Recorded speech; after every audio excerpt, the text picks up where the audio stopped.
Goats, Paraboy's always going to be there. Yeah, I mean, not only the results to back it up, but also the fandom around it. Paraboy obviously is a name that will stand the test of time in PUBG Mobile forever. The competition is so fierce right now. I mean, obviously we're thinking about like the GOAT's history, but there are teams here that are kind of challenging for that GOAT status as well. Oh yeah, and the only other team I can think of really to have like a back-to-back run that wasn't at PMGC was actually here with Vampire Esports, because them winning technically not one, not two events. They technically won 4 events across 2 years at PM or here in Riyadh, right?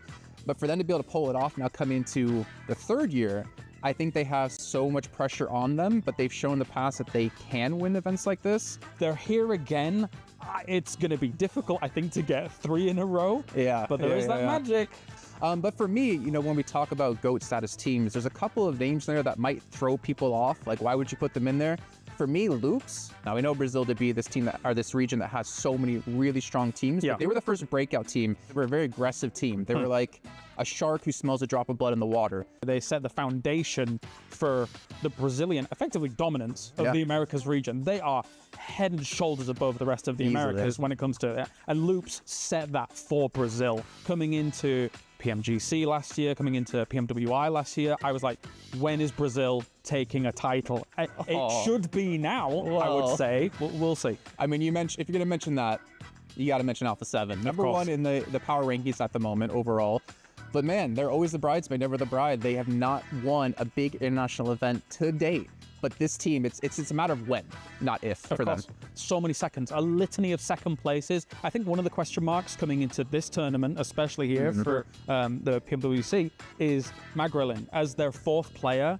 He is my question mark. On the international stage, we know that the other 3 are very, very capable of being able to take all that pressure and work with it and turn into diamonds, some may say. But Magrelin here... I hate you so much. Roll the clip. Pressure makes diamonds. Pressure makes diamonds. Pressure makes diamonds. But Magrelin, how will he perform here? He could be make or break for them. We'll see. We'll see. But as we did mention Loops, right, being the breakout team from Brazil, I kind of have to turn our eyes towards Turkey, because obviously we saw S2G win PMGC 2 years ago. Footballist, or as a certain person out there might say, footballist. You had Solkay on the team. You had Rome, Lutz, and Levizin, and they were... I mean, I think I might get some backlash for this, kind of the founding fathers of PUBG Mobile in Turkey. For me, Footballist set the aggression pace for Turkey, right? Sure. In EMEA, we know Turkey is a very aggressive region as a whole, and Footballists were the ones to really cultivate that style. I have to agree. I think Footballists could easily be up there. Yeah, well, there's another team, if you're talking about aggression, which I swear if I say their name, Max randomly appears, and luckily I know he's not here in this room. Stalwart. They had like an almost 2-year dominance for this team. Again, not really winning any big titles, but there were always a name that was ever mentioned when you go into an event of like a team who could win. I think you're right. I think there's 2 eras for them. The fact that back then, Stalwart, even with Pika and Scry, every single one of them could have moments where they were still able to be clutch in those late game situations. Now, moving into this year with Icy and Nerzed here for Falcons, it's the similar tale once again. This team always on the cusp, like Alpha 7, constantly second place, second place. When is that first place going to happen? And that first place could tip them into true GOAT status. And the thing is, it's not getting any easier because the level of competition is getting so much stronger, especially this year, right? It's not invitational. You got to qualify to get here. Another team, which again, Maxman, you know, Tixie Supremacy, Na'Vi. And the weird thing is, you talk about Na'Vi, you're talking basically about G Gladiators, but I would never say they're the same team. Yes, the exact same roster, but we're never the same team because they never had the domination in EMEA that the old Na'Vi squad had. Yeah, second place in 2021 PMGC. When it comes to that old Na'Vi roster, I actually give them good odds to get out of that, because you've got someone behind Kitsune who has been a mastermind for year upon year upon year, and you put him with 3 excellent fraggers on Team Spirit. I think that he could keep pushing. That might be like the new Na'Vi G Gladiators, as we've seen with the team with Team Spirit. Speaking of NA, I mean, I know I got some smack from Seven about this earlier. You have to throw an NA team in there. I think it kind of has to be Cloud9. They had a first place finish at PMSL NA, which I know people nowadays are like, oh, NA, like it's not that hard, but they were the team to kind of set the pace for North America, and that every team kind of looked up to. The foundations go even deeper than that, right? Someone like Beowulf, for example, way back when we had Star Challenge, there's someone like him on Gankstars doing oh so well for the North American region. This is a long, long time ago. I'm thinking all the way back to that True Star Challenge where I'm hosting events with like Powerbang and Seven alongside for the right. When Seven was, no, he was probably just as short then as he was. Oh yeah, he hasn't grown. Just like myself. Well, yeah, I mean, we'll get to that when we get on air. Yeah. But that's, I think, 9 teams, right? And we did talk about this, like, who would we put as a 10th team? And I think we kind of came to the conclusion of, we're not sure, because this year we should see a rise of a new team. Technically speaking, of course, we're kind of alluding to the current iteration of Alpha 7, like Falcons and things like that. A notable mention for me, actually, when you have one of the biggest tournaments, which was that Star Challenge over in Dubai, was actually RRQ Athena came to my mind, because they actually were able to win that and go on a little bit further. You got like D2E on there, you got G9 on there, who were playing spectacularly in the early formative years of PUBG Mobile. I mean, Hot Jukes was a pro back then. That kind of gives an idea of how easy it was. I could have been playing. No. I'm looking actually forward to this year, right? I'm looking at like 4MV. What we've seen this team do playing from the outside, the nades they hit are ridiculous, and every single player has that star power on the team. I'm kind of looking at them to potentially be like the 10th GOAT team in PUBG Mobile history. Maybe. I mean, we came into last year, right, in PMWI, a lot of people saying 4MV, they've got this. They've got this. Yeah. We didn't believe the hype up much then, but I think we're believing the hype here in 2024 now for 4MV.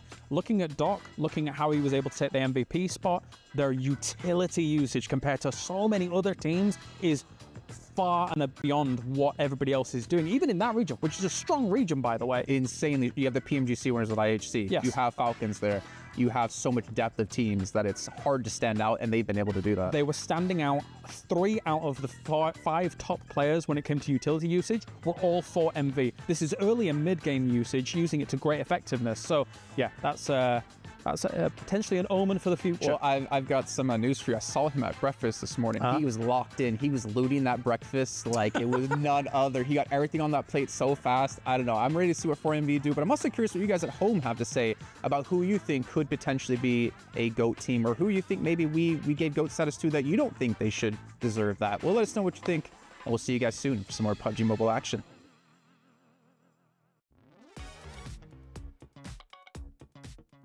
Halo semuanya, selamat pagi. Hari ini kita ada di Round Table Discussion. Hari ini tentunya gue ditemani oleh Boom ESPORTS.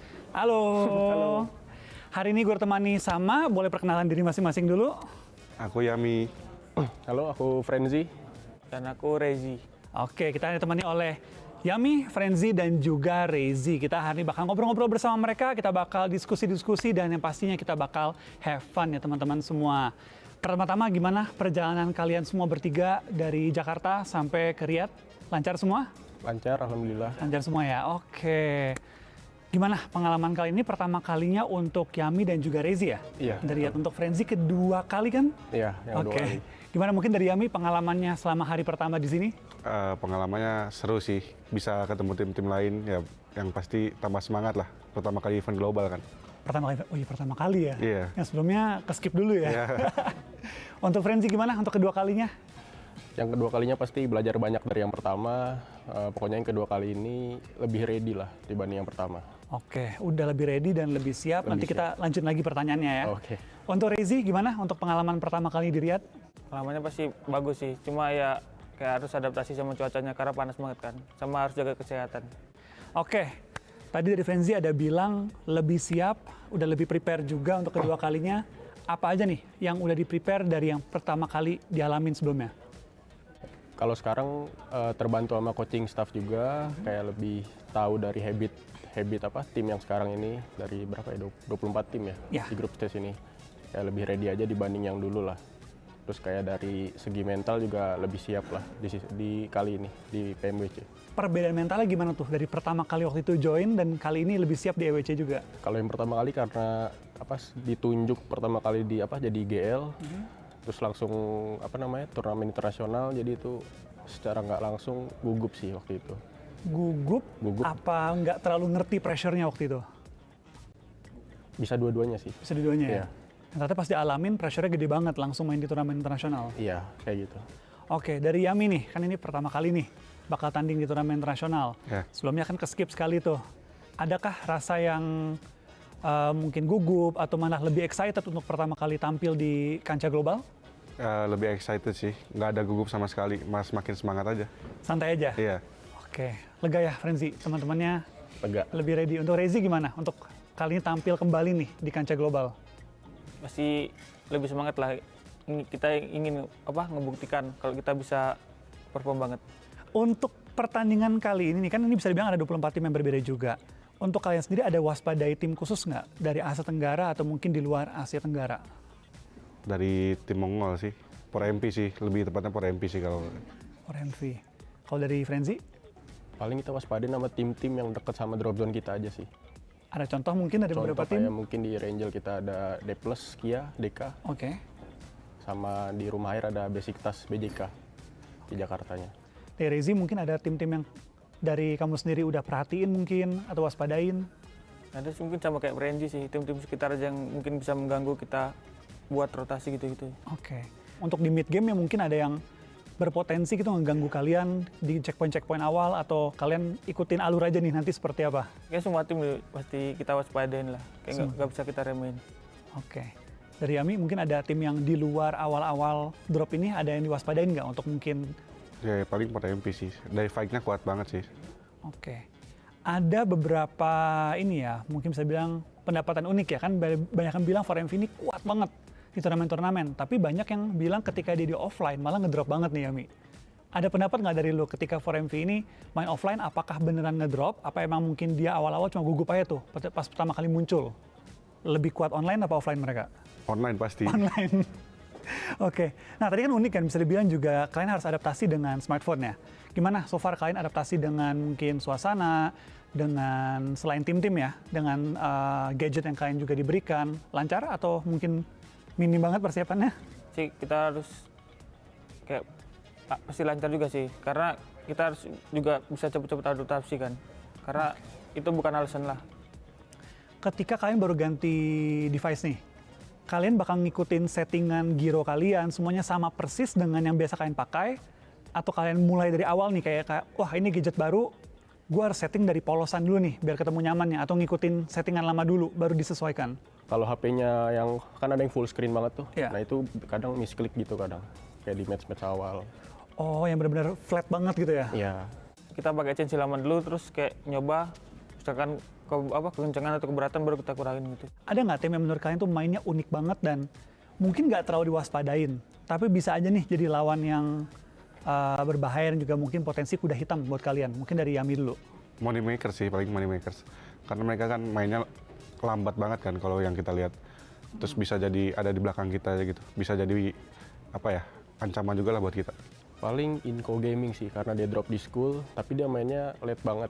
Kayak tadi C1, C2 dia blocking atau segala macem, C3-nya baru ngambil swingan. Kan kalau RRQ atau tipikal orang main school kan biasanya cepat kan, kalau Iya. ini enggak. Ketika kalian scrim, mentalitas apa sih yang kalian punya? Mungkin dia cari datanya sama harus bisa mendominasi sih. Kasih ini dulu ya, kasih Pressure. takut dulu nih Iya. musuh-musuhnya nih. Iya. Dari Frenzy juga sama. Sama cari data sama dapetin feel itunya aja sih, lobbynya. Gimana tanggapan kalian nih bertiga ketika musuhnya malah punya mentalitas yang berbeda total? Kalau kita sih yang paling penting tuh drop zone dulu, kita amanin dulu drop zone. Terus kalau misalkan udah aman gitu, ya kita juga ikutan perang juga. Ada nggak tim-tim Asia Tenggara atau pemain-pemain Asia Tenggara yang kalian tuh jadi best friend banget lah, kalau ketemu tuh langsung nongkrong bareng, ngobrol-ngobrol bareng? Sekarang paling kalau Yudo sama Leon, Sesama Indonesia. sama Indonesia. Kalau Talon paling sama Yoru gitu-gitu aja sih. Itu sering ya? Yoru, Agniseri. Di luar Asia Tenggara ada nggak best friend belum ada? Paling Sarah sih dari Reject. Oh iya, reject ya. Iya. Waktu ketemu di PMGO. PMGO kemarin ya. Oke, dari Yami? Oh, Ya sama pemain saya doang sih. Sama Yudu, sama Talon juga. Sama Yoru, kalau di Talon sama Yoru paling dekat karena dulu pernah ngetim kan. Ya Rezi, ada teman-teman nggak di luar dari tim BUM atau mungkin terutama di luar Asia Tenggara atau Indonesia? Nggak ada sih. Nggak ada? Kayak mereka sih mungkin sama Yudu kalau nggak Talon. Oke, berarti nongkrongnya masih geng-geng Asia Tenggara nih ya? Iya. Siapa yang kalau main tuh lagi di luar turnamen yang paling sering bercanda atau nge-troll atau ngelakuin hal random, ada nggak? Oh, iya deh, kalau main main ranked gitu. Hah? Paling suka jailin temen, kayak Temen event sendiri? yang robot ya diangkat-angkat temennya dilempar. Kenok gitu? Sampai kenok, iya. Terus dibiarin aja udah gitu? Ketawa dong ya. Nah, ketika kalian udah sering ini kan udah nge-team udah cukup lama lah kalian ya. Gimana suasananya, perbedaannya ketika kalian cuma di sekedar scrim sama masuk ke mode turnamen lah? Paling yang aku rasain kalau misalnya lagi scrim atau apa ya, di luar official turnamen kayak beda aja feel-nya. Kayak kalau misalnya official turnamen tuh anak-anak tuh kayak lebih serius gitu. Langsung Padahal ya sama-sama serius, tapi tingkat serius tuh kayak beda gitu. kerasa ya gitu dari Jadi kayak teman-temannya. langsung kayak yang tadinya kayak 80% jadi kayak 110 kayak gitu-gitu. Kayak jadi di atas 100% semua gitu. Itu memang ada faktor dari kalian yang ngomong kayak ini harus serius atau semuanya udah kayak auto aja? Udah otomatis. Udah otomatis sih, karena dulu kan emang ajarannya emang kayak agak keras lah. Jadi udah autopilot lah di pikiran kita. Untuk pemanasan nih, terutama mungkin sebelum tandingnya serius, kalian lebih prefer WoW atau latihan sendiri atau mungkin main ranked nih? Awalnya kita nembakin papan dulu, baru abis itu WoW 2 lawan 2 lah. Karena ngelatih comms juga kan. Pernah nggak bangun pagi-pagi tuh kayak pas main kok nggak dapat hari ini feel-nya? Aku pernah. Kalau aku lebih ke ya aimnya sama pergerakannya sih kayak aneh aja gitu. Kayak kemarinnya bagus, tiba-tiba pagi-paginya kayak aneh banget gitu. Kayak bukan harinya nih kayaknya gitu. Iya, Sensi lu ubah atau kayak paksa aja terus sampai dapat lagi? paksa terus sampai dapet. Paling berasa ini, kayak padahal tombolnya sama, nggak digeser, nggak diapa. Cuma Nggak kalau ketekan. pagi-pagi main, lah kok salah pencet terus gitu. Rezi pernah? Bangun pagi-pagi kayak nggak bisa aja gitu nge-aim hari ini? Sensi. Oh, Sering sensi. ku naikin turunin malah. Ketika lagi tanding nih, ada nggak yang paling cepet tuh kalau musuh misalnya gerakannya nggak tersangka gitu ya? Yang paling panikan siapa biasanya? Ya aku sama Prenji lah. Kalau misalkan musuhnya aneh-aneh kayak suka misalkan nge-kill dia ketawa terus kayak ngapain sih dia ini kayak gitu. Ini orang nggak jelas banget Iya. nih, lu nge-flank coba. Iya. Hobi kalian tuh sebenarnya apa sih ketika lagi nggak main PUBG Mobile gitu? Nggak ada sih. Paling kalau libur juga malah main ranked sama misalkan sama pacar gitu. Karena kita sudah selesai juga untuk hari ini. Thank you dari Yami, Frenzy, dan juga Rezi. Udah kita ngobrol-ngobrol, berbincang-bincang. Semoga kalian juga bisa semangat terus dan juga performanya luar biasa ya untuk di PMWC kali ini. Kalau gitu teman-teman semua, kita udah selesai ngobrol-ngobrolnya. Thank you banget sama teman-teman udah nonton. Dan pastinya semoga sedikit info-info baru nih dari teman-teman Boom ini bisa menjadi informasi yang berharga untuk kalian dan lebih mengenal lah dari Yami, Frenzy, dan juga Rezi. Kalau gitu dari gua Wolfie, mengucapkan terima kasih dan juga pastinya selamat ketemu di konten-konten selanjutnya. Bye-bye. Bye.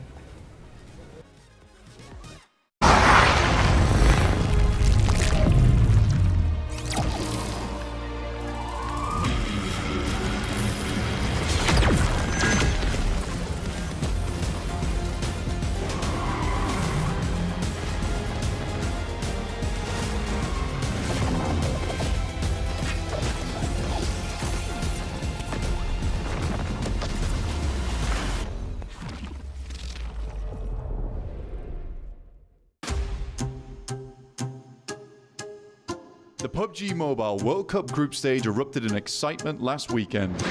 Hello and welcome to the PUBG Mobile World Cup at the ESPORTS WORLD CUP. Top teams faced surprising setbacks on the second day, while underdogs rose to the occasion in critical moments, leading to dramatic shifts in the rankings. Spectacular plays and incredible skills were on full display. However, the survival stage promises to be even more challenging. The bottom 12 teams from the group stage are joined by 4 new contenders who will battle fiercely. Only 4 teams will secure a spot in the main tournament, while the rest will see their dreams shattered.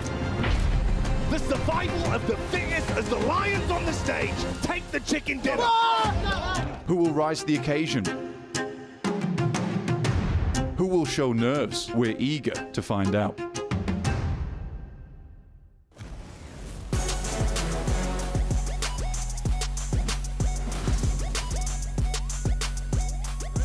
Here. Oh, hello everyone. Welcome back to the PUBG Mobile World Cup 2024 as we've had our group stage finish off and 12 teams make it through into the main stage. Main event kicking off in just a few days' time, but of course, before we can even get there, we have to have our survival stage, and forward teams have been waiting for their chance to try to get top 4 and make it into the main event for themselves. I'm your host, Jason Kappen, and like always, I gotta bring in my analyst here, but I'm hearing we actually might have one extra person joining us on stage. He's finally back from the brink of death from his hotel room. They finally have let him out. We've got...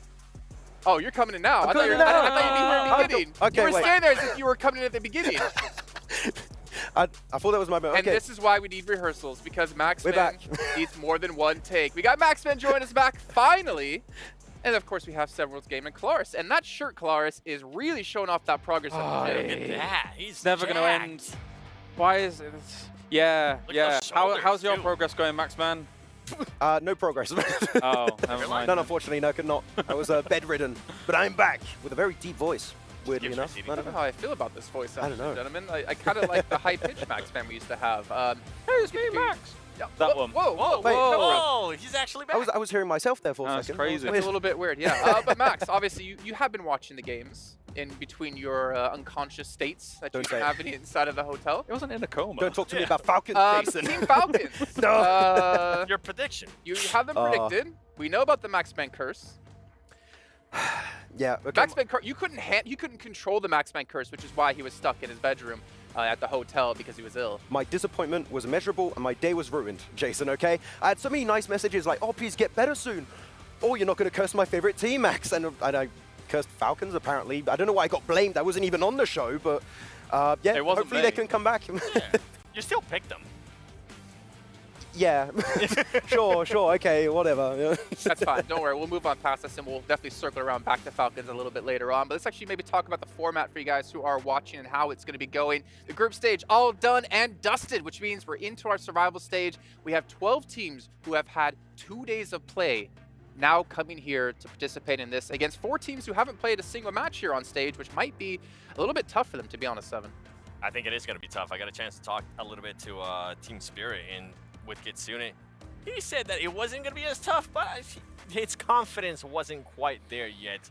But it will be interesting to see what some of these teams do, how they end up performing in the first game, because I feel like they are going to need to have somewhat of a mulligan of a first match, right? Because they're just kind of gathering their thoughts together, gathering how the other teams are going to be reacting to certain playing styles that they might be enforcing on them. And it's going to be interesting too, because it's not like you have 3 days and you're only playing 2. You don't have that extra break day where you can actually maybe get some extra information on teams around you. You're playing both days here, and you need to perform both of these days to be in the top 4, because, man, from top 12 to now making it into the top 4 to reach the finals, it's a completely different play field.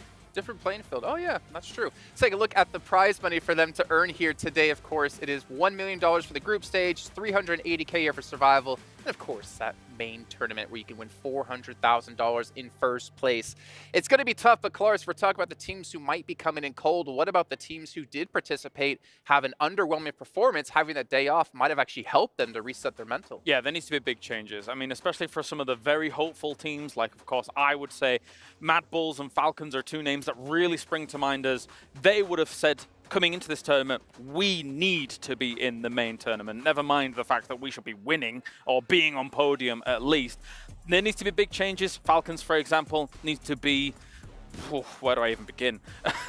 A different team, yeah. Guy predicting them, first of all. They need to be taking more fights. They need to be not too reliant on top compared to where we were there. He took MVP despite them not getting into the main tournament.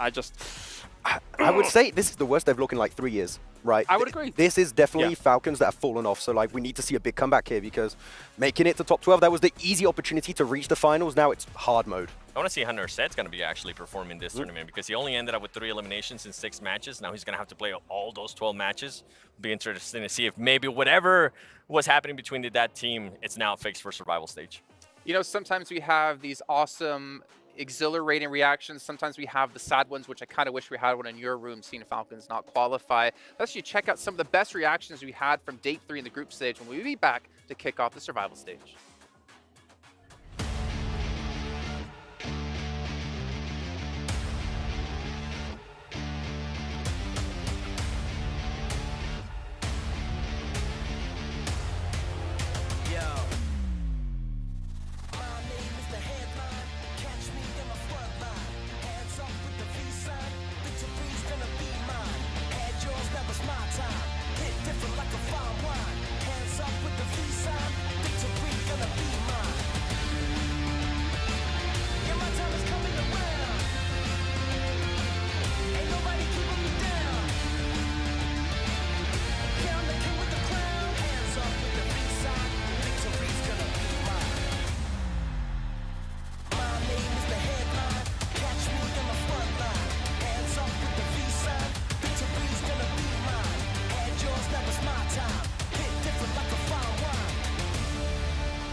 Yeah, honestly, Power probably should have had the best reactions by far here, considering they had a bender of 4 matches in a row here on our second day, completely getting themselves catapulted into the top 12. Because honestly, after day 1, I didn't expect it. Yeah, I mean, Power really, when you're looking at this region as a whole, I think have some of the best individual fraggers, and I feel like they were almost enabled in a weird way because Fidan was popping off. Al-Hajj in particular was just shredding the competition in the lobby. So I'm really excited to see them make it into the finals, though it's still going to be a different beast over there. And 3 full days where you have to play all of those matches, it is going to be tough. And they definitely exploited some teams' inability to dislodge them in some of those games. Inco, you didn't do very well in that split. I don't know what you're talking about. So what do you mean? What do you mean? But yeah, I mean, another focus is, of course, Alliance topping out the tables, Jason. Unexpected, hands down. Considering the caliber of teams here, did not expect them to be first place, but credit to them, 3 chicken dinners. Huge. If they continue that kind of pace, we could see them break some records. But also, Seven, Alpha 7 coming second to Team Liquid. The little brother finally steps up at an international event with Team Liquid being able to pass them. I thought that was a pretty big deal. I'm pretty sure a lot of people in Brazil thought it was a big deal too. But now we're going to have to wait and see what happens in main stage because, yeah, it is just group stages. Can they actually do that in the main stage, and can they end up being in first place? All right, well, a couple of teams in here. Aula, IHC, Max, we got to actually cover them in the PMSL watch parties we were doing for CSA. Yeah. I know Kalaris had them counted out. His hot take was they wouldn't make it into the main event. They were able to do it here, looked pretty good, but also the important part is that their placement points, at least within the group stage, has been able to step up, which is somewhere they've been lacking in the past. Wait, that was not a mistake. They actually got placement points? Yeah, they got them. While I was gone, they got placement. What, mate? It wasn't What's a fever going on? dream. It wasn't a fever dream. They did it. No, but I mean, I'm still weirded out. Where the hell is Alex? Is he going to play at some point? Not really. He's here. Like, we have seen him. I have seen him too. I saw him at the hotel at some point, but I don't know what he's doing. Like one time you left your room. The one time I was like, hi, and then he ran away from me. I don't know what was going on, but yeah, so they've been looking good. Seem like they are reaching the late game a little bit more, which is what we needed from IHC, so hopefully they can keep it up. Well, taking a look at the second page here again, we did mention Power. Boom, having that 30-point game to catapult themselves into top 12. But Vampire 7, I mean, a team that has a lot of pressure on their shoulders to perform again, winning the back-to-back mid-season events. They did it just barely at the end. They did, and it was because they have had a change in regards to the IGL when I was actually getting a chance to talk to Sir Tenny. I can't remember right now at the top of my head which was the player, but he said that the second day they definitely felt a lot more comfortable. They were kind of willing to third-party fights, and Sir Tenny was telling them, if you see an option to fight, just go for it. Stop being so scared about it. Sorry, just Max looks so tiny on camera next to me, which is really not how it is. I swear, mean, it's really tall. But then Reject as well, we talk about holding on, surviving. Now, if we're to be completely honest, Evil Lars maybe coming out, or Honest Lars, there's a couple of teams here we're looking at of probably no chance. However, at least they can gain some experience. Which teams? Well, I'm still going to, unfortunately, attack South Korea. We have got ourselves TRX in a bit of a bad spot. Yep. I don't know if D+ is going to be able to also make it. I mean, yeah, okay, they had a great first day. Yep. It made me look a little bit silly with how they played things out in that first day. However, second day was more kind of what I was expecting. A bit of floundering from our South Korean teams. It's difficult for them. Again, all of their power is separated across so many rosters over in the region at the moment. I mean, clearly what we were looking at their first day and second day of play, the first day they were gifted so many circles, right? I want to see them tested today where they get bad circles and they start rotating a little bit faster. If they can do that, they showed they can play good positions. They need to just get in those spots early on. Well, if you want to see them advance, I don't want to see them tested. I know. I want to see them tested. That sounds really awful. Do you want them to qualify just because they've got lucky circles? No, I want them to actually be tested. We saw them getting tested in day 2 and they did absolutely I want them to be nothing. tested and them to do good. Okay, so you want them to be in last place. Got it. Okay, sure, mate. You know what? We got to give Max a break here. We're berating him quite heavily. So let's take a quick second here and give him a quick little break while we actually do throw it over to our casters for a quick check-in. Hot Jukes, John Allen, can you guys hear me? Are you there? Yo, what's up, guys? I can see y'all in the studio. We're right in front of here on the main stage. Looking at all these losers back here. No, I'm just kidding. At some point or another, these guys came up short, but it's their last chance to hang in there. Absolutely. I'm super pumped to see Team Spirit back on the battlefields as well. This is a team that we have long seen as a strong contender for top spots. They didn't quite make it through to the group stages, survival stage. Can they do it? Yeah, and I'm also looking at Twisted Minds. I mean, these guys started at the bottom, all the way from qualifiers. This is their third land, so I'm hoping to see them pump it up here in just a few moments. Let's send it back over to the guys in the box. Thank you so much, Tachooks, and John Allen for bringing it back over to here as we obviously got to hear their thoughts. I just got out of my hotel room for the first day here, Jason. What are you doing to me? You could hear him from your hotel room. That was shaking all over. I actually think we heard him from the studio without even our earpieces, if I'm completely honest. I'm scared. But we're obviously talking a lot about the teams who are coming back again, right? The 12 teams who participate. But what about the 4 new teams? One that's immediately going to stand out that we have to mention is, of course, Team Spirit.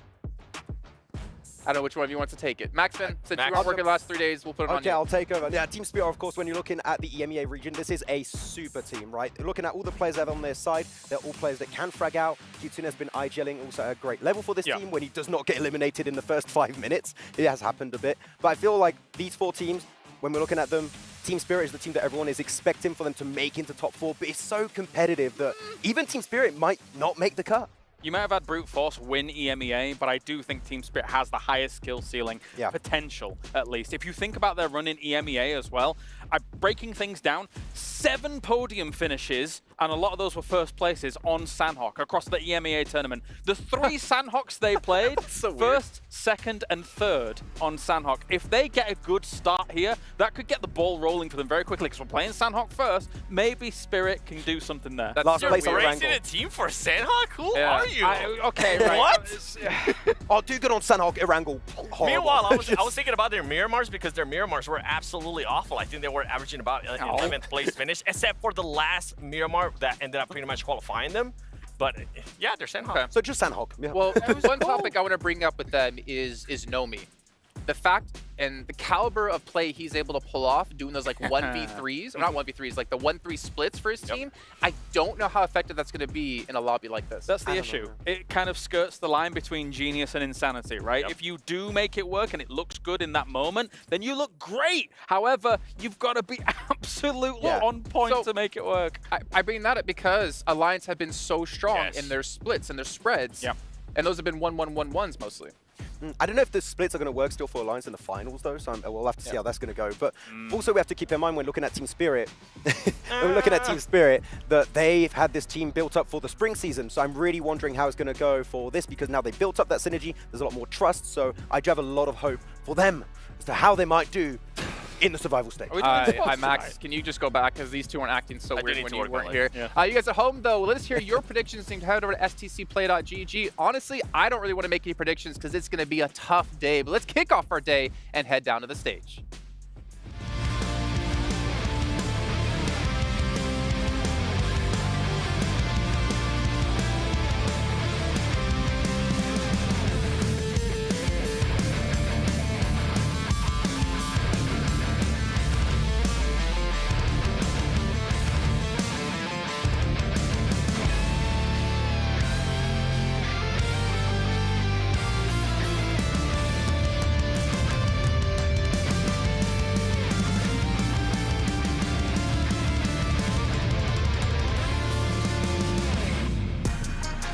It's do or die! 12 teams have been sent into the survival stage and only 4 will make it out alive. My name is Barney Banks and I am your host alongside Sandstorm, and welcome to the PUBG Mobile World Cup at the ESPORTS World Cup. That's right, Barney. No second chances, no retries, and no do-overs. Only the best 12 maps that you and your team can pull off, and you're in the main tournament. Sounds simple, right? Simple indeed, but there is more, because we enter into the survival stage. 4 more teams have been thrown into the mix, each with the potential to claim one of those spots in the main tournament.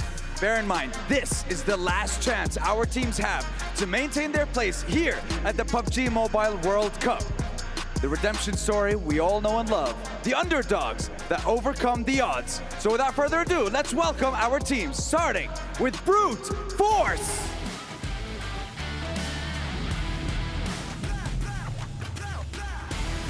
D plus Kia.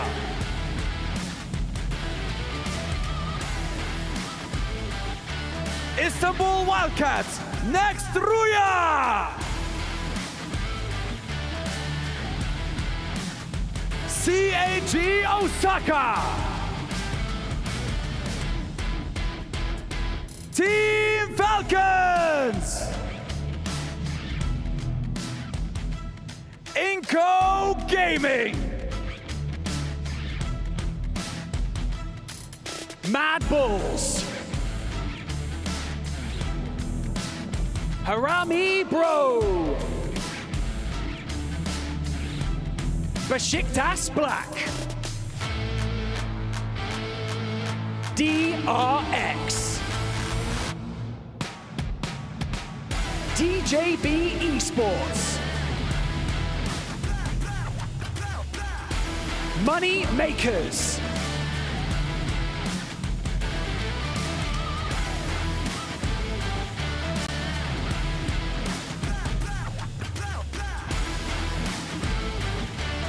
And now, joining them with their only chance at qualifying for the main tournament, with no room for error, no room for mistakes. Do they have what it takes? Let's introduce them, starting with Team Room!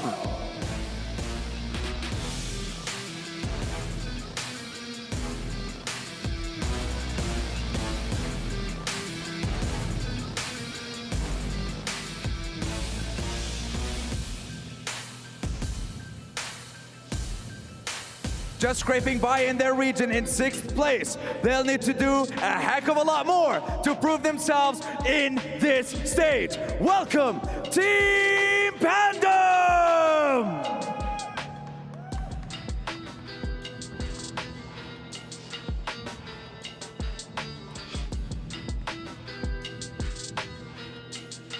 Qualifying from PMSL Americas, welcome to the STC Arena, Twisted Minds.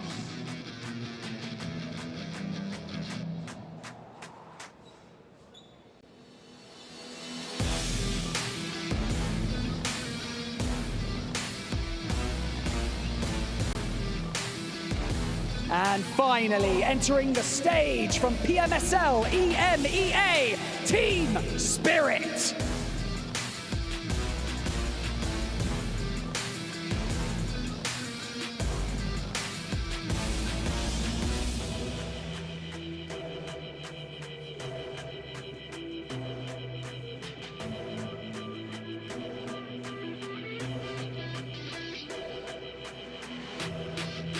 Sandstorm, these 4 teams are not the only thing that is new here on the stage, because PUBG Mobile version 3.3 launches its first ever underwater-themed gameplay, Ocean Odyssey. That's right, defeat all the enemies in the Ocean Palace to obtain the infamous powerfully-themed item, the Trident. More secrets about the Trident and the Kraken await discovery. Do indeed. The stakes are the highest they have ever been here at the PUBG Mobile World Cup. Once again, just 4 places remain in this main tournament, so you know what that means. The battle is going to be at the top. Consistency is key. Eliminations galore. Tempers will be tested. Composure will be mandatory. So, without further ado, ladies and gentlemen, let the PUBG Mobile World Cup survival stage begin. Casters, take it away. What's up, everybody? It's time to unleash the Kraken. I'm Hot Jukes here with John Allen. Bro, the survival stage, we finally made it here. How you feeling? Tell me, Hot Jukes, do you fear death? Because we are going to be cutting some teeth. It's going to be brutal. They're going to be slaughtered very, very soon, I'm sure. They've got 12 matches to play, each of these teams. We are going to be getting into the thick of it very quickly. I'm so excited to see one of the teams that I've been following for a long time back from the EMEA region, Team Spirit, take to the battlefields.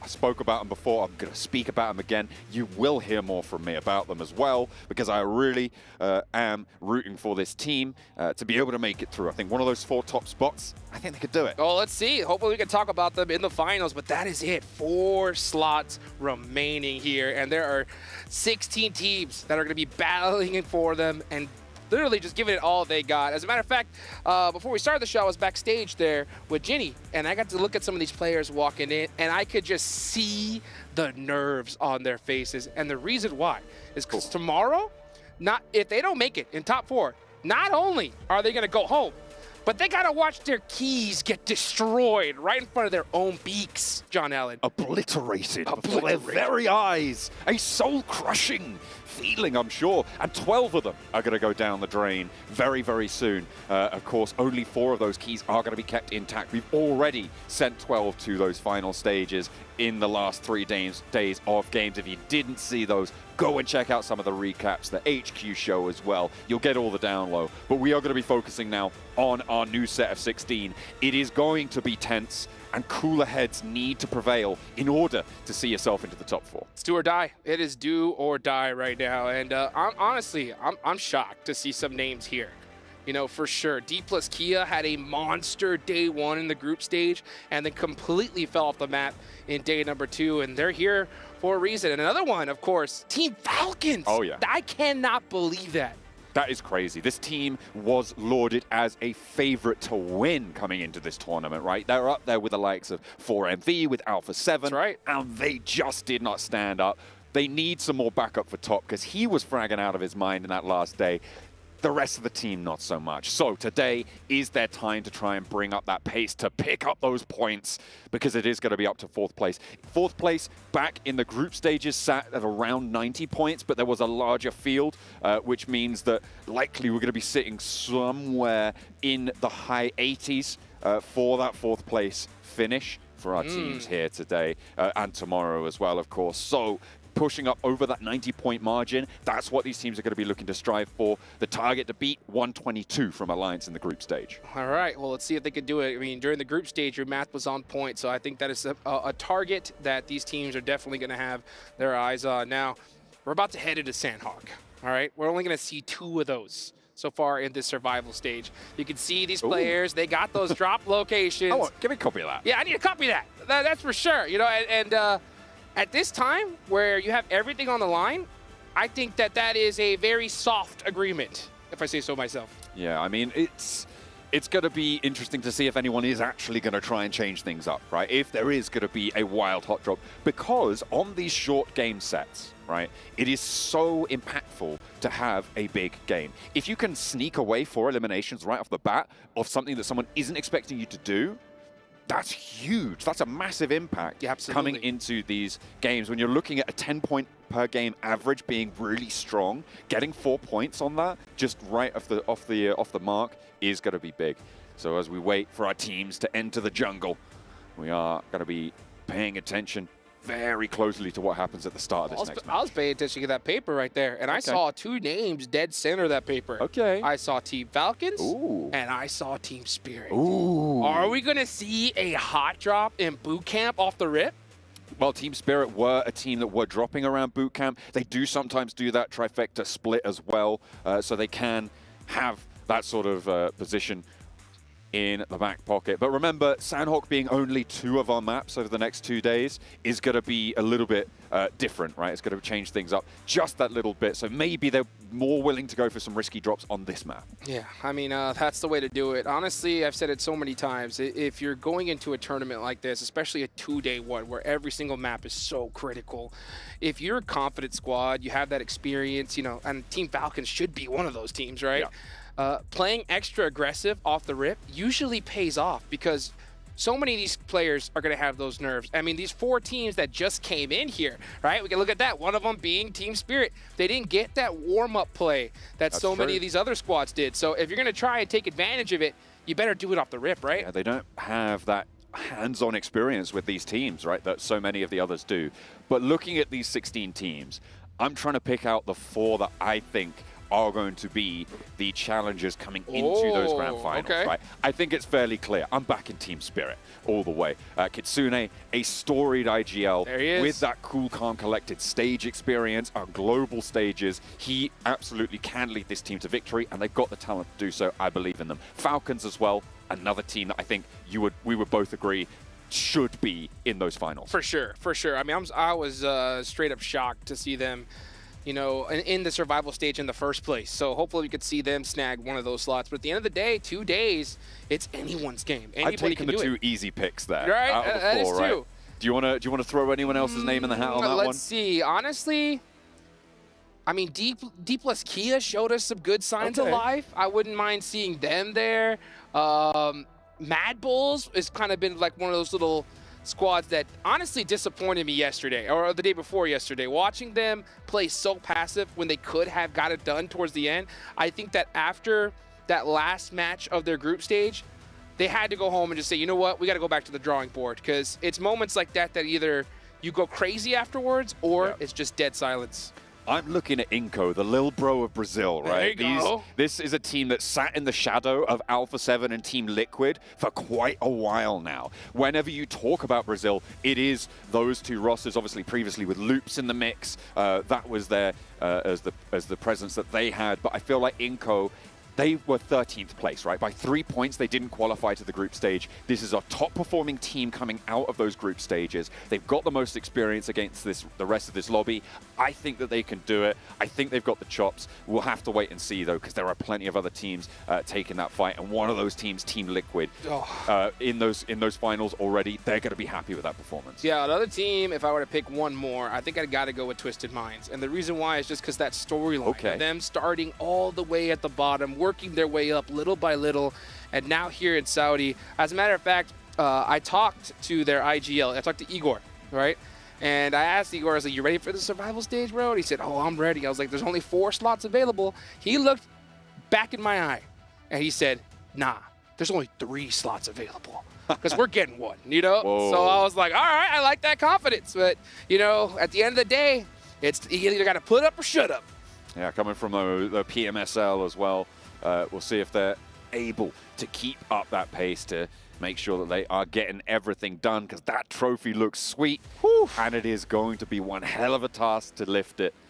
It looks pretty lightweight, but I assure you, it is one heavy burden. Oh, man. You know what's going to help make it heavy? All that money. Oh, baby, all that money. $400,000 going to first place in the finals. That is what I'm talking about here. I mean, this prize pool has been insane. $3 million.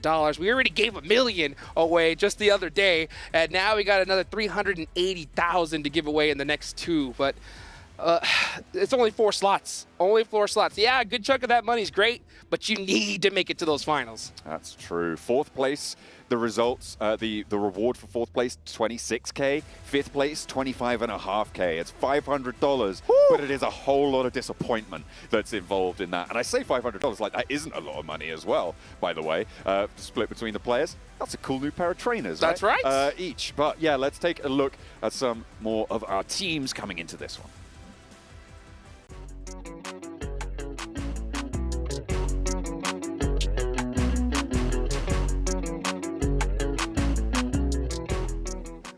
Ah, eu acho que eles vão botar UMP em primeiro.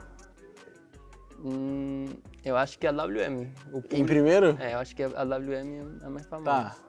É. Mas pode botar a UMP, né? Eu acho que a UMP. Pode ser a UMP. Tá. A WM em segundo, né? É, a WM em segundo. A WM. Terceiro. Complicou agora. DBS acho que tá muito famoso ultimamente. Até... Ou Scarelli.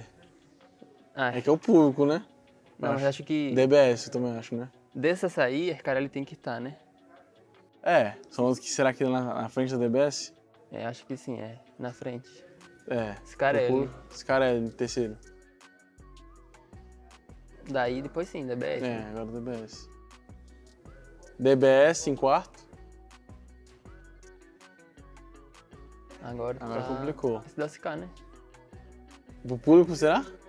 O Berril, o público não gosta, Berril né? ou SWK, acho. A mais famosinho acho que é Berril. É, entre... Mesmo que nós usamos. Berril. M762. É. Agora, SWK, né? É. SWK. E isso aí tá difícil, as duas são ruins. Acho que Thompson depois Buzone. Thompson e a última pode mandar lá no fundo. Essa é horrorosa. O que tu acha? Nós acertou quantos? Acho que metade. O top 2 acho que nós acertou. Acho que nós estamos 4 de 8. Tá. Dá pra ver agora? A gente acha que acertou 4. Eu falei a WM. Caralho. Berril a UMP segundo. tá onde? Terceira. Junto com a SWK. Nossa, é impossível o Bisson ser melhor que a DBS. Tipo, escolher. Mano, os caras botou Não, tá doido. Não tem como. A WM eu a gente sabia, falou. sim. É, eu porque tava pensando. todo mundo gosta de usar sniper. Só que um, tipo, os caras tão igual. A berrinha nós errou muito. Nós acertou quantos? Nenhum. Nós acertou... Nenhum. Nenhum. Foi já. Meu Deus. Mano, mas não tem sentido. Acabou. Valeu, gente. Obrigado. Até mais. Tamo junto. We are heading into our first match of survival stage. That is right. It is just about to kick off with dual gaming chipsets and the 144Hz AMOLED screen. GT20 Pro will equip teams with up to 120 FPS, which is also the first batch of supported devices offering esports level performance and visually stunning experiences. In the 2024 PMWC, the first plane is up. It's a northwest lean, but it's Sandhawk. You can get where you're going. Let's get it going here. It all comes down to this.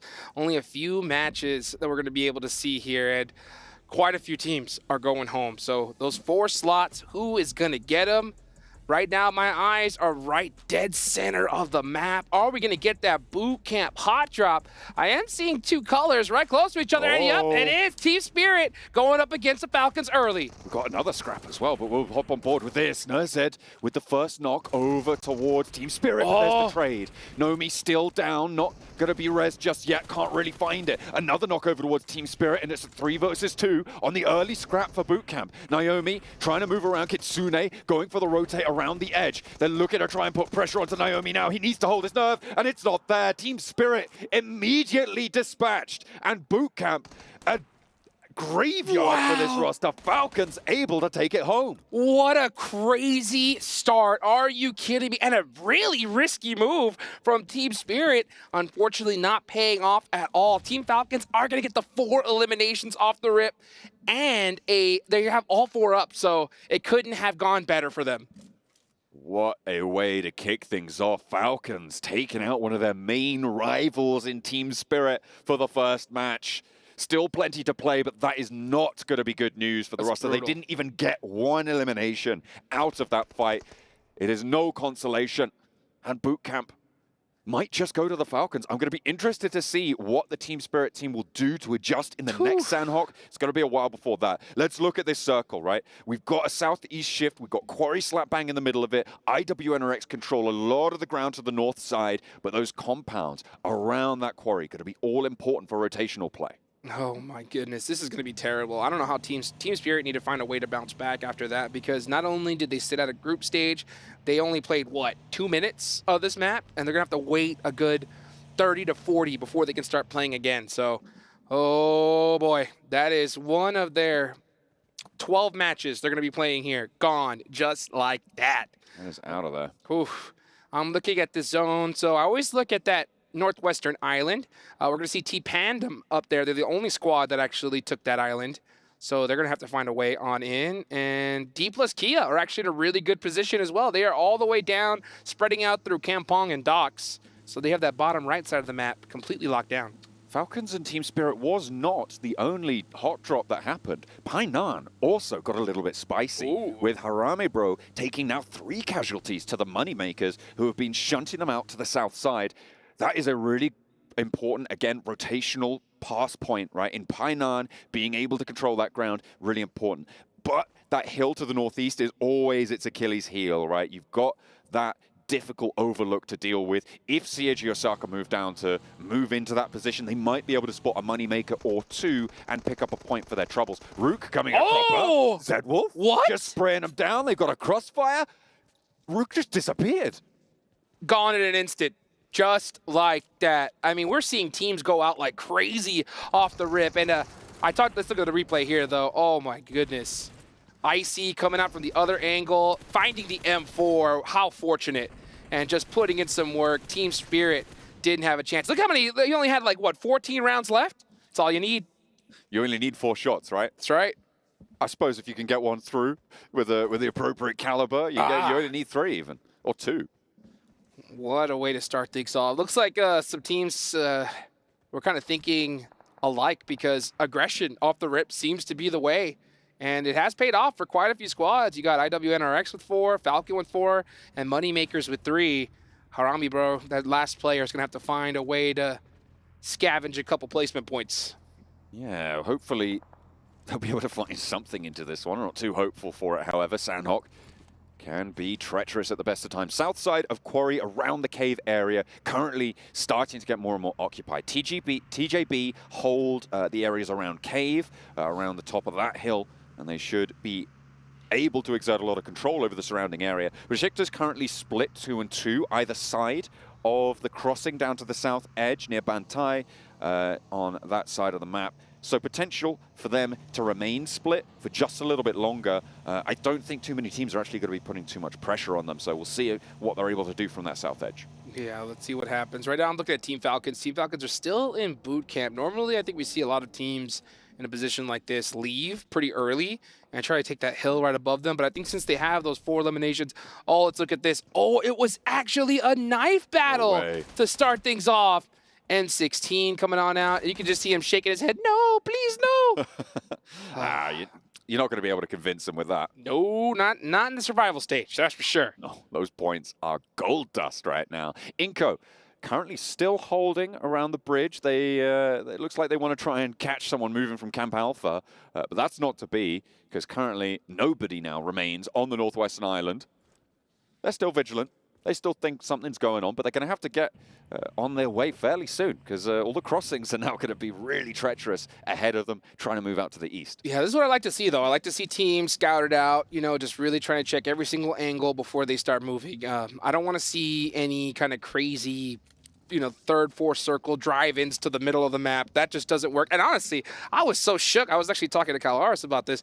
We were really surprised to see some of these kind of wild rotations from these players during the group stage.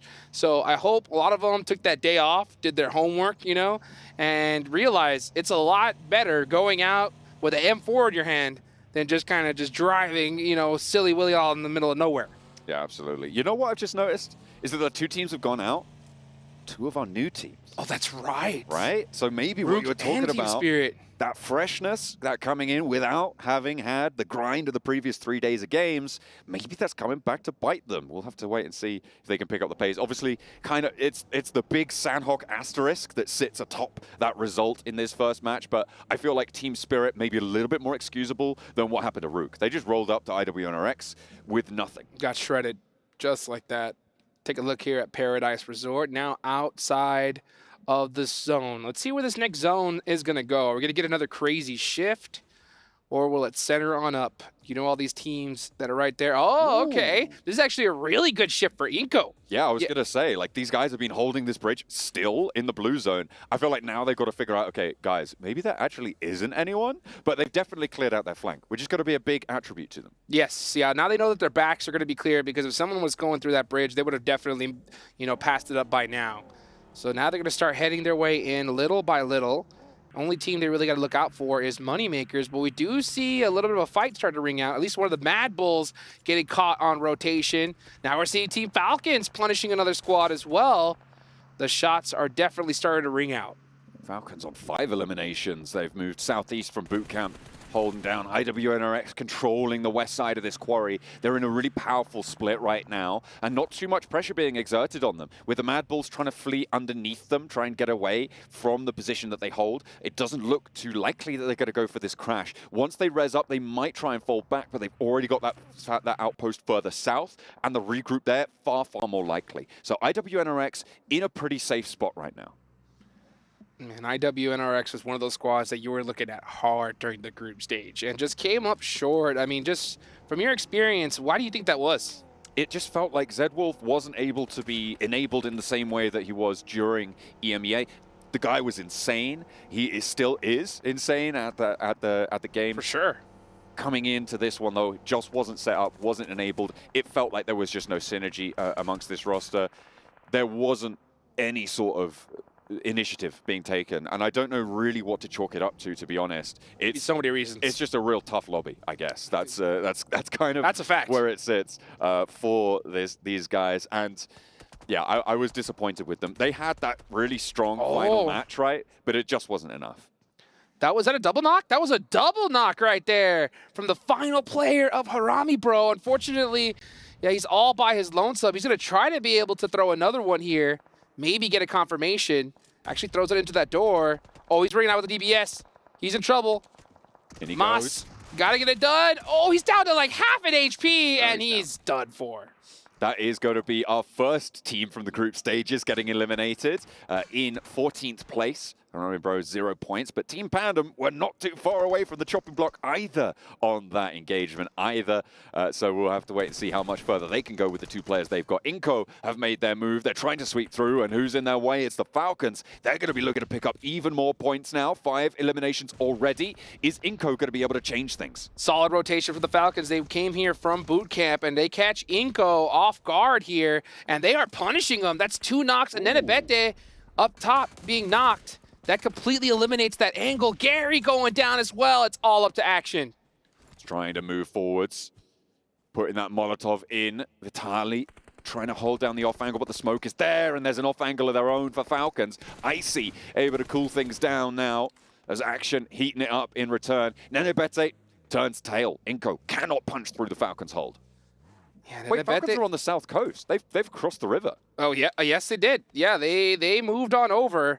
And they held that edge really, really well against Inco Gaming. So Team Falcons, 8 eliminations already. Every single player up. Now things are going to start getting tough, though. They got to push through either Painan or maybe try to rotate down south through Camp Charlie. We'll see what they got to do. But, you know, they don't have much time to do it. Only 47 seconds on the clock right now. And this next zone is going to start really punishing teams. Yeah, it's going to push that south side in. Moneymaker's going to have to leave Painan and Falcons rotate back through. IWNRX consistent, though, in that west point position. They have moved a little bit further out now. They've just stretched their legs away from the compounds, away from those warehouses to take control of some hillsides. I like that from them. I think it's the right decision at this time. Brute Force might backfill, though. Yeah, let's see what happens. I'm looking at Team Falcons, and Team Falcons actually decided to go north. So they are going to be going through that Painan Bridge, yeah, and are going to be trying to come through the top through Quarry. And it's possible that, you know, they felt that this side would be a little bit more free considering that it is the hard shift side. It's not a full hard shift, but it does give them a little bit room to breathe. So let's see how they decide to push on in.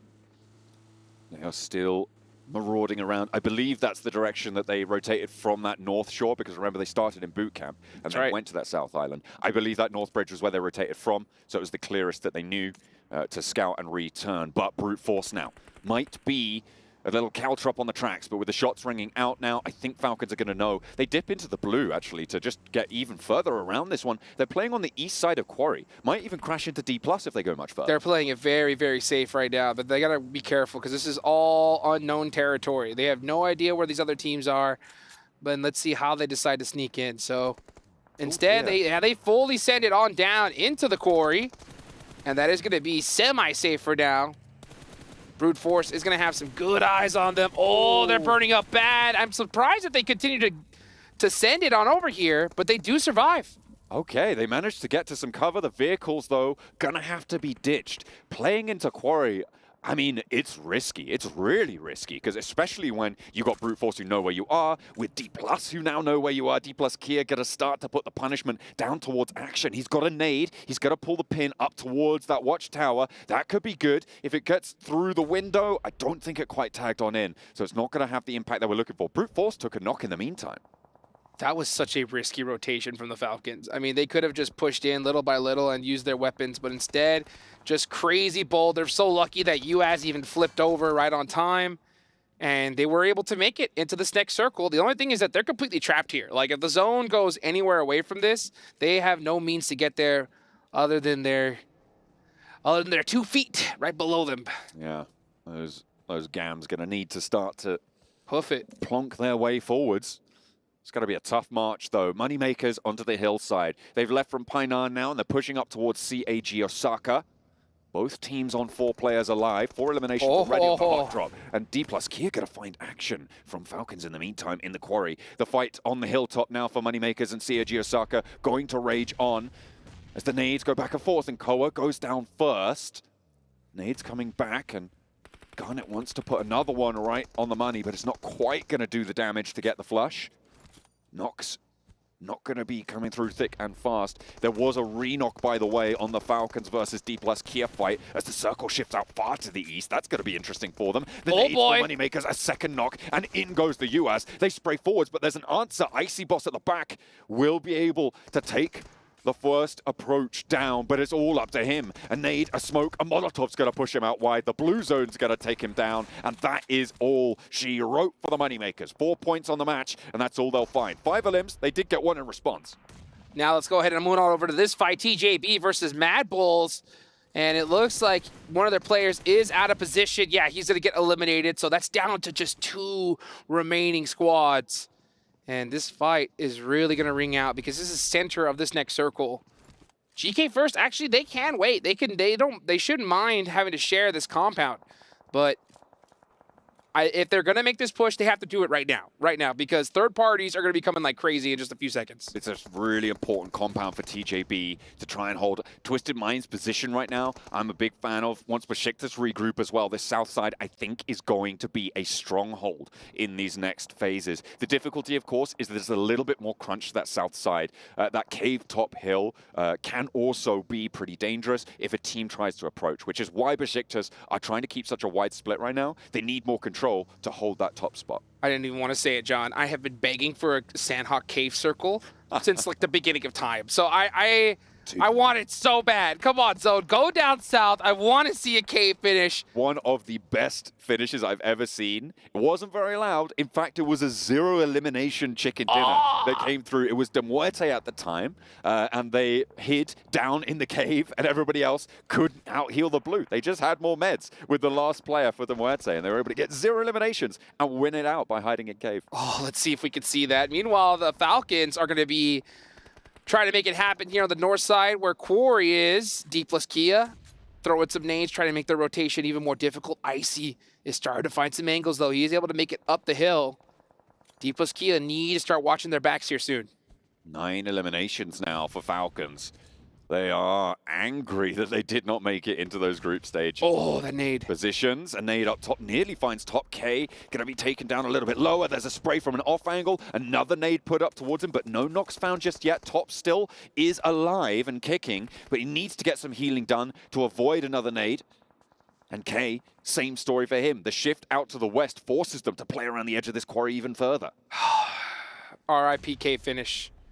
The dream has ended, but you know what? The dream is just beginning for so many of these squads. And Team Falcons are absolutely crushing it. 9 eliminations so far. They're going to have to find a way into this next zone. You can see them starting to hoof it towards that circle. Icy is the one that's stuck out of position here. And with only... Well, actually he has 3 smokes, or those stuns? No, those are stun grenades, so no smokes to his name. He's going to have to do it with the bullets in his M4. Brute Force making their way across the west side of the quarry ridge, and it's not going to be slowed down, but it will be stopped. Actually, Top finds the angle that they were looking for, and they will slow it down, but Top goes down in the meantime. Brute Force move into the bottom of quarry as well. That basin starting to fill up now, and it is so much pressure that the Falcons have been bearing for a while, and I'm surprised that they've made it this far with all 4 players alive. Top is knocked. Let's see if Action's able to make it across. Oh, Brute Force saw it coming. They're applying that pressure to Action and just forcing him out right here. Blue zone is going to start closing in the next few seconds. It's another team down. Oh, let's go. Action. Spray down towards the Brute Force front point. They're looking for that res, but the control on the cross from Neos is so impactful right now. He's going to get pushed out by the blue, but the nade goes up high. Is it going to reach over that cliff face? It bounces just a little bit short, but bobbles down. Doesn't find a knock. Not quite. And Neos goes down. A pivotal pick for Action to be able to find his teammate, and Top might even get the res here. Let's see if it's going to happen. This zone is starting to close pretty quickly. I think they're going to have to let him go for now. Actually, never mind. They're going for that res. That zone is on the thin side, so it is closing ever so slowly. The rest of Brute Force, actually, it's only 1 player left. It's Freezer. It's all up to the rookie for the roster. Freezer in his debut season. Oh, in the open? No way. He's doing work for Brute Force as a champ, but he can't hold up to the brutal force of Falcons. They just tear him apart, and it's 12 eliminations now. Oh, just feed them. Just feed them. Team Falcons are soaring right now. 12 eliminations, 3 players still up, and they did it the hard way. Top now getting knocked by TJB. Every single team is facing the Falcons at this point. Can they continue to hold on as we now look on the other side of the circle? IWNRX finally trying to make a name for themselves. 7 eliminations. They're off to a massive start. This is one hell of a sequel to the tournament. We are going to get a real treat right now. If IWNRX actually start to turn things on, it is a fascinating, entertaining roster to watch. So I am really excited. They've managed to start this sweep out on the western edge. They're looking to control the high ground now. They've got 7 eliminations. Sure, Falcons rack up the Baker's dozen with 13 now, but IWNRX still have plenty more to go, and they're in a better position. Team Falcons with 13 eliminations. Okay. How are they still up? Now Top starting to shoot up the hill. He gets that knock. That buys his team enough time to just start moving. These guys are just too good. It is really IWNRX's game to lose at this point. They have so much real estate here, but they got to stop the Falcons. Another nade, going to do a lot of damage. Doesn't quite get the knock over towards Frozen, and he's got that first aid off as well. Keeps him alive for a little bit longer. Swain's there for the backup. Gotta hit it. Strafing back and forth, and finally the Falcons fall to IWNRX. 8 eliminations. TJB, I believe, had some third-party action going in over that way to keep the suppression up. That compound for TJB, I said it before, was all important, but it is IWNRX.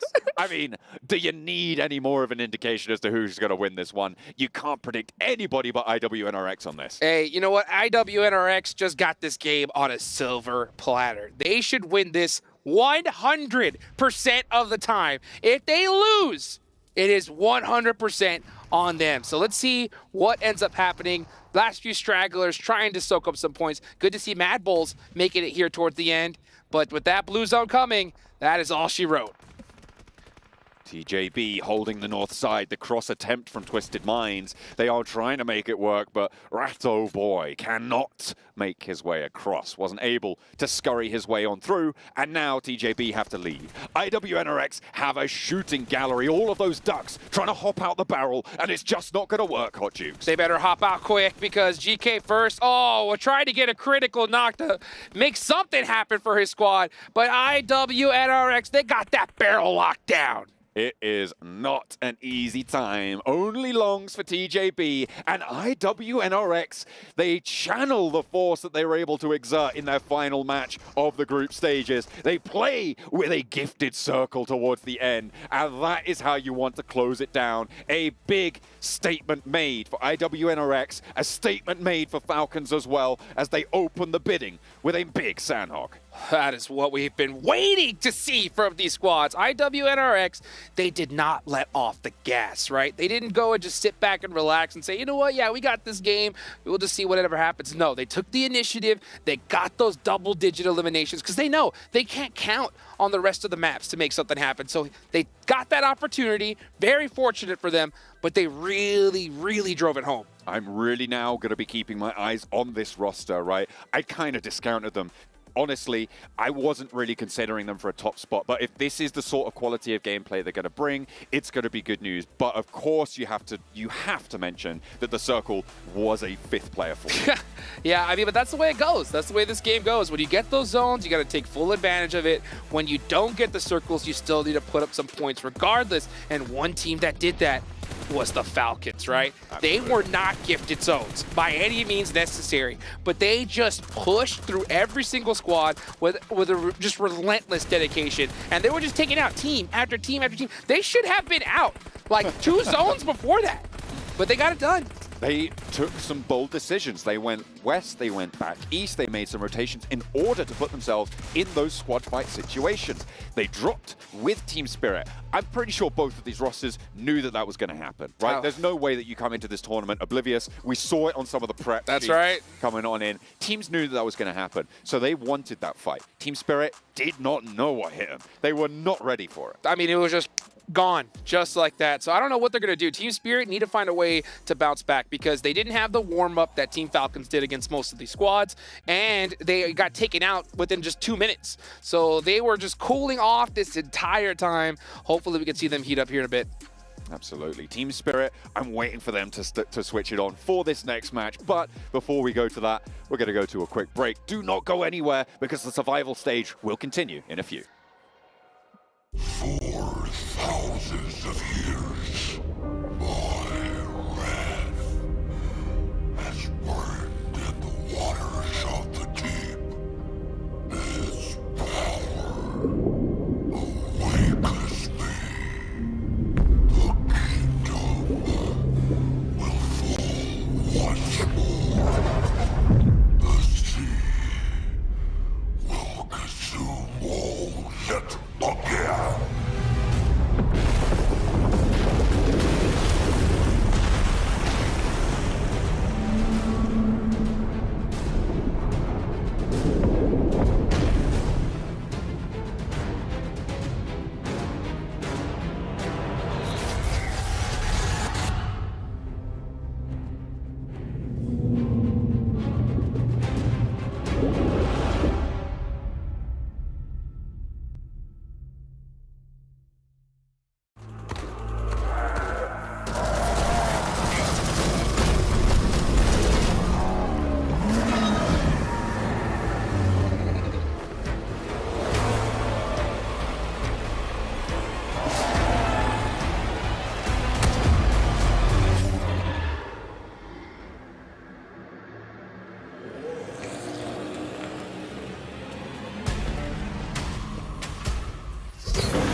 Well, a lot of the teams coming out the gate strong. IWNRX taking home the chicken dinny.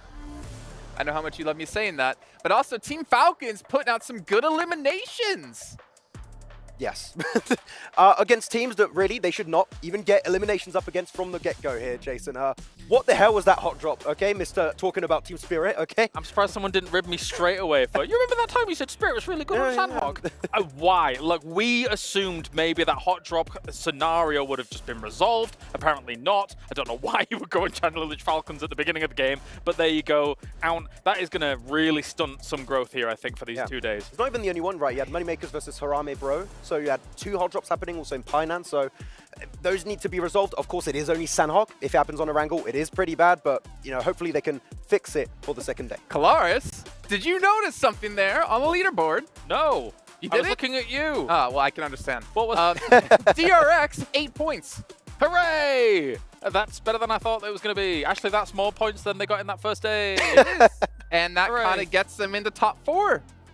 For now. They could be making it into the main event. It's one game. Let's calm down, okay? It's one game. We'll take a look at the rest of the list here. You can see a lot of teams here getting 0 points. I'm kind of a little bit sad Seven's not here to talk about Inko, and they're a big fat goose egg. But Brute Force again, 2 points for them. Moneymakers get themselves 5s. It is Sandhawk. So we won't judge too harsh. You only have 2 of these over the course of these 2 days. You'll still have 6 Erangels and 4 Miramars. Yeah. Twisted Minds. Where'd they go? They went Cave. They won Cave. Ratto Boy surviving until the very end. Ratto Boy. But leaving Cave is just not going to work out when you have, what was You do it, that again. Mad Balls and TJB No, in the compound? It's kind of my Actually, no, I want to see it again now, yeah. Okay, Ratto Boy. There you go. Just for you. Appreciate it. It's a great name. I love it. It's the best name. But let's talk about IWNRX really quickly. Obviously taking the zone towards them.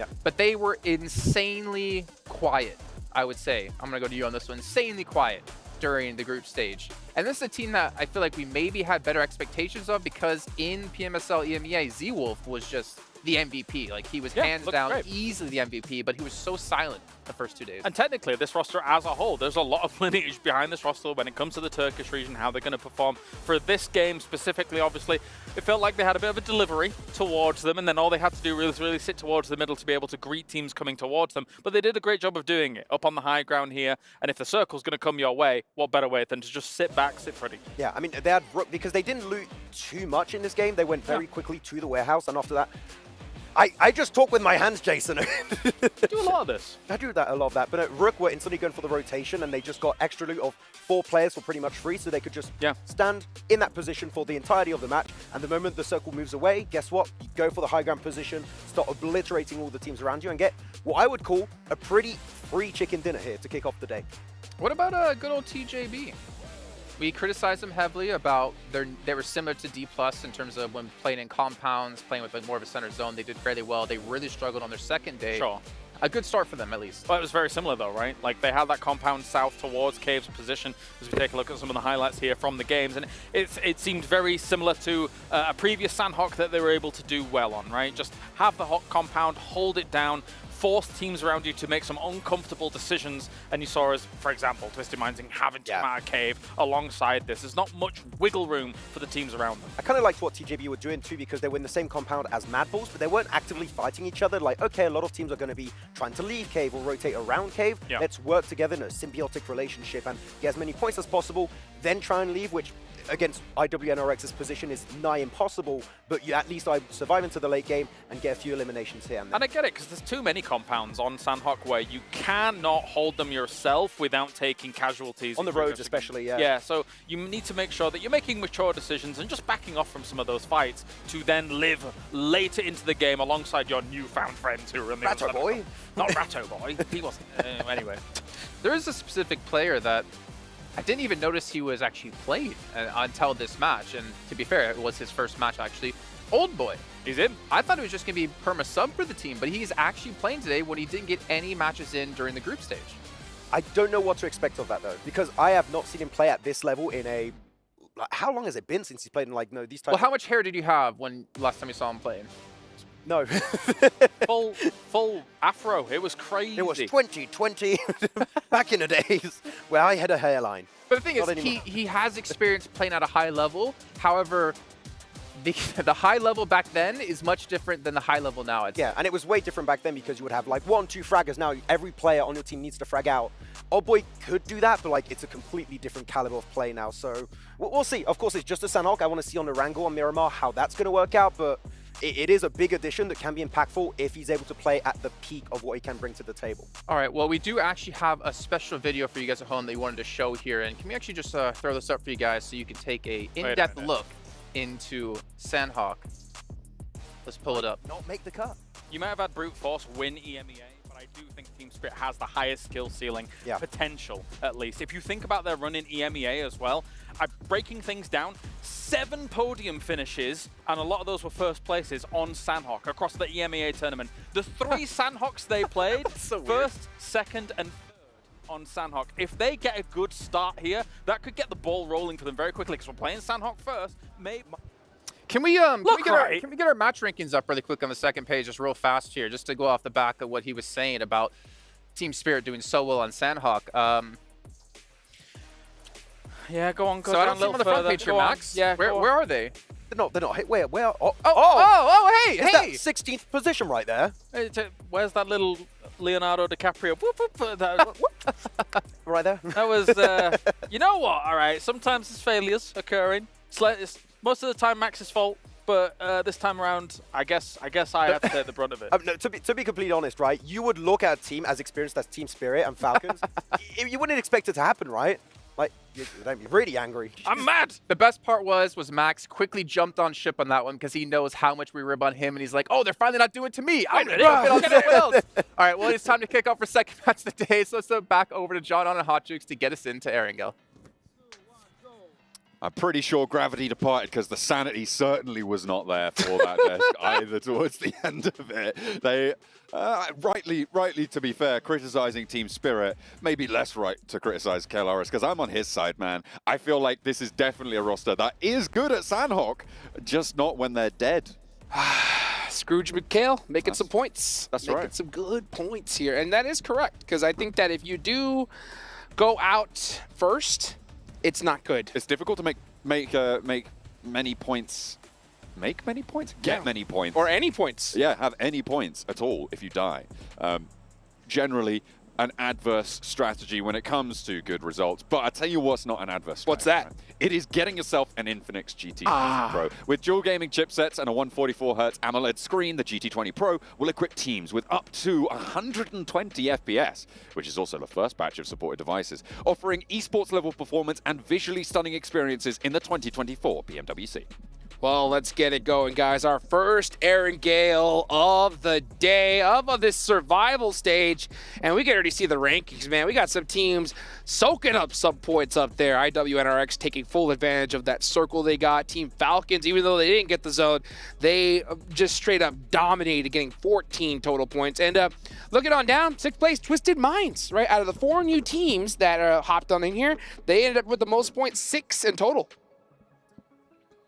Playing path from the northeast side down towards the quarry. Difficult potentially to get to military from here. Don't say it. Oh, sorry. Yeah, no, don't talk about the island. We've already seen twice. Too many times. The brutality of that sort of a circle on the south shift. And in a survival stage, teams would be very, very reluctant to try and make their way down there. Okay, it's a good chunk, but it's not, right? Yeah. It's not a military circle yet. Yet. Touch wood. There we go. Found some wood. But we are absolutely hoping that they don't have to make that shift south. Yeah, they do not want to do that. Oh, no, we got a hot drop! Team Panda! On the outside! Oh, the knives! No. Team Spirit, what do you got? Are they going to be able to find anything? This is a no disaster. Way! Not Team again! Spirit! 2 games in a row! Team Spirit have fallen! What are you doing? You can't do this! This is PMWC! The devastation! Can we get a clip of Kale right now? What's his face doing? Yes, I want to see Kale's face, because... I mean, mine's doing. I think it's covered in tears of EMEA. It's unreal. That is unreal. 2 hot drops off the rip, not able to find a weapon, and you go down like that. That's honestly unbelievably difficult to bounce back from. That is unequivocally a bad play now for Team Spirit. No excuse for doing this twice in a row. I don't know what they're going to do. I mean, maybe it could have been that plane path. They didn't have a solid secondary drop location, and they just got punished right there. So if you're even trying to make top 4, 2 bad games is pretty much max what you can afford. So they need to go crazy every single game after this. Otherwise, they're going home. Let's be honest. It might have just been done and dusted off that. I mean, if nothing else, that's a huge morale buster of a start to the day, right? 2 matches where you're out of the game in 30 seconds. It's not cool, right? It's not cool. It's going to be a real rubbish feeling to be sat there in that Team Spirit booth thinking, what have we done? What have we just done? We are throwing this away. Let's see what Twisted Mind can do. TJB making a party up over here by Crates. Nice support fire there from the other teammate. Guizal is trying to find a better angle here. He's actually going to be popping in through the back. That's a bold play. I'm so shocked he even did that. He should have found a way towards the squad. Now he's completely trapped, and he goes down. Yeah, it's GK first, able to hop out with backup as well. Twisted Minds not in the position to support it. That's a good nade. Might go for a third party. You're right, that was a pretty solid nade. Pushed him back and into the sightlines of his teammates, playing off one another. well, their hands got to be shaking right now. The nerves at an all-time high. It looks like they're going to be trading one player for one. What is TJB going to do? Are they going to continue to go through this fight or rotate away? Honestly, sometimes you got to just cut your losses and leave. Maybe just try and head on out of there. You want to get these reses. They don't really have any loot at all, so they want... Yeah, I think TJB may have to commit here. They are so underlooted. They need every single thing they can get from Twisted Minds. But how are they going to get there? This is always a very difficult fight in crates because you have to make those crosses into the wide open. You don't really know where other enemies can be. And it could end up really, really bad for you. Flower's staying in the same position. He's not rotated at all. And every single second at this point is just devastating. It's really going to eat into your point scoring potential every single moment that you keep presence in these crates, but they got Overwatch now. They do. They have managed to sort of finagle something out of this one. Higgles trying to shimmy around, and no res is really going to be available for TJB. Like, that's a super exposed position. You can't go up there. Federalis just running people over towards Pachinki. Okay, let's go for it. We'll take that. We'll take that. Yeah, TJB's going to have to figure out what to do here because, yeah, when you're in that Overwatch position, if you get caught out, you're getting knocked. Like, you can only take shots when you're, like, 1,000% confident that you're going to get that initial knock. He may have eyes on Obscure. He saw him. Oh, and he missed the shots. Now they know exactly where he is. All eyes are going to be on him. We're going to have plenty to deal with now. That was risky. 3 players alive, 4 Twisted Minds. Same for TJB. Both rosters having a rough time of it now. Longs is pretty much out the fight, so if Twisted Minds can establish and engage a ground fight, he's going to be so out of the way. Let's take a look at what is a disaster for Team Spirit. They don't even get in the door. Oh, my goodness. And, yeah, I don't even see really any weapons on the side of Team Spirit. They were just trying to knife for their lives and just take it out in an instant. That's actually upset me. I'm pretty upset about that. I'm genuinely upset that this has happened. Quite frazzled. To Team Spirit. Yeah, I mean... What can he say? I genuinely don't even want to talk about it. They've had their feet on the ground in this tournament for like 2 minutes. Yeah. They owe me now. Yeah, that's going to hurt. And the thing is like your morale has got to be at an all-time low. To bounce back, you only have 10 matches remaining. Oof, it's going to be a long road ahead. I mean, this next game, we need to see a double-digit elimination chicken dinner. I mean, this is the thing, right? This roster genuinely is so capable of that. It's true. But it's a question of can they dig themselves out of their own minds after that performance. Moneymakers moving in from Primorsk, trying to punch their way south of Quarry into the circle. 1v2 is going to start to pop off. Obscure around the side finds one. Jump shot around the edge, and the AKM tears through TJB. Brings Twisted Minds up to the advantage, and it's just Longs. That's what I was saying. If they can establish and engage a ground fight, Longs isn't there. TJB, man, just getting demolished right there. Obscure with that 1v2 was disgusting. What a huge play. They know where the final player is, and it's really up to Twisted Minds now. Do you stay? Do you get this confirmation? Or do you head towards the next zone? All Longs. That is a very angry play right there. Mean. Shooting out the tires, saying, you know what, how dare you? I'm going to make things a little bit more tough on you. There's a little lead weight around the ankles right now for Twisted Minds. Oh, Obscure's going to have an angle. Yep, he does. Third-party potential for Inco as well. Remember, got him! through. That is exactly what they were looking for. Obscure! Shot. All Inco 4? have got the off angle as they move from North George, potentially pulling short to find some Twisted Minds players, but that fight has concluded. Team's very, very central. This second circle just about to pop. Yeah. Go south. Why not? Let's see it. Let's see it. Okay, never mind. Yeah, it goes right dead center. It's going to be School still available, so honestly, it's a very good zone shift for Twisted Mind and Inco. We'll see if that battle does ring out.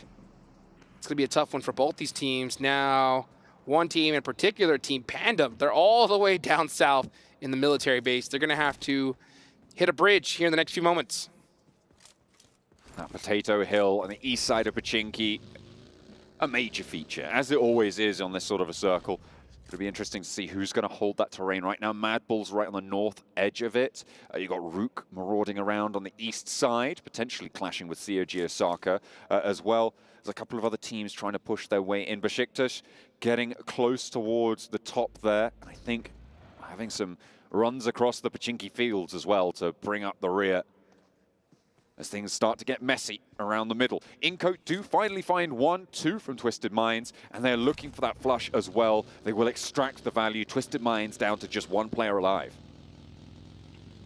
One player alive, just like that. They did get some points on the board, though, so that's fortunate.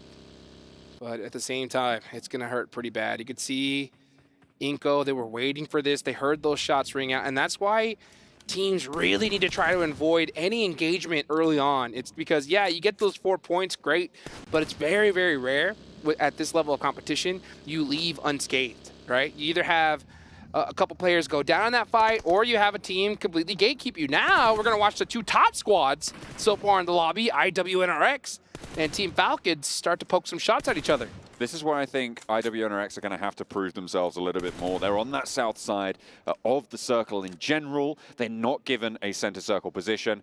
Their sweeping needs to be strong now. That's kind of how they finished out the last game, and what they're going to need to do this game, sort of going to echo that. Obviously, it's only circle 2. They don't have to move yet. They'll be able to bide their time for just a moment longer, but fighting off against Falcons, that's another way to prove yourself.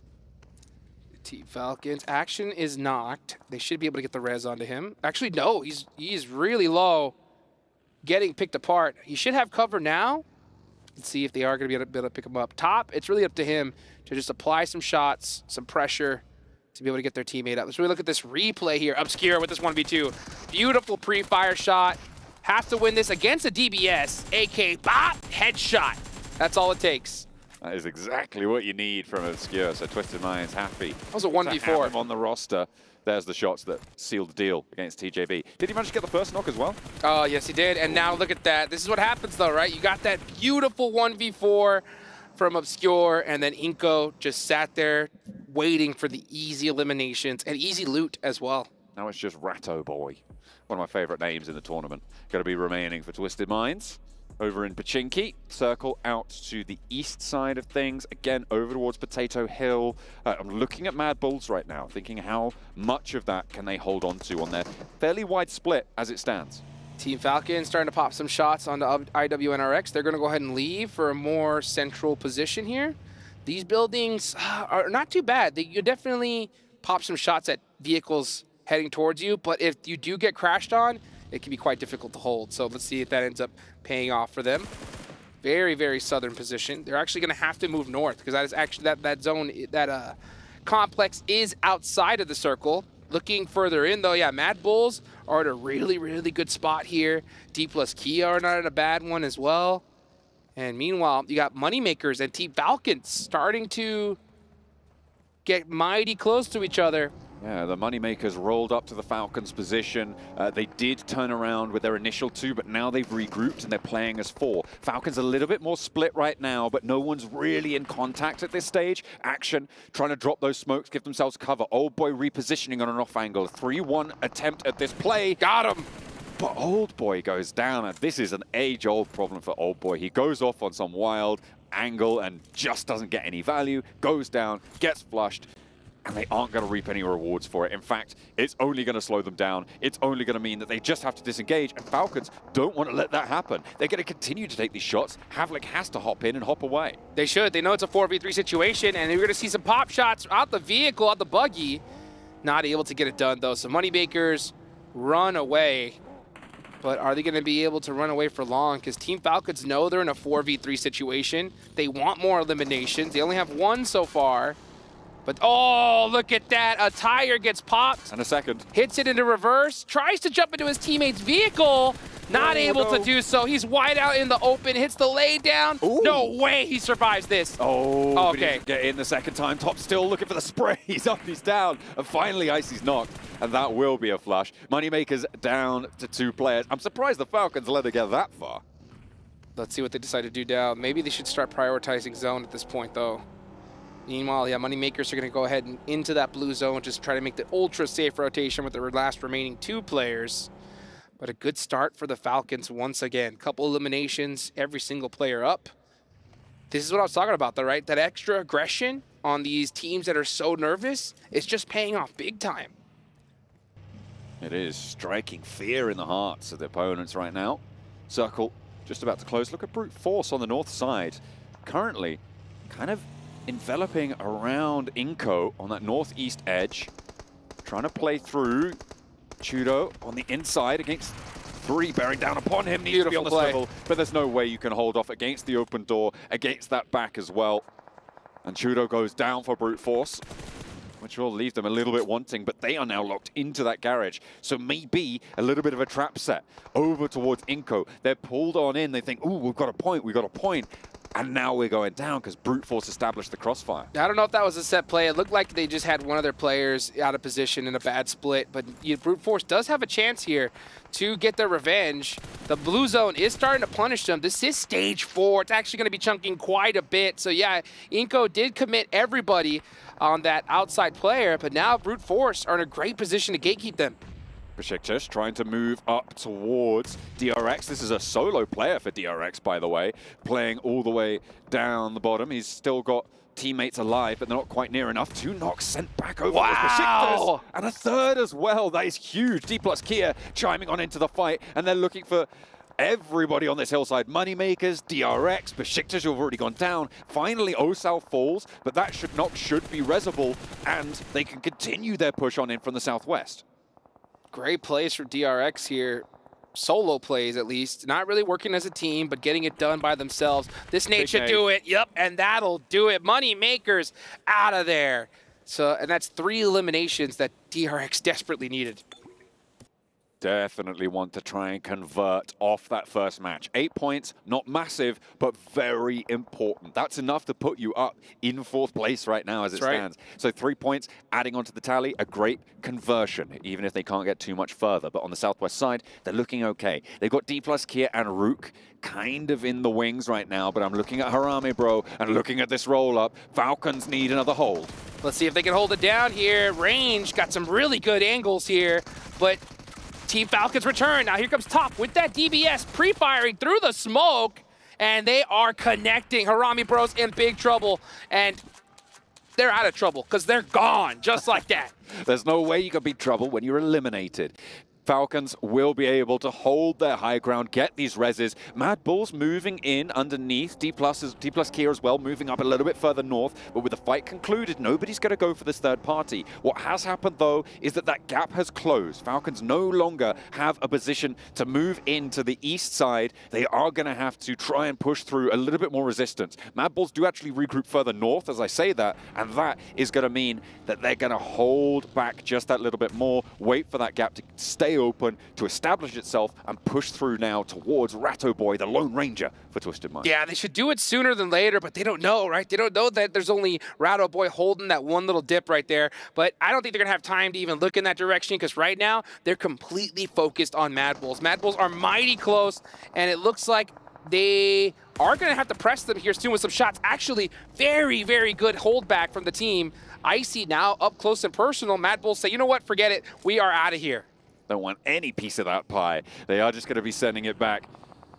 And moving back up towards Brute Force. There's only one player for Brute Force on this outpost. It's Niaz for the roster. Brute Force, of course, having lost a player to their Inco scrap in the garage. They are going to be able to hold a lot of this north side, actually, under their control. Rook, they've been trying to move up this hill for a while. DRX sit in the way. Let's see what Rook's going to do. Rook is one of those teams that is new to this lobby. And they definitely are feeling the nerves, but they got to start getting aggressive. They have to. And you can see them starting to press up on a DRX. They got to get this fight done sooner than later. They got to recognize that, you know what, they have the numbers. They're all close together. Might as well try to take this fight. Oh, but some great shots there from Sai. Up top. And that's actually from multiple different angles. Now we see Rook starting to press the pressure onto DRX. Is he going to get that knock? No, barely misses. Not quite able to connect for Where's the rest of the team, though? They are quite split around this fight, and they're not really trying to capitalize on this just yet. Finally, Inco goes down. The little bro of Brazil, again, not going to have a great result on the match. Hang on a minute, Mad Bulls, Falcons, over on the western edge. It looks like they will finally clash. The Mad Bulls turn around and head back into the fight. One player of Falcons now down and out, will be flushed. Another knock over on this western edge against the Falcons. The Mad Bulls are starting to turn things around for them. DRX as well, in the way of Rook, starting to find an opening. It's just top now remaining. This guy, MVP material, rolls on down. Is he going to be able to survive? I mean, that's a kind of wild push, and it's not going to work out. They still get 7 eliminations, but go down earlier than we expected. But 7 eliminations is enough. That's good, solid points regardless. It's all about that consistency if you want to make it into top 4. We're seeing some inconsistent teams get taken out really early here. Rook has a lot of angles. Meanwhile, Twisted Minds, the final player, getting taken out. That's Rato Boy gone. Mad Bulls now finally starting to make some noise. Yeah, with 4 eliminations this match and full 4 players alive playing from the West, they have got an interesting approach to this circle. Right now, Pandem are split across the strongest part of high ground, with Rook trying to push in on the western side, IWNRX on the east. It's going to be a tall order to hold it, though. Let's see if they're going to be able to hold it down. Rook starting to make some noise here. Get a nice elimination there onto D plus Kia. I believe it is just Chips, last one up for them. And now, oh, look at that. Beautiful shots onto the Mad Bulls. Is he going to get the confirm? No, barely misses it. If you're a Team Spirit fan, though, you're pretty excited right now because 2nd through 5th place are already out. But you got to watch out for IWNRX. They're looking to soak up some points. Absolutely. I mean, yeah, I was wondering where you were going with that for Team Spirit, because, I mean, sure, you take the silver linings where you can, right? So some of the teams higher up going down early, sure, it's good, but it really kind of pales in comparison to what you need to get done. Brute Force trying to move their way forwards. Freezer is down, will get flushed away. IWNRX pick up that point. That goes over towards, I think Zedwolf was able to get the flush, but the point is frozen. On this eastern side, they are in the zone, and they can start to look to move along this ridgeline that Pandem currently hold the center of, that looks downhill towards the CAG Osaka compound. Yeah, I think IWNRX needs to get extra aggressive at this point. They have a massive opportunity in front of them. They have the ability to put massive points on the board and create a large gap ahead of them. If they start creating a big gap today, tomorrow they can have fun with this lobby. They can decide which teams make it and which don't. They'll have so much power available in their hands, so they need to take advantage of it here and now. Next zone does pop.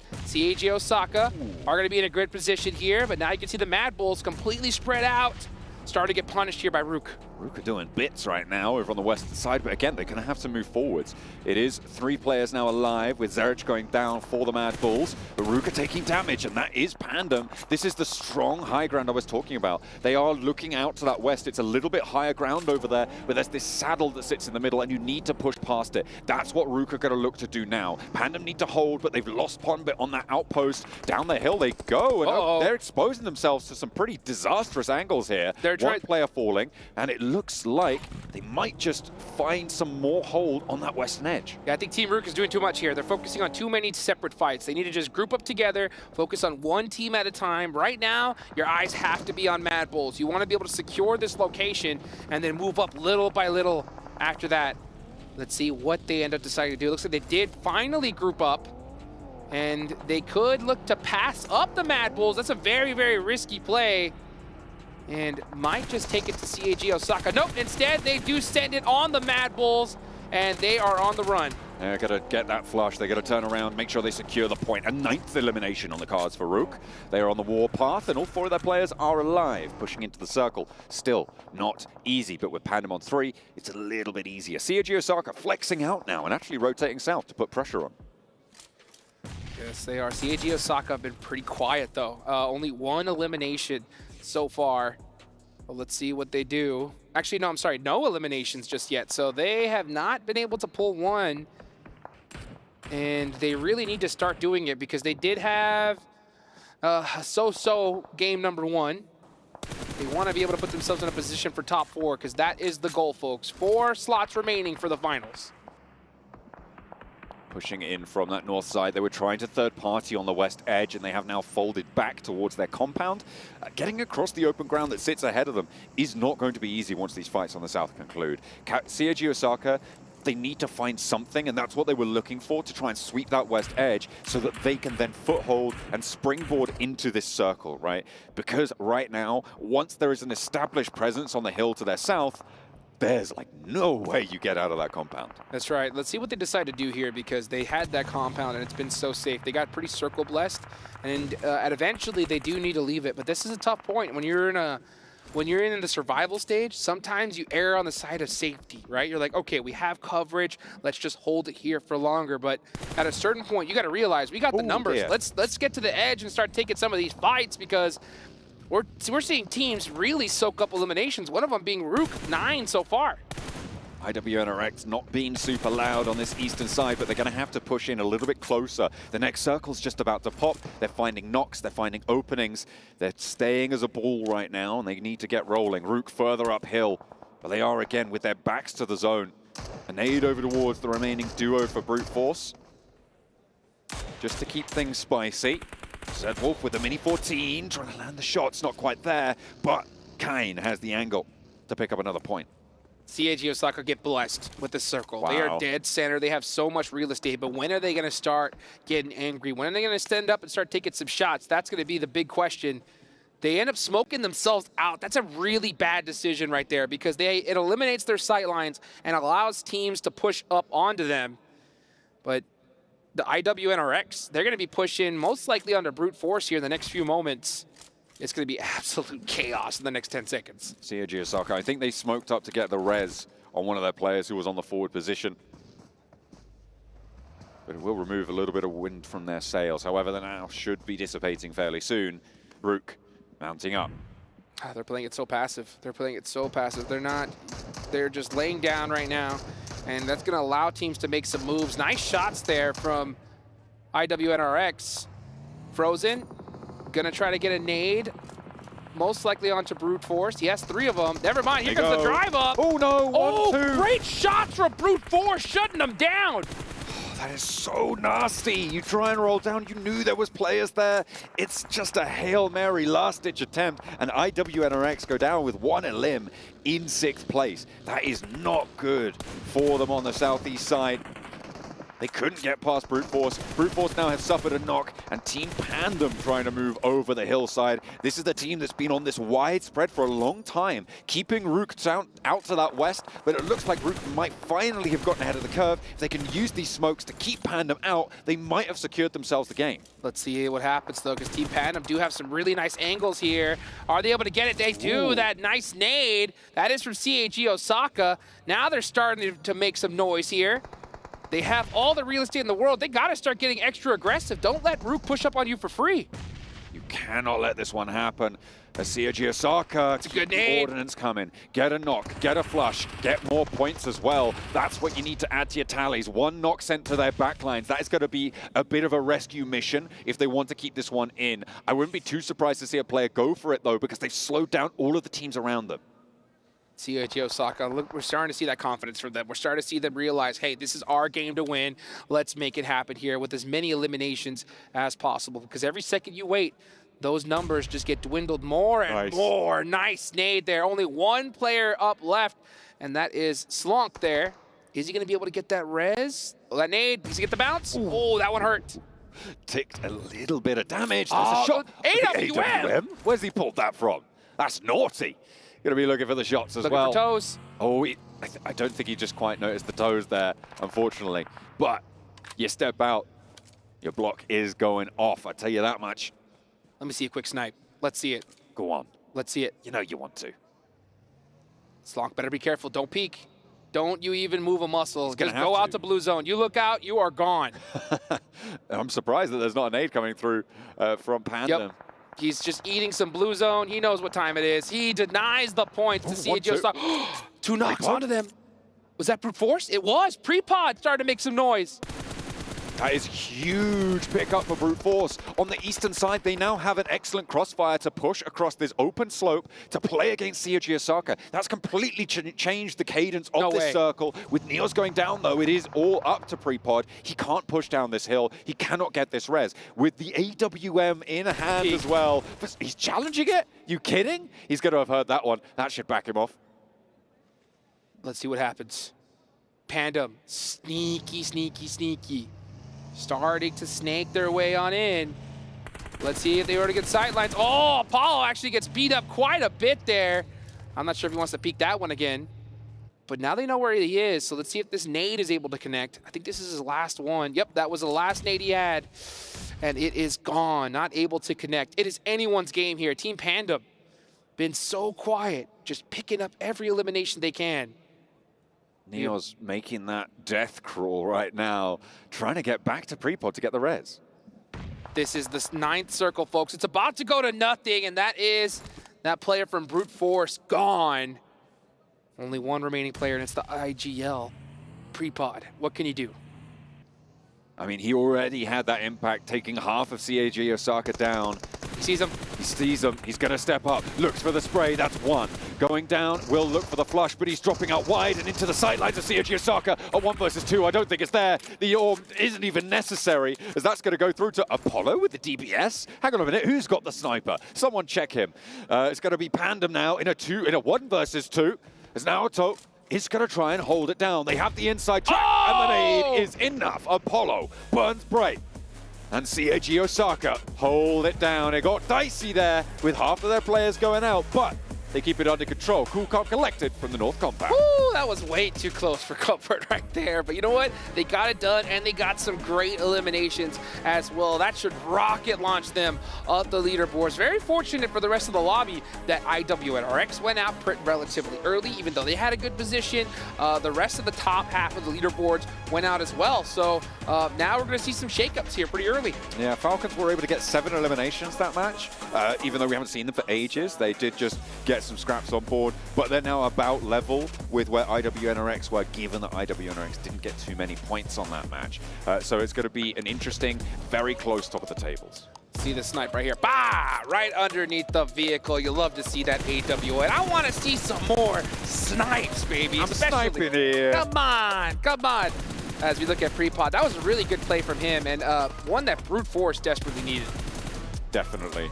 It is going to be good news. I mean, Brute Force did bits, right? They managed to get up into 3rd place. I think it was 5 or 6 eliminations towards the end. CAG Osaka putting a respectable score on the board. Pandem, they held their nerve on the south side. I wasn't expecting them to be able to keep Rook at bay, but they were able to do it, and I'm pretty happy with that. I'm pretty happy as well. You know, as a matter of fact, I talked to Prepod at breakfast this morning, and I was like, dude, survival stage, come on. He's like, we just lack confidence. That was it. It was all about the confidence. But after a game like that, hopefully they finally gained it. And they're going to need it here because there's not a lot of games left in this one. No, absolutely not. There is an ever-dwindling number of matches remaining. It is so exciting. Can Team Spirit stay alive for a minute or more? That's what will be answered after the break.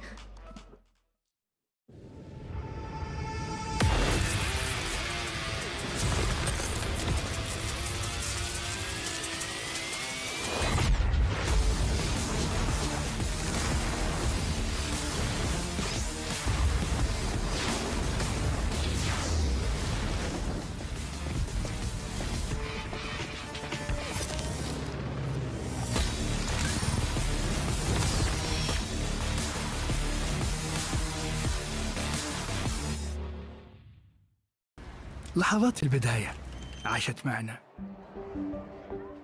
كنا نحسبها وقت للتسلية بس. نحسبها بس ذكريات. عبود أعطي أختك اليد يا ولد. ابتكرنا فيها ابتكارات، وإذا بغينا قلبناها خرافات.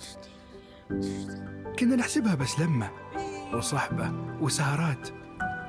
انتبه نوب ترى نوب. لكن كنا نشوف عالم ما حد يشوفه. ليت يشغل وقته بشيء يفيده. الله عليك على اليد سود. عالم كبر وعاش فينا. عالم الحماس فيه يوصلك كل مرة لحلم أصعب، بس ما يصعب عليك.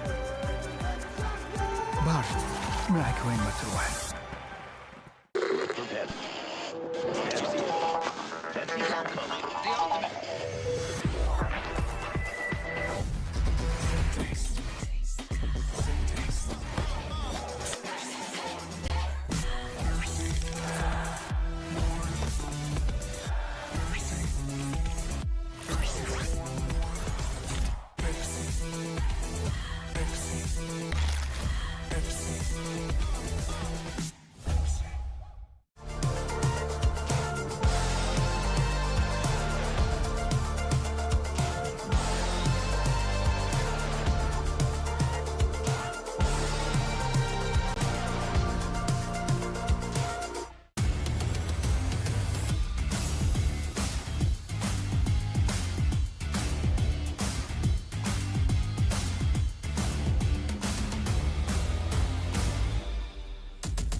It's seeming to be a day of changes here, as we do have some teams who massively underperformed when it came to the group stage stepping up. Kagosaka getting himself a win here on our first Erangel of the day, but the real story, Kalaris.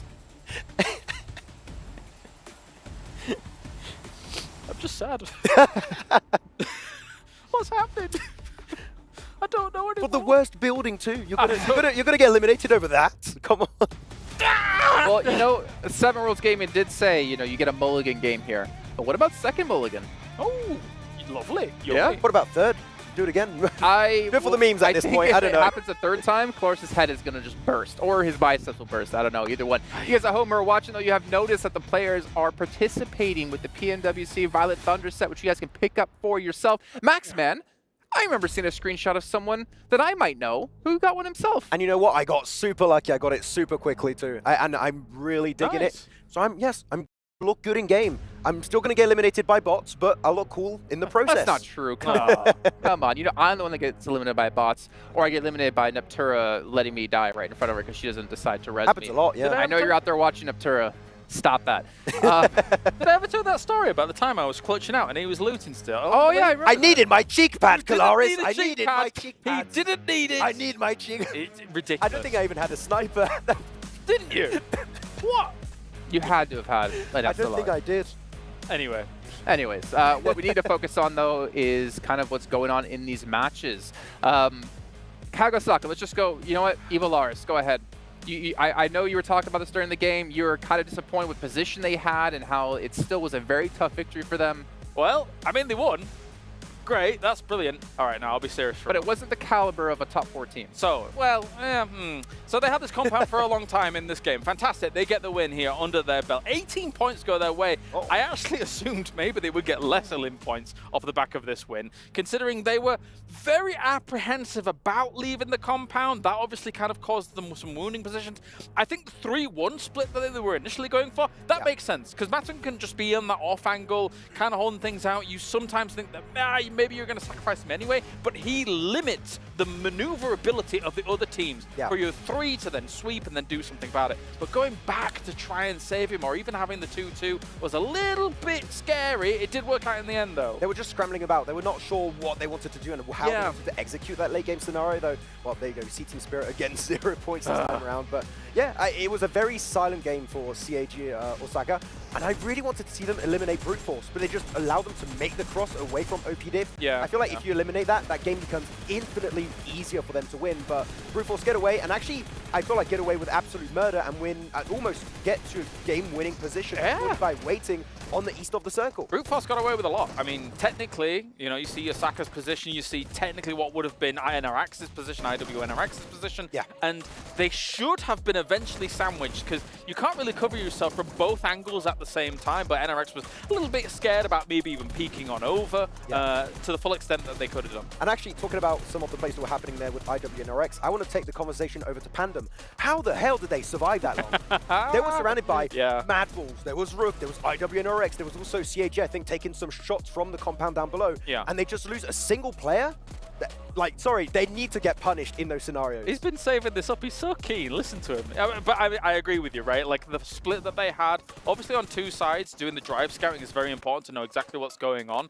But their split should have been punished by some of those teams. Be it IWNRX moving west, or the teams finally fixing every fight that's going down on the west even, I should say, and then moving east themselves. But no, Pandem got away with a lot, man. A lot. Well, one team that I wanted to bring up here that I know Seven, while we were watching, was talking about Rook. Honestly, Max, we got to cover them when it came to PMSL CSA because we got to do the watch party on it. I don't really expect much out of them in this event. However, they put up 11 eliminations here so far in this match, and not easy to do considering, again, the caliber teams you have. But I don't know if that was a fluke or if this is what the kind of Rook we're going to see in this day. I would say, I mean, covering CSA right in the watch party, Rook were a very passive team, right? I feel like they understood we need to take like an extra kind of measure of precaution if you want to do well in this lobby, which is we see a team, we're just going to shoot at them, get the points. Stop doing that. And I feel like they've changed their mentality from CSA going on to PMWI because passive playstyle is not going to make you qualify in the top 4 for the main tournament. So we know that they have some really good sprays. I think Keeper Boss is a player that we mentioned multiple times that can perform really well at that kind of mid to long range sprays. Yeah. But now they play more aggressive, which is the perfect change for the stage. I'm really stoked to see that. I mean, you've got Vic on the team, you got Yankee on the team. You did see a couple of clutches out of those individual players back in CSA. But in the back of my head, it's like, Jason, this lobby is so much more difficult, even though you have teams like IHC, 4MV, Falcons in your region. Team Spirit. Oh, no, actually. No, sorry. I mean, for I said difficult. They squeaked by in the end of the Ratto CSA tournament. Not Ratto Boy. You're upset. Wait.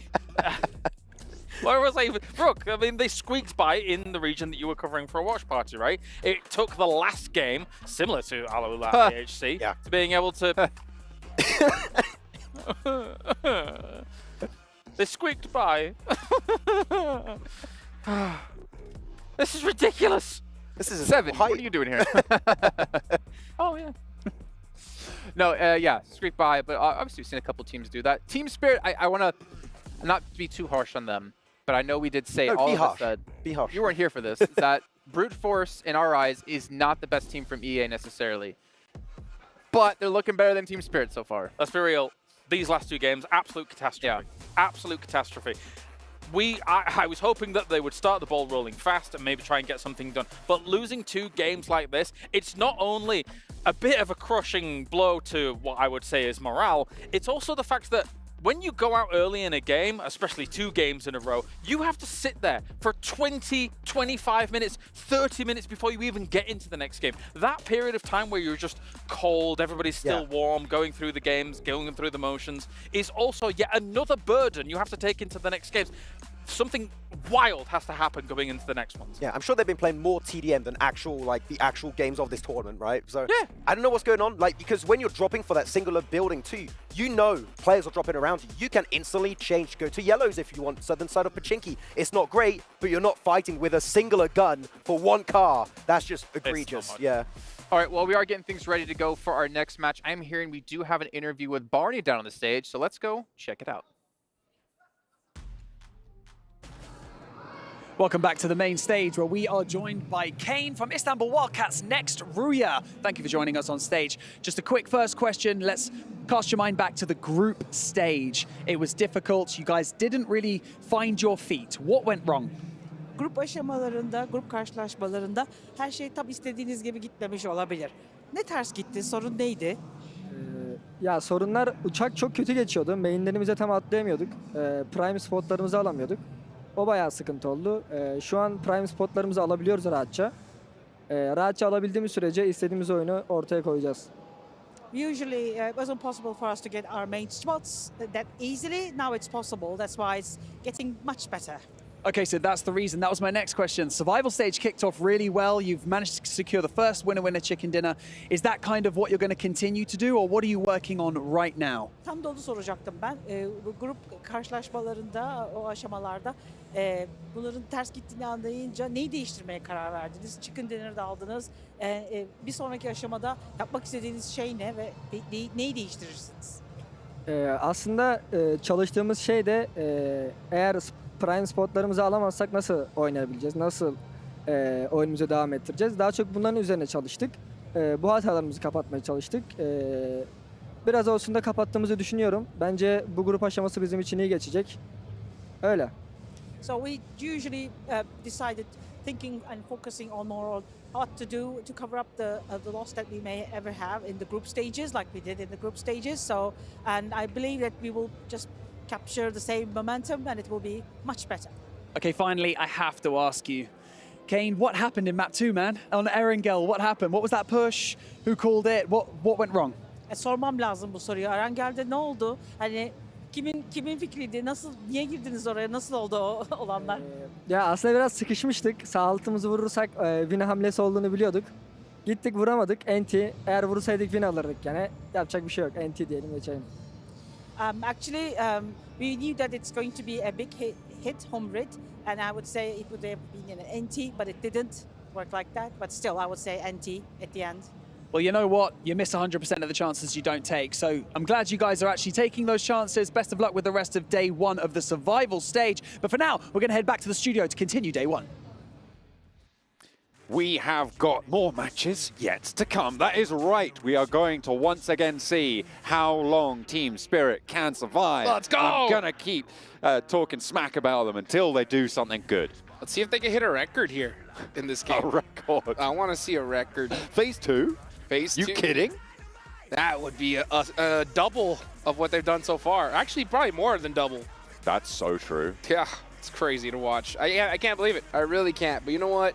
They're going into this second Erangel match, and don't fix what's not broken. You know what I'm saying? Just go to the same place. Go. You know what I'm saying? It's all about consistency, but maybe they don't understand that, you know what? Consistent points is what they need. That is true. They are being consistent. But let's take a look if they can increase that points floor. They are going to be looking to do so, of course, with the Infinix GT20 Pros. With dual gaming chipsets and 144Hz AMOLED screens, the GT20 Pro will equip teams with up to 120 FPS, which is also the first batch of supported devices, offering esports level performance and visually stunning experiences in the 2024 PMWC. The plane path is here for our second of 3 Erangels, and we are going to be going from Milt to Power over to George Pole. Alrighty, well, I'm looking at this plane right now. I'm seeing where's Team Spirit gonna take off from, because they need a monster game right here and now, because you can't hope that the top teams are gonna do bad once again, because at this point, we're already starting to see a little disparity at the top, and there's only been 2 matches so far. And that lead is only gonna get increased as time goes on. So I'm looking at the plane. I don't see them out just yet. Team Falcons. Yeah, they are on the south, Team Spirit. Oh, there they are, yep. Are they going again? Are they going for the repeat? I feel like they're a little bit split away right now. Okay, breathe a second. Team Spirit haven't hot dropped. Oh my God. Oh, okay, that's good. We're starting off strong. We're starting off strong, mixing things up here. Third time is the charm, and you know, at the same time, they're so cold going into this match. You know, so cold. They're gonna have to make something happen here. The zone does go on up, and it's gonna be a tough one. It's pretty tricky. Keeps that central river in play. That's right. Keeps a lot of decisions still to be made, because it splits the circle almost directly in half, right? You've got all of that water that you need to cross, and I mean, sure, you can go all the way around to the east, but if you have to make that call early, which side do you go for? Right now, technically, I think it's a fairly even split when you include the water that's all the way on the north side. The probability of ending up either north or south of this river, I mean, maybe I'd still give it just to the north. Yeah, I mean, that's the problem, is when you have a zone like this, that river going right in between it, you have to kind of take a gamble, right? Do we go to the north side or the south side? And if that zone shifts away from you, you're in big trouble. I mean, we don't see teams make it very often when they get a hard shift like that. So Cube is a really, really good place to be, right there at the edge of that river. Besiktas, Black are holding it right now, so it looks like that's a place they want to hold on to. But you got teams like Team Falcons all the way down in Novo. They're going to have to make a big trip up north. Yeah, they've got a long way to go. Pandem actually did go to the north side of Military Island as well, so they're going to have to make a similarly long trek, but they've already grabbed their vehicles. Novo getting looted up, as you said, by Falcons, so an easy time for now. The question is, will there be conflict on the bridge? We'll have to wait and see. IWNRX splitting around the ferry pier area. They're going to be fairly looted up. They're going to be quite happy with proceedings. They've got that west coast road that they can go along. But what's interesting is that west side is actually kind of occupied right now by moneymakers. That west coast split, I mean, this is something that Calaris has been banging on about for years, and rightly so. Getting split loot on that west coast side is really effective. There's a lot of loot there. You can have a great game from that position. Yeah, and it's very fortunate that the zone goes in their direction too, so they can just head up north, even probably take that Georgia Pole Bridge up north. So many different ways to head on into this one. Meanwhile, we saw Inco Gaming there on the feed. They were up near Kameshki, so they're going to be split looting Stalber, all that north side. We'll see them push on in. Brute Force are big chilling in Severny right now, so nothing really too crazy. And honestly, it's about time, because we have seen like hot drops, teams getting shredded off the rip so far every game, and now this looks like a normal Erangel. We saw 3 hot drops in 2 matches, right? Like that's That's kind of wild when you consider the stakes here at PMWC, right? Getting to those top 4 spots, you need every game to count. You can't take the high variation plays as much as you can do in long-form tournaments, like those PMSL group stages. Obviously, in those stages, you're playing like 70 matches, right? Like, you've got a long time to make those up. Guess what, though, John? You've just, something has occurred to you, your brain is firing on all cylinders, and I want to know what's going on. Team Spirit has broken the record, baby. Let's go. That's right. That's right. The longest they have been alive in this tournament is right here and right now. So they are setting the tone, John. And that is what makes Kitsune such a fantastic IGL. He's told his team, you know what? Let's not die. That's right. That's right. A bold decision. And you know what? It's always good to see the team listen to the IGL, John. Yeah, absolutely. You know, because every now and then you got some players that are like, no, I'm going to do my own thing. I'm going to go out early once again, you know? But instead, they say, you know, let's stay up. Let's play the game. Let's play the game for once. As we all know, if you go down, it's always the IGL's fault. That's correct. It's never mine. Unless I'm IGLing, in which case I had bad teammates. I don't know what to do, man. Like, they can't. It's just impossible to play with this team, you know? That is correct. That is correct. And right now, Team Falcons are still looting in Novo, right? You can see them right here. They're going to be going to this really late. So they're opting for heavy, heavy loot and playing that edge style. And honestly, it's been working for them because they've been playing on the edge and have just been dominating these squads. Now, I would say this strategy that Team Falcons are doing right now, it's not so effective come finals time, right? Because every team is a monster squad. You do not want to go and just fight through the edge because it's very, very difficult to go through that unscathed. But, you know, here in the survival stage, yeah, these teams are all excellent, but you got nerves coming into play. You know, you have teams that have their back against the wall, and if you're a squad like Team Falcons, you're going to have that slight advantage, and they're totally utilizing it right now. That's why we see them in 3rd place.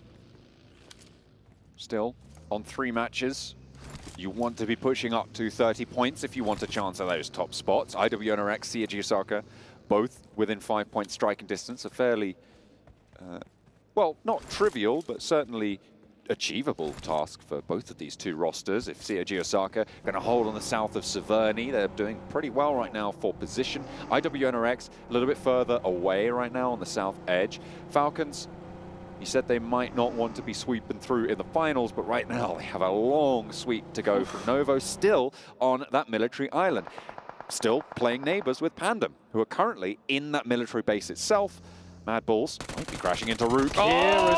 Oh dear, Kipper Boss with the spray down doesn't get a knock though, and that is disastrous. That means that English can lead the charge. They're going to play up, and look at this ridgeline. Immediately getting a crest. Beautiful. No idea. There is an answer though. Back from the Mad Balls, they cut 1, they cut 2, and Rook now looking to try and get a flush. It's not going to be there. They're taking everybody else out. They use Kipper Boss's aggression as bait, and they take the rest of Rook and send them straight to the back pocket. The points tally adds up. Man, it looked like Rook was going to get there in time to be able to support their squad mate, but just a little bit too late. Mad Bulls, oh, that's actually a nice one. Gets the confirmation, or almost gets the confirmation.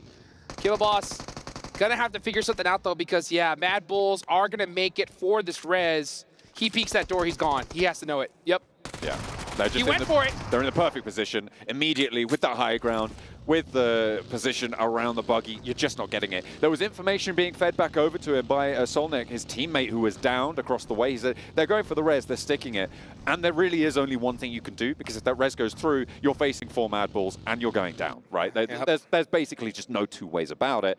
So going for that peak, trying to get the player looking for the res, it's kind of the only thing you could do to salvage a point or 2. I do agree, yeah, because he knew he was going down no matter what. Hit a 1v3 like that isn't going to happen. So, yeah, try to be able to steal away at least 1 elimination. Unfortunately, he wasn't. But right now, my eyes are going to be on that 11th place on down, John. Okay. Because it really is do or die.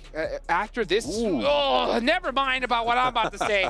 This Southern shift makes things interesting and a super fortunate shift for Team Falcons. Absolutely a lifeline being thrown to them, but they don't even need it, right? They're at the top of the tables. Come on now, let's be fair. Down on the south side, IWNRX also pretty happy about this. Seiji Osaka on the other side, a little bit miserable. Yeah, I mean, all these teams are feeling pretty miserable right now after that shift, except for the ones that you've mentioned. But right, again, I'm going to be looking at those leaderboards as we see Twisted Minds popping some shots off at Mad Bulls. Because you got to remember, John, after this game, a quarter of the survival stage is done for. That's pretty quick. I mean, like, we've only just started, right? That's I'm right. pretty sure. Someone check the calendar on that one, but absolutely, it is just going, and there is no relent from the pace of this one. Every time you put up a good result, it is just that small amount of weight lifted off your shoulders. Yeah. But it's still going to be there. The pressure is so high right now. Well, and it's even higher because I think if these teams, IGLs, have any understanding of this game, they're going to realize that they cannot wait until the last day, the last few games to make something happen as we look at this replay happen. Because during the last day, there's going to be so many squads that know that they're done for. They're going to go home, and that has such an impact on their mental. So sometimes they just push willy-nilly. They just kind of go out of crazy, and that makes the last game so difficult to get points. So if you're a squad that wants to make it in the top 4, you really have to do it today, in my opinion. Teams starting to get closer together, shoulder to shoulder. Only Rook down so far. Besiktas have lost a player. That went over towards IWNRX in their previous scrap, but nothing more than that.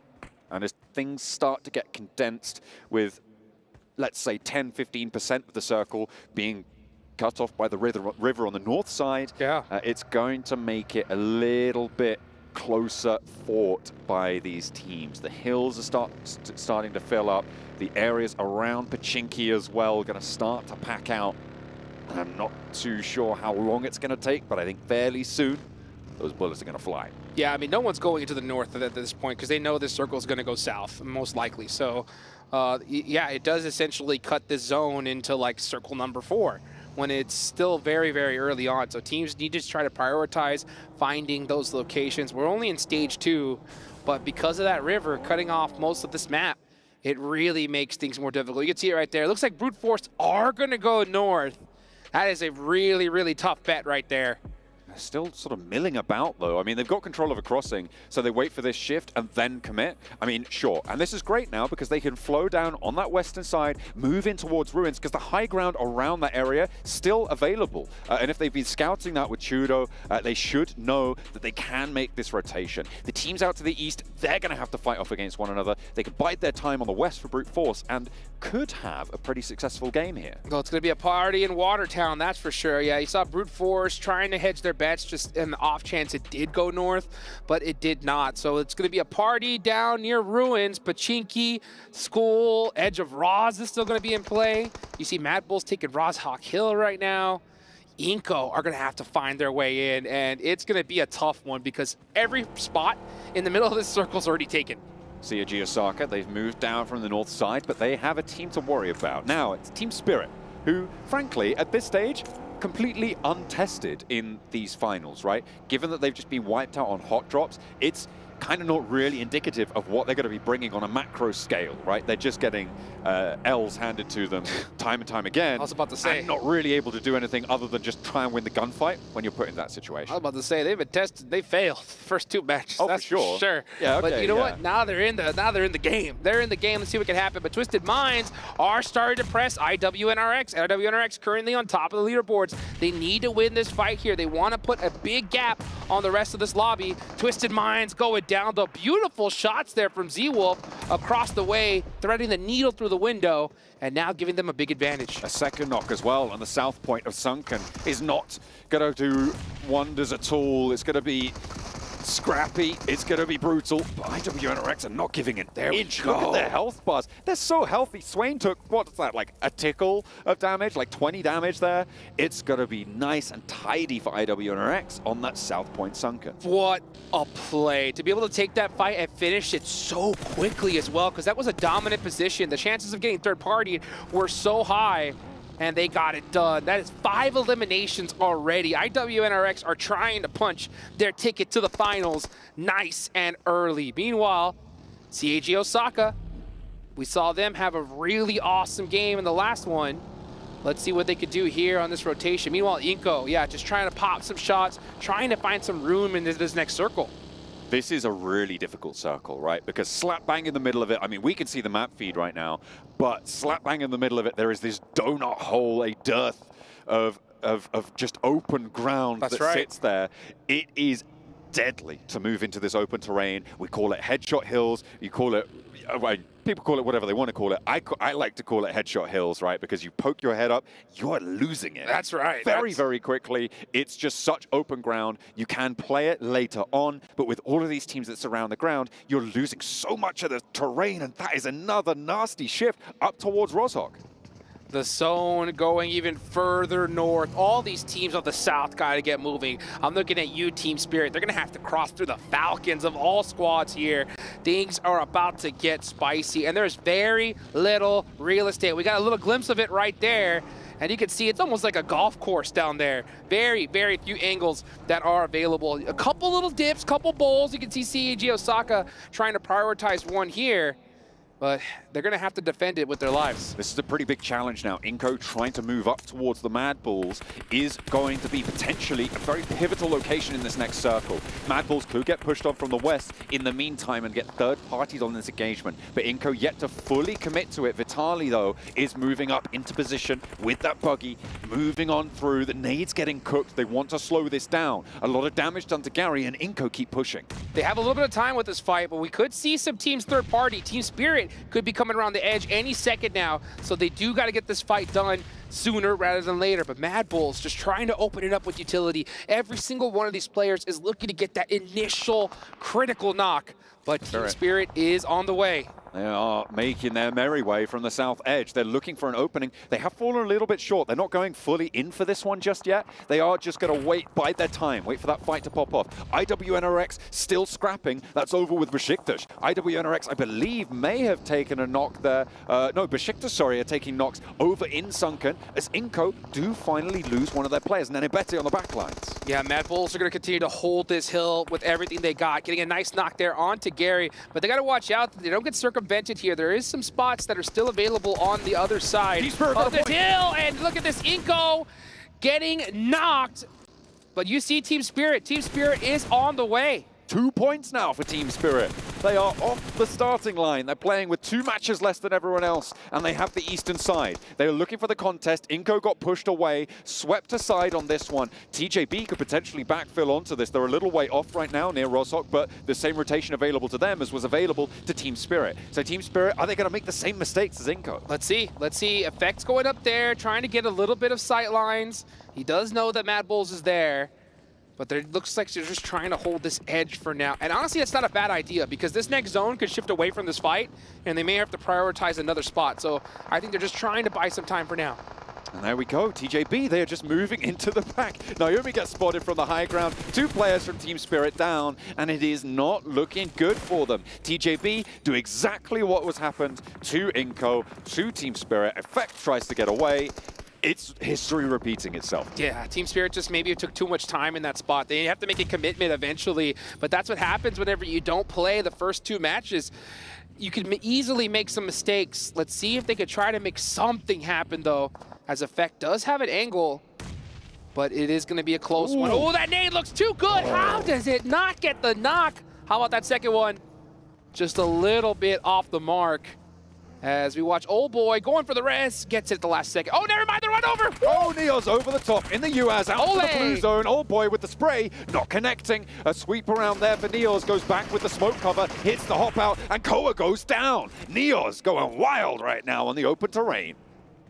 Brute Force trying to make everything they can happen right here, trying to keep their tournament hopes alive. 13 total points so far for them, and they're trying to wreck it up, but look at this. Here comes CAG Osaka on the third party and wipes them out. They're rolling it down, but there's still another team playing in the wings. Moneymakers putting themselves back together. You don't want to give them too much time here. Koa is down, but they're going to want to pick him back up as fast as possible. That comes through. CAG Osaka with a knock on the back line, going to have to turn their attention there if they want to stay as 4. And Moneymakers so tight together. The nade potential here is huge. It is getting cooked. Another one from the back line. That looks good, but they're in the vehicle and they're getting away. They're trying to turn tail and run, and it's going to work out unless the spray connects. Waits looks for the front line, but isn't going to be there. They turn around, they stick the res, and now CG Osaka let Moneymakers get away with it. See ya! Moneymaker said we are out of this one. They get into another bowl, but now here comes Team Falcons on the press.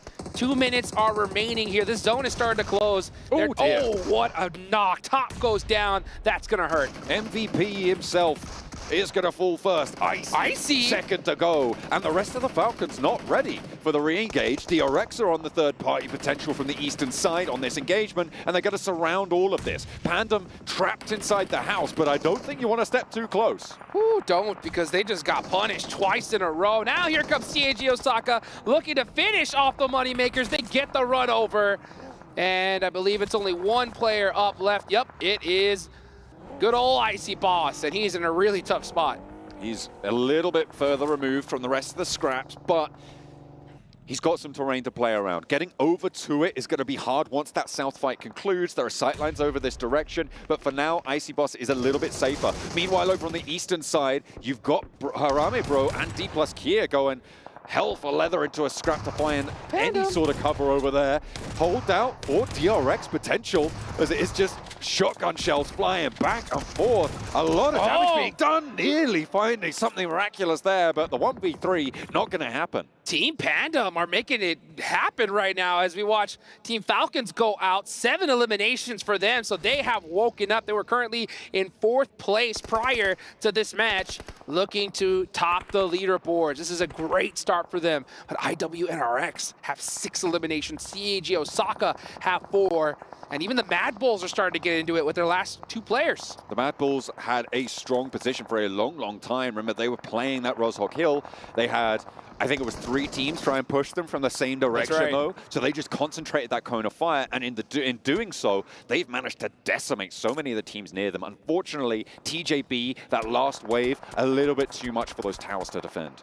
Well, let's see what happens here. As you can see, Team Pandem starting to snake their way into this one, looking to get as many points as they possibly can. Honestly, with this zone, IWNX are looking so good, but CAG Osaka, Garnet, trying to soak up even more eliminations.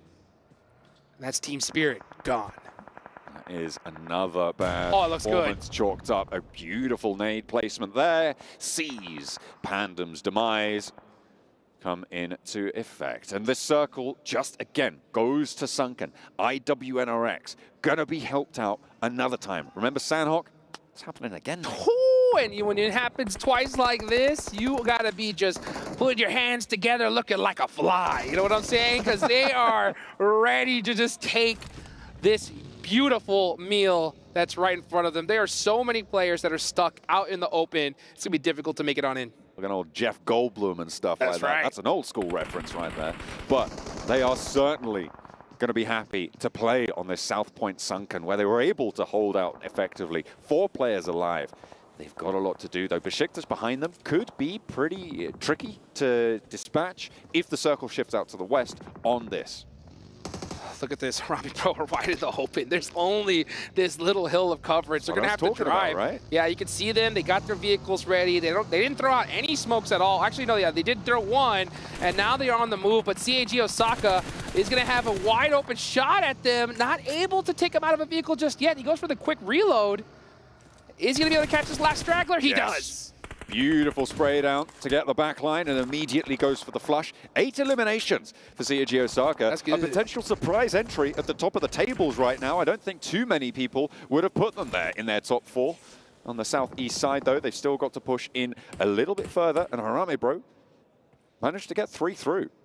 Take it to the bank. Sometimes you got to make a player sacrifice. That's exactly what they did. But they do have CAG Osaka on their backs with some beautiful angles against them. Those smokes are going to go away eventually. Let's see what IWNRX is going to do. Are they going to prioritize shooting this remaining player on the hill, or are they going to let him take out Bro first? It's an interesting quandary, right? You don't want CAG Osaka to be able to push through, but at the same time, you got more to worry about. Maybe take them both out at the same time. That'll work. That would be the best result, right? TJB, by the way, the last team to make that east side rotate, that wide swing towards the South Rozhok high ground, has started to gain momentum now. 7 eliminations on the side. They're playing on the east. They can get this res. However, their next move is their most difficult rotation of this match. If they can get into a stronghold position from here, I would be very surprised, given how clumped up and open their next set is. Yeah, they're completely stuck right there. I don't think they have any vehicles as well, but CAG Osaka run out into the open, get a couple knocks onto Harami Bro, but that is going to be it. 9 eliminations for them. Great game. Regardless, Harami Bro down in 13th place. Just you could see them fighting for their lives right now. Their tournament life, as a matter of fact. TJB, got to worry about Inko. Nunez is right here. He can get all these players. Oh, no. He gets 2, goes for the 3rd. Oh, gets him down to 1 HP, but gets caught by Mashita's Black. Oh, the off angle with the PPB zone gonna take them down, and TJB can put themselves back together here. With all of the teams on the eastern side dispatched now, they have open ground to try and cover. Smokes are there, they need to look for something, but where can they go? It is so terrifying to make this move. They can go to the lobby. That's where they're going right now. I'll tell you that right now, because good luck. That is a terrible spot, but you know what? Sometimes you just gotta deal with what you get. And they are out of this next circle. If anybody's even looking in the direction, they are done for. Harame Bro. Oh, and look at that. On the south side. It's just so open sightlines from this building, and IWNRX haven't had to move a muscle in so long on this one. They've already got 7 eliminations. With the Sandhawk, with this game as well, they are staring downhill at the rest of the teams in this lobby at this stage. Yeah, they have just been circle blessed once again. They got it in Sandhawk. They crushed it. TJB with the smoke walls right here, inching closer and closer and closer. They got the terrain. They might even make it into this next zone right here. So it ends up working out for them. I'm surprised that IWNRX wasn't keeping a closer eye on that smoke wall. You know Z-Wolf saw him, but instead deciding to group up closer and closer. It looks like they're going to leave it to their gun skill towards the end. In they go. They're looking for a little peek around towards Harame Bro, but I don't think Harame Bro want the Thunder. They're just going to try and keep that one in the bottle for the time being. 1 nade on their side, but look at the amount of nades for TJB. They've been able to roll through, remember, about 4 squads worth of supplies, so they should be pretty kitted up. Another nade over the top towards Bro. That's the Long's last nade. Flower has one of his own. They keep the ordnance going. They're burning off that ridgeline. I think that was supposed to go a little bit longer with the Molotov. Unlikely that you get someone peeking from that angle. If you did, IWNRX would take him down. TJB saying, how much you want to bet I can throw a nade over those mountains right there? And coming up short. Meanwhile, there we go. Here comes Wolf trying to get another knock on the TJB. The nades are starting to ring out. 1 player up left for Harami Bro. Nade? Ooh, nades going back and forth. Not prioritizing the res at all. Stands up, gets a knock. With the shots ringing out, Besiktas have tried to make that move, but they're being slowed down. There is a knockback over towards TJB on the linearized fight here, but Longs is there. And a nade from the off angle. IWNRX flexing out, fighting 3 teams right now. IWNRX still playing as 4, but they have got a knock on that north side. They are going to have to try and pull that one back in, but it's unlikely to be an easy hold. Swain nades over, TJB back together. 4 players alive on that open ridgeline. They've actually managed to make the crossing, Hot Jukes. They do make it to that edge, and that is super fortunate for them. And if IWNRX and Besiktas Black go into an engagement here, TJB can third party. So let's see how this ends up playing out. This is stage 8, folks. The zone is about to go into nothing. The pressure is on, and it's really up to IWNRX to finish off strong. They are the meat in this sandwich right now. And the team with the most to gain. A massive lead going into the first set of matches would be the reward for taking this one down here. They've already got quite a few eliminations. TJB look at a chase as well. And Besiktas Black chasing for their tournament lives. Let's see what happens. TJB are right there on the edge. They were currently sitting in 4th place. Down, all the way down is Besiktas Black, though. They have the most to gain. They need this game, and they need this chicken dinner if they want to put themselves in contention for top 4. If you're anybody else on this leaderboard, if you're fans watching of anybody that's not currently in the game right now, you need to be cheering on Besiktas Black with everything that you got. Absolutely. You do not want the teams at the top to accelerate away from you. More and more of those top 4 places are going to get secured as time goes on. That's right. Going to be so much harder to take them away. If you allow IWNRX to cement themselves in those top 4 spots with an early lead like this, you're only going to have 3 chances left. That's right. Yeah, not to mention TJB aren't that far off as well. They already had 20 points before going into this match. So they could definitely put that gap even further ahead, taking another one of those spots. Look at that angle, though. No. Oh, my goodness. He saw almost 3 of those players. Gets one, and perfectly on time, too, because they're not going to be able to get that res. A little bit slow on the hop up onto the windowsill means that he can't flush on the rest of them. There's a knock sent back to Swain, and Besiktas Black need to move. Oh, the circle is closing. The flush looks to come through onto Flower, kind able to do a lot more work onto the back lines. Besiktas trying to cross, and TJB are slowing them down in the meantime. All teams fighting now. TJB with the high ground ridgeline, and Kine goes down as well. GK first holds it out for TJB. Tospic gets the nade and another knock. So you can see 2 of these teams focusing on to TJB. Those were the easy eliminations ahead of them. GK first does make it to the tree. And now we see Besiktas Black start to throw some nades towards IWNRX. But so far, the pressure is off. They have so much coverage. Let's see what Tospic can do. Can he hit another huge nade here? Second thoughts. He waits for it. As it stands, I'm giving it to TJB. On the outside here, Besiktas have to mount in a single line. IWNRX are there as well.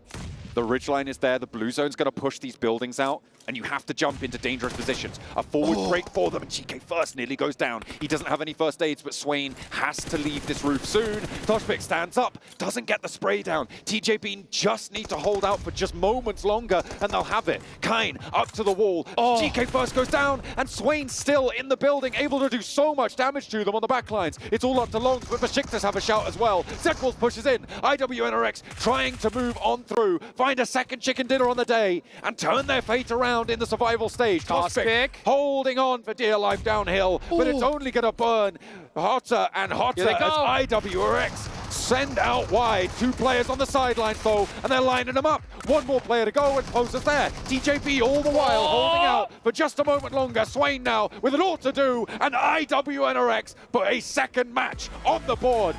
Are you kidding me? They are going to rocket launch up the leaderboards. They're already in first place. That gap is going to start looking really big. There's only been 3 matches so far. I mean, what more could you ask for if you're an IWNRX fan? This is a perfect start. This is momentum, Hot Jukes. This is how you want to carry yourselves. Standing tall into the survival stage, beaten back, dejected, demoralized potentially from the group stage performance.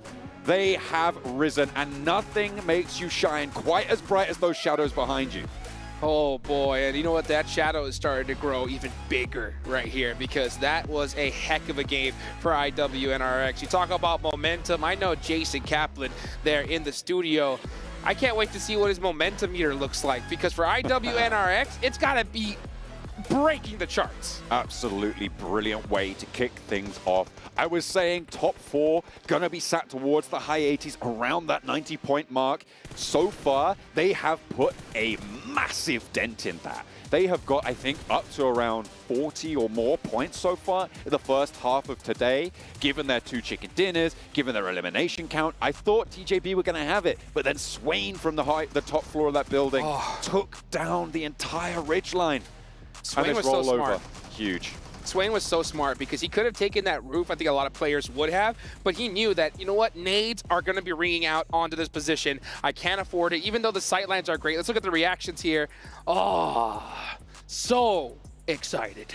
They are ready for this one, and so am I. I mean, I was so disappointed with their group stage because this is a roster that took our breath away back in EMEA. Yeah. They had so much power. It was all the Zed Wolf show, but right there, I think that was Swain's game. I think so. I mean, that angle there was absolutely critical to the rest of that match. He was able to get beautiful sight lines on everybody down there and was just making it happen. So IWNRX, we know they're going to be in first place, but just by how much? That's the question. That is the question, indeed. CAG Osaka, they got a little bit done in that match as well. A lot of points being accrued, but we've got to march on with the matches. That's going to be it from us today, but there's more games for you guys to watch. We're going to be handing it over to Blank and Jackie on the caster desk, but first, we've got to go to the analyst box.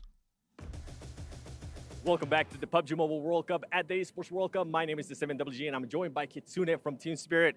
Kitsune, what happened in these first two matches? Basically, we had a contest on Sanhok, and it is what it is. We just had like really bad fight for us. We got the first knock, and then they just pushed like as a 4, so it was a tough one. But it didn't honestly matter. We knew that, so we can either get like 4 kills or we just die fast. So, you know, it happens. It happens. It's just normal. You have to keep the mentality and focus on the next games. But then there's the wrangler happened. We fought for the garage, and it's just unlucky. There are like just few guns, and they dropped like a little bit faster, so they got the guns, and we had basically no chance there. I mean, just a tough 2 games, you know. We still understand that we just need to get to the top 4, like first place, second place, third place, doesn't matter. Honestly, only top 4 means for us a lot. So it's just like a challenge at this point for us, you know, get like top 4 in 10 games. So it is what it is. Right on, man. Well, hey, I appreciate your time, and best of luck on the next matches. Back to you guys.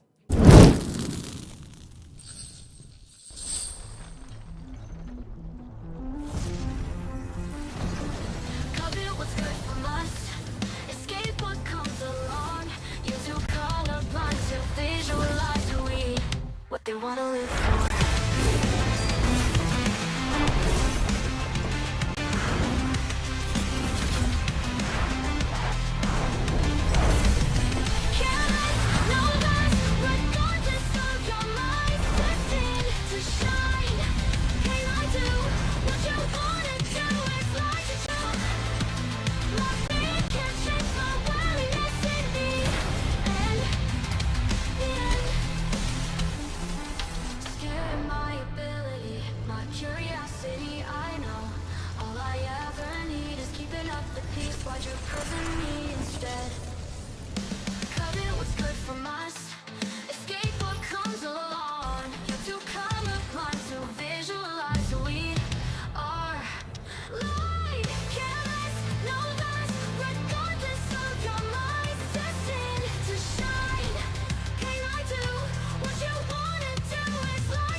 They wanna live for.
winner chicken dinner for IWNRX. They get themselves not just one, not just two, but just two chicken dinners so far in the day. I realized after I said that made no sense. But a big showing by this team coming from Turkey to really show what they've got and obviously try to get themselves through into the main event. For you guys who are watching at home, while you're watching, make sure you guys are checking out that PUBG Mobile has been nominated for the Mobile Esports Game of the Year. You can actually see a QR code appear down below me where you guys can actually go vote. And while you're voting for that, you can also vote for the Esports Analyst of the Year, which if I'm not mistaken, Seven, you might be on the list for that. I am. I'm currently a finalist. Surprised. I don't know how that happened. How does that make you feel, Max, man, that he got put in except I suck, I know. I get it. No, I'm Well, really, better really hairline. bad. He's just better. Okay, he's built different. There's a requirement to the amount of shows you have to be on and not be sick on to be nominated, unfortunately. But while you guys are watching as well, make sure you guys follow PUBG Mobile Esports over on TikTok and also post a video of you doing your favorite victory dance either in-game or out-of-game with the hashtag PMWC victory dance. Get the camera on them. What is this? And you can be entered to win a chance of $3,000 virtual gift cards. Max, favorite victory dance. Let's go. Oh, hey, you were gone 3 days, man. We got to put it all on you. Gonna sweep in the floor with my enemies. Yes.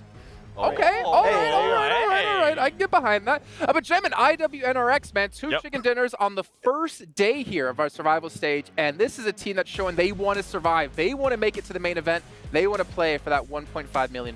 They want to survive this stage. And that's it. That's about it. No, but I mean, really, they were given an opportunity, I would say here, Seven, that shouldn't have been given to them, which is those buildings to the east of Sunken City or Atlantis or whatever the hell you want to call it, should not have been given to them for free. And Besiktas just, we don't want a piece of that. And then give them a game-winning position. Yeah, they were willing to coexist for a long time. Something that I did like, though, that we're kind of able to point out with IWNRX is the angle that they were able to get on TJB. Kane at the end, that was perfect. Given though he wasn't able to get a lot of eliminations, but just putting that extra pressure, he did end up getting one player knocked and an extra elimination. That kind of stopped TJB from even thinking about possibly third party in a fight. All you have to do when TJB are getting pushed by the blues to slow down that rotation, right? Just keep them out in the blue, take damage. It did kind of suck for Kane at the end because he had some nice shotgun shots, got whoop, out in the blue, knocked away. So that was a bit unfortunate. Like, he was 100%. So he was blue Kane and then he was Kane. He was Kane in the blue, yeah. Okay. But we are seeing like Falcons there on the second page, Team Spirit the second page with just 3 points, Inco as well there. It's getting tough for some of these teams. I mean, I know you can say they could have a bad match or two, but if you the thing is, it's not top 12 anymore. That's the point I'm trying to nail home here. It's top 4, which is insanely hard getting that alone, but getting it into a lobby of this caliber is even more difficult. What's up? Especially with the way some of the other teams are playing now that are currently towards the top, right? Now, this is the second win out of NRX with the way that they're currently performing. If they, for some reason, today end up getting another chicken dinner, or if they end up getting some good placement points and some good elimination points, it's going to be hard for teams to pass them tomorrow. So that could be one team already qualified, right? So for teams like Inco, for some of the other teams like Team Spirit, when by the way, when Kitsune told me that he just wanted to keep on hot dropping, I was like, what, but why? No! Doesn't make any sense. Well, we're talking about, you did mention before about Besiktas here sitting in Watertown, IWNRX there as well. Besiktas, though, I feel like we did see them just playing very passive when it came to the group stage, and we're kind of seeing that passiveness show yet again. Passiveness is not going to qualify you in top 4. That's the issue. It's not going to be enough, right? You need to get elimination, just placement points.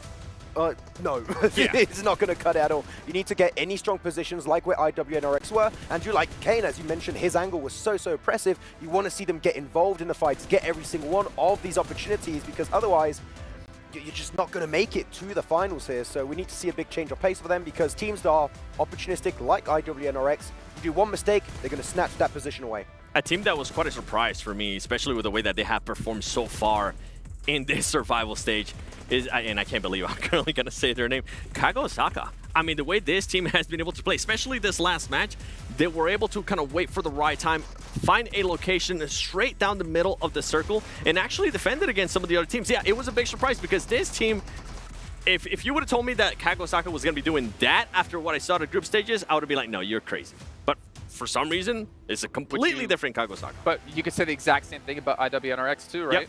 They were at the pretty much bottom of the leaderboards. Maybe it's that they're feeling a little bit more confident, right? I mean, we even saw it early on with Team Falcons with the way that they were able to perform. They just didn't really care. They were just hunting people down.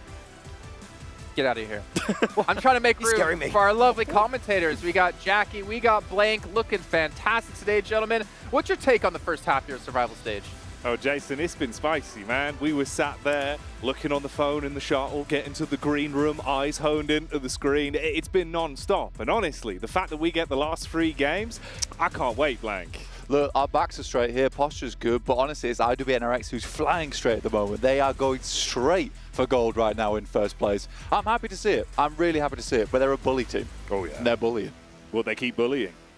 Well, just like your shirt, Blank, I think IWNRX are all smiles considering the performance they've had so far today. But the thing for them is they got to maintain it. They don't have to play at that kind of level of getting chicken dinners, but as long as they keep this stride in, right? As long as they just keep getting... I don't want him closer to me. Get him out of here. As long as they just keep getting points now, like the position they put themselves in with 2 wins, they don't need to win another game. Just consistently get points, and you're going to be able to glide into the finals. Don't do a D plus Kia. Avoid that, okay. And he just cursed him. Bro, 3 matches, 51 points. Like, that is ridiculous. That is ridiculous. And I mean, Kagosaka, too, with what I was talking about, that team. 24 eliminations, for them to have that many eliminations, that's a massive surprise for me. Team Falcons, I mean, obviously, this last match didn't end up working out for them. But yeah, It's not great. But actually, we saw TJB then in 3rd place. Yes. We wanted to talk a little bit about their game. Their early rotations that you wanted to bring up was actually on point. It was so good because they were in the south and then decided to rotate all the way to the east, evading a lot of fights, waiting for the right moment and actually getting into the circle and then just kind of waiting it out, right? Unluckily for them, what happened at the end, Max? I actually really like their push because once they eliminated Mad Balls on Rozok Hill, they start playing that big stretch of, like, there's a little bit of a dirt hill they can play that keeps them safe from IWNRX, keeps them safe from also Besiktas Black, and then the circle pushes them over that, which they can't quite survive, but it was a really good late game transition Started to come in for TJB. Do you notice something here on this front page? A lot of stuff. Which one? Okay, so look at Falcons. 1 placement point, 20 eliminations. Yeah. 4th place. Wait. What? You're talking about TJB, I'm talking about Falcons. I just talked about them before, yeah. Hey guys, it's our fine. MVP's here. It's IC 2.0. It's fine. It's what they do over in Mongolia. I don't know. I don't know what's going on with that. Okay. Man. A little bit scary for me. Wait, hold on. What? Okay, Moneymakers. We saw a big change, right, in regards to the roster with them. Old Boy was going to be coming in. Yep. I was wondering how that was going to be able to affect them. Now we're kind of halfway through the day. We really haven't seen much out of Moneymakers. That Sanhok, they had like some good entry points, but they had that hot drop, of course, happening in Painan. Yeah, we haven't really seen anything from them. We're still waiting. It's only 3 matches, right? Yeah. But actually, now that it's 3 matches, we've got 12 matches. We're like, actually, no, it is quite, it's getting quite urgent, so we need to see something. And like other teams that were towards the bottom, a team that I kind of wanted to talk about at the beginning of the show, which was Inco Gaming. Man, I'm being let down with the way they're currently performing because this team was coming in hot after the 2nd day. They were able to perform really, really well in Erangels, and right now it's a big letdown, and I hate how late they're rotating. Bad circles and slow rotations doesn't go that well together. But gentlemen, did you see Falcons there? 1 placement point and 20 eliminations. Wait, what? What? No, I'm just trying to I didn't see that. I mean, Falcons will see them step up. The thing is, looking at the bottom of the leaderboard, teams need to step up pretty much right now if they want to have a chance to get top 4, or that goalpost is continue to move further and further and further away. And we're going to move further on along down to the stage here with Banks and Sandstorm. Arena for your halftime breakdown with myself, Barney, and Sandstorm. We are 3 maps into our survival stage. So we're going to talk you through a little bit about who won those winner chicken dinners. Yeah, it's not going to take that long because we actually had one team take 2 chicken dinners throughout our 3 games. It started off strong with Istanbul Wildcats next Troya, 12 elims in that Sanhok game, followed by CAG Osaka finally swinging in the 2nd game of the day, 8 elims for themselves, but then it was once again Istanbul Wildcats with 16. They're on 51 points right now, just after 3 games. It's popping off over here on the main stage, but also don't forget that PUBG Mobile version 3.3 launches their first ever underwater-themed gameplay with Ocean Odyssey. That's right, and we do have quite a lot of things to talk about. We have, of course, the coveted item, the trident, that you will need to take out that Kraken. It's going to be a tough task with that trident, but you still have quite a lot of things. You have a lot of places to discover as well. We have these Forsaken Ruins, we have the Ocean Palace, and you know what? You can actually explore all those places too with the new vehicles. We have the Gleaming Stingray and we have the Whale Escape Pod too, along with a couple of weapons too, but we'll get into all of that later, Barney. Yes, we will. It looks so crisp. I absolutely love it, but we've just got 3 maps remaining today, don't we? Remember, only 12 maps in total for this survival stage, so time's ticking. That it is. Second half is about to begin, so let's see who will be the teams that will come out on top in our next 3 games. Will the Falcons fly high? Will the Bulls go mad? Or will Twisted lose their minds? It is time to jump into the second half. Boys and girls, take it away. Thank you, guys. We're in the booth, ready to bring some fire and flames to this one. The last 3 games of the day to kick off day 1 of the survival stage. And already, some of the squads blank starting to deliver, other falling behind. And they've got to bring up that pace. They've got to play with passion and ferocity right now. Some teams punching the trees right now. They've created themselves a bit of shelter towards the top side of the lobbies. Others, they've been left out cold in the night towards the bottom side. You got Team Spirit. What is that? 2 points in 3 matches. Disgraceful behavior. Spirit, where you been? Spirit, where you been? Spirit, where you been? It's not good. It is really, really not good. And honestly, for Team Spirit, it's sort of a team that I thought would come into this were just swinging, honestly, and they just haven't picked up the pace so far. IWNRX, on the other hand, hats off to them. They're doing really well. Oh yeah, they are. But man, you know how you'd be doing really well, Blank? If you had yourself one of those GT20 Pros, you were playing PUBG Mobile on it, you'd be doing really well. Yeah, I'd be seeing everything. Beautiful display, beautiful phone. Designed with that cyber mecha finish. Ooh, jeez, it's nice. Oh, it really is. It really I'd pick it up just for that sentence alone. You got it. That's the tagline. That's how they reel you in. They've seen your shirts. They know. They're like, ooh, I can get this guy. I say the word cyber, you say the word buy. I'll be like, yes. Yeah, that's a sale. And it's going to be a fire sale of games that we have remaining for the last portion of the day. And I'm glad we're in the booth for it, expecting some absolute scenes when we get into this one. And it's only going to get more fierce, trying to decide who's actually going to break into that top 4, if we're going to have much of a shift towards the end of the day. Because honestly, Blank, survival stage is over before it's even really started. You have to accumulate those points in such a short space of time. Leave no stone unturned. You've got to live or die by the sword. It's fast. Time's ticking. The hourglass, the sands of time are running out for some of these teams. So they've got to slap the sands in a hand, rub it together, and try and get something done because they're losing their grip on these matches so far. And I think that you look at some of these squads, I mean, Moneymakers, 10 points. D plus Kia came out swinging on that first day of gameplay over in the group stage, and yet here they are. What a fall from grace that they have had. But some teams are really living in the moment. IWNRX in particular, 51 points over 3 matches. That is an unbelievable scoreline. They are on, to put this in perspective, an 100-point day at the end of the day at this rate, which I think is unlikely, but they've basically qualified off that alone. Yeah, they've given themselves a real big buffer and potentially put a bit of a target on their backs. That's the only element that we could see. See if they can stop being such a point hoover over the course of the rest of today, or how that storyline's going to develop. But it's interesting, man. We're coming in at a fever pitch of the competition here in the survival stage. And we've not been live for very long today, but it's already getting tasty. I feel like I can kind of understand what's happening. I said it before, but this is a bully team, right? Once you sit them in a lobby with the feeder teams, which these guys aren't really, but they're the feeder teams at the international scale, let's put it that way. I think that they will just go absolutely ham, and they're going to take fights wherever they want. And I think that's the good thing about IWNRX, is that they have that ability just to force teams out of position off pure gun skill alone. I do think that perhaps this is more of a sense that the group stage was too much pressure for them. I think that they were really feeling the heat over there. You put them in this setting, not much to lose at this point. It's just a quick send to the top 2 days. You don't have a lot of time. They're just giving it. And I think this is how they should have played during the group tournament.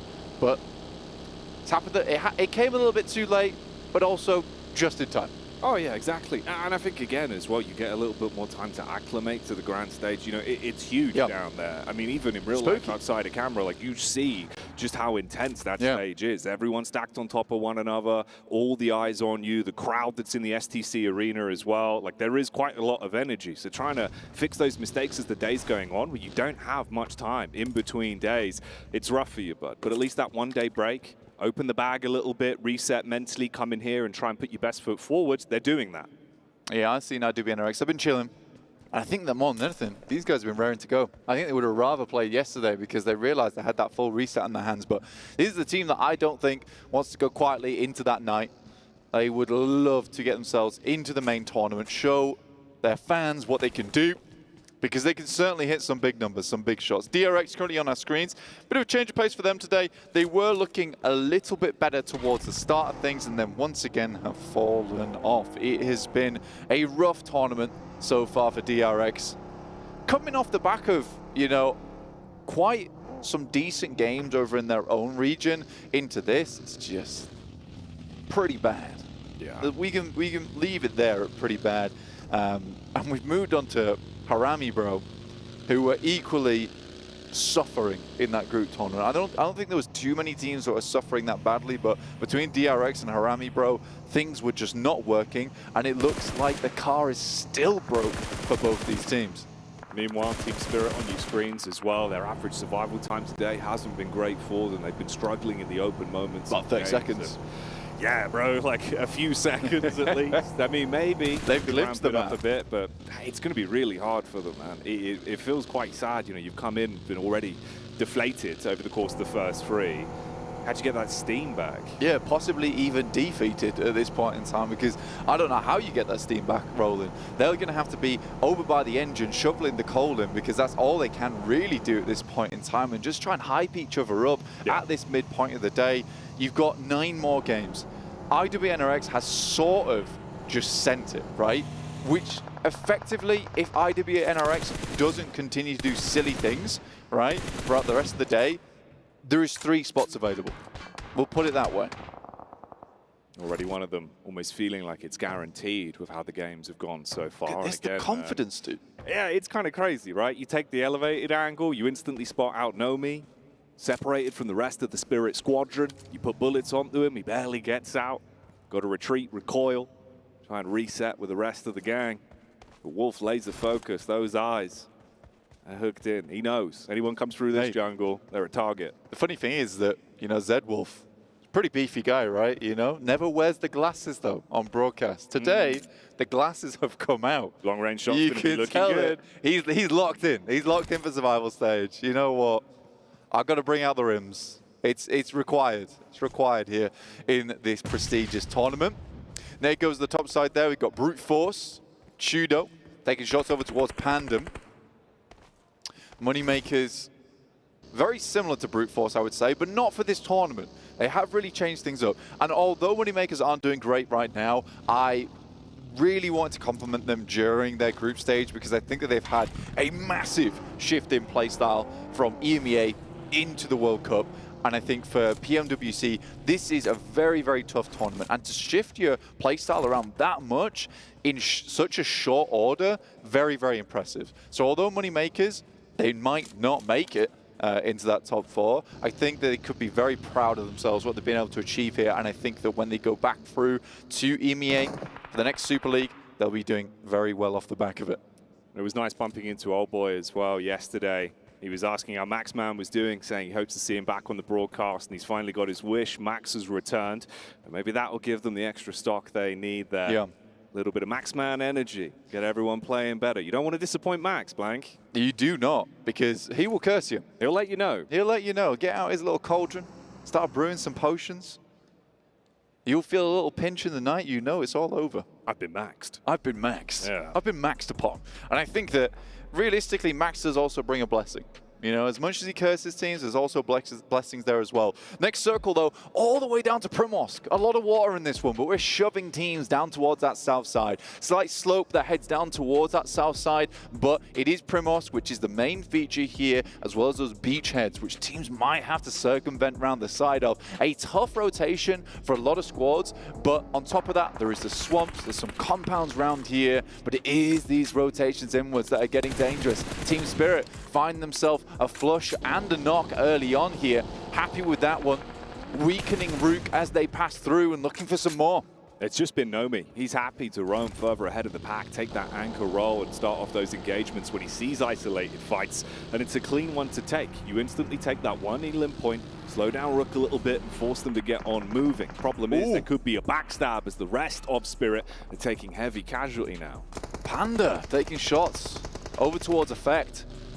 Not an easy player to lose there. Kind of reminiscent to how we've seen Team Liquid playing in that group stage, despite them, you know, just sauntering in towards the end, but they were constantly playing a man down. And that's tough to do and still make it in. DRX shots over towards Besiktas Black, and it was always going to be this case where moving into this circle, extremely rough, requires a different caliber of team to make it. But Tongji Bao taking names, as a couple of players from Moneymakers feel the burn. Isolated and already taking a lot of damage to kick this one off then. As TJB are in a good spot. You've got nades coming downhill at least, but the compound control will provide them with cover and there's a wall of smokes ahead of them. They even look for the opportunity to strike in the back. Trying to play medic as well. One man down. You've got to think about your priorities here. Slide him down the hill, get the smoke walls up, and isolate these angles. Don't give a free peek for Koa as he's roaming around with a vehicle. Now, right now, Tongji Bao feeling slightly weakened as they do have to invest a player into that res, which effectively sets them at a 2-player count there. The Moneymakers, they sort of wanted to try and take advantage of that as much as they can. Brute Force look to have made a little bit of a boat rotation down towards that south side to get into Primorsk. Pretty big gamble, I would say, though. The circle not quite closed in as heavily as some others so far. So I think for Brute Force going down here, yeah, big gamble into Primorsk. Let's see if it pays off. Yeah, it could be some big angles that other teams find against them, you know, you never know, but could make it a little bit awkward. The Mad Bulls just on the cusp, everyone else on parade as they slowly usher themselves forward into that smaller zone. A lot of it, like you say, just being taken up by the deep blue sea.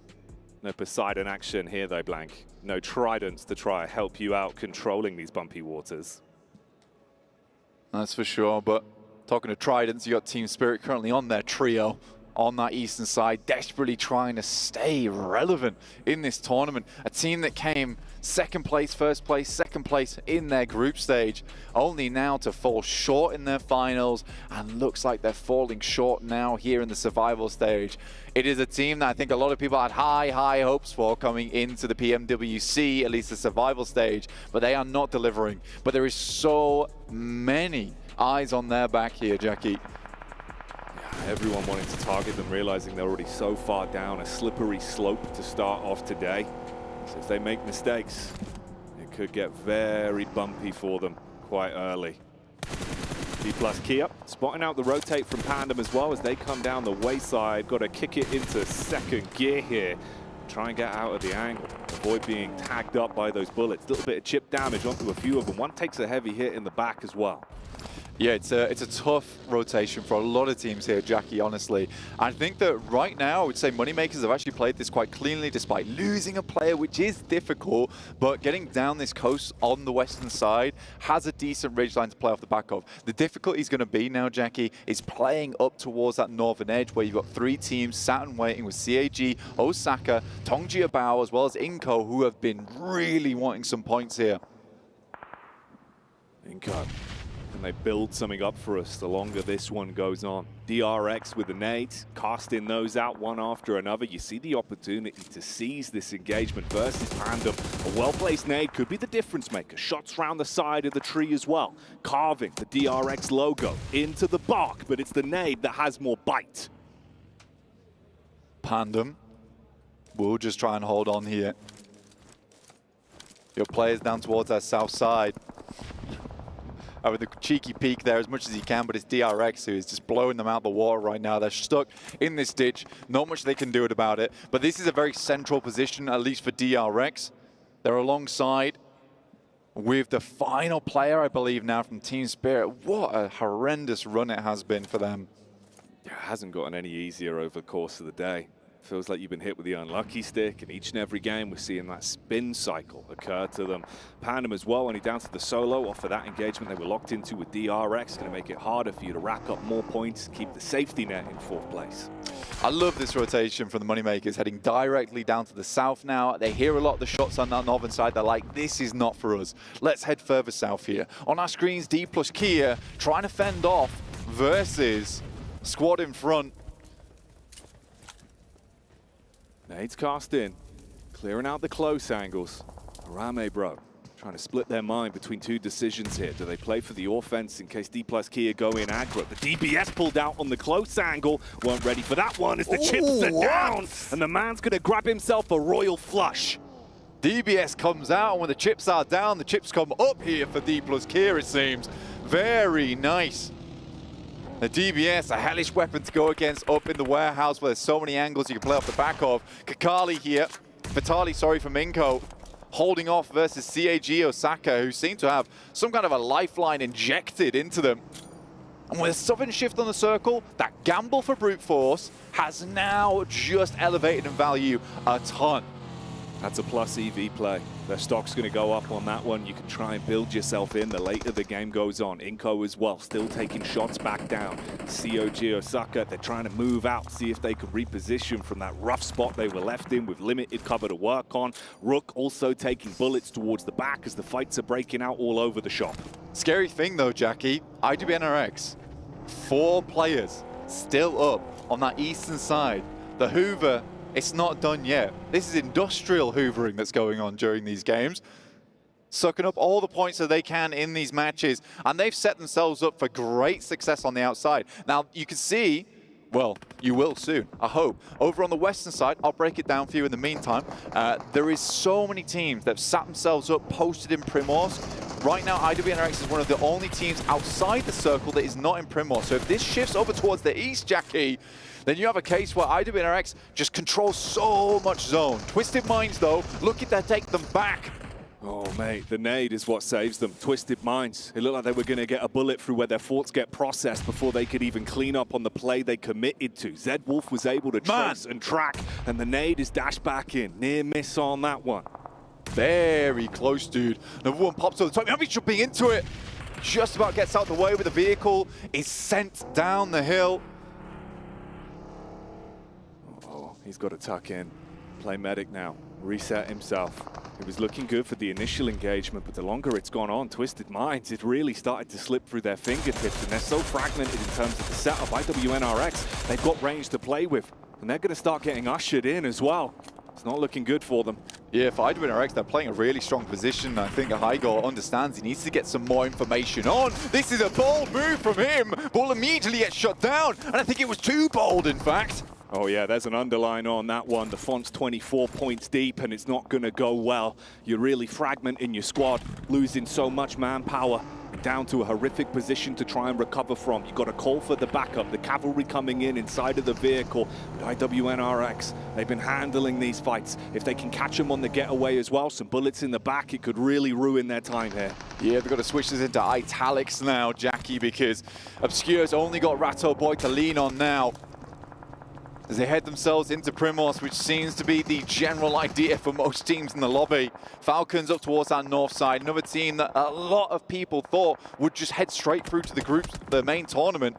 And here they are in the survival stage, not doing too badly, currently in 4th place as they lose a player. Tongji Bao, an awkward fight for them.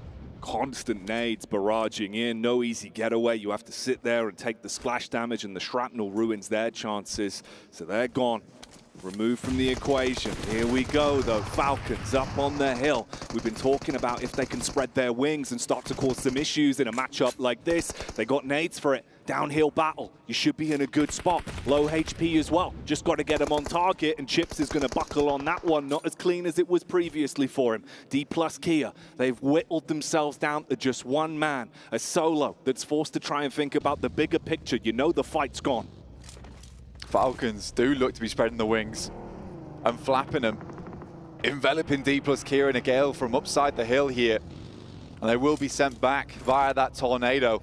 Great play there from Falcon so far. I'm enjoying the position they're taking. They're taking control of this high ground on the northern side. They've had a similar idea to IWNRX, which they think that, look, man, a lot of people are putting too much stock in Primorsk right now.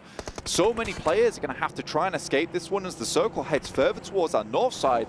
There is so much ground which is just free and open for CAG Osaka as well as Falcons just to manipulate. IWNRX now even shifting up on that eastern side. Man, the teams with all the points only seem to be getting more. As Nobu is sent back to the lobby there with a nade that just bounces over the top. Falcons do not want to let a position like that go unpunished. They want to keep themselves building, climbing up the rankings and guaranteeing themselves a good finish towards the end of the day. 3 elim points in the pocket. If they can keep this going, there might be something to be said about Falcons' resurgence here in the survival stage. A lot of squads nearby, though. They at least first onto the last man there and clean house on the engagement that kicked off a little while back. You can see it from the map screen, the spread that we've got here. CAG Osaka as well down towards the bottom side with Moneymakers starting to move their way up. At one point in this game for Moneymakers, it felt like it was already pretty over. The fact they've still got 3 players to work with, maybe there's some longevity to it. Yeah, it's a smart rotation and one that they could only have made in that moment. So many teams had already bottled their way into Primorsk and they decide, look, there's some really good high ground we can play on that side. They've already pre-scouted a lot of this rotation back on the beachhead up towards the north so they can potentially play off the back of CAG Osaka. It's a bit of a difficult one to go for, but I do like the way the Moneymakers are playing. And having Old Boy back in the roster, playing with the team, most likely, is the beautiful thing here. I think that's the main thing that I like to see, is that, you know, he's been on the bench for a while, but it feels like he's learned his lesson. Yeah, going off the leash a bit too much, potentially the aggression, the overconfidence in some fights got the better of him. If he can shape up, fly right, help out the rest of the team, we know his gun skill can reign supreme in a lot of those fights. This is when we said goodbye to TJB. That was the nade that absolutely ruined their dreams. Yeah, and that cleared out a lot of space for Osaka on that western side, which was much needed. I like this play from Falcons. They understand that this is a large amount of high ground that they've got to control on this northern side, so they leave Nerzet on his own, playing a pretty defensive position on the western side, but the rest of Falcons, they're trying to deal with the slow encroaching push that's coming through from IWNRX, who have already sent one of their players up towards that northern side in Swain.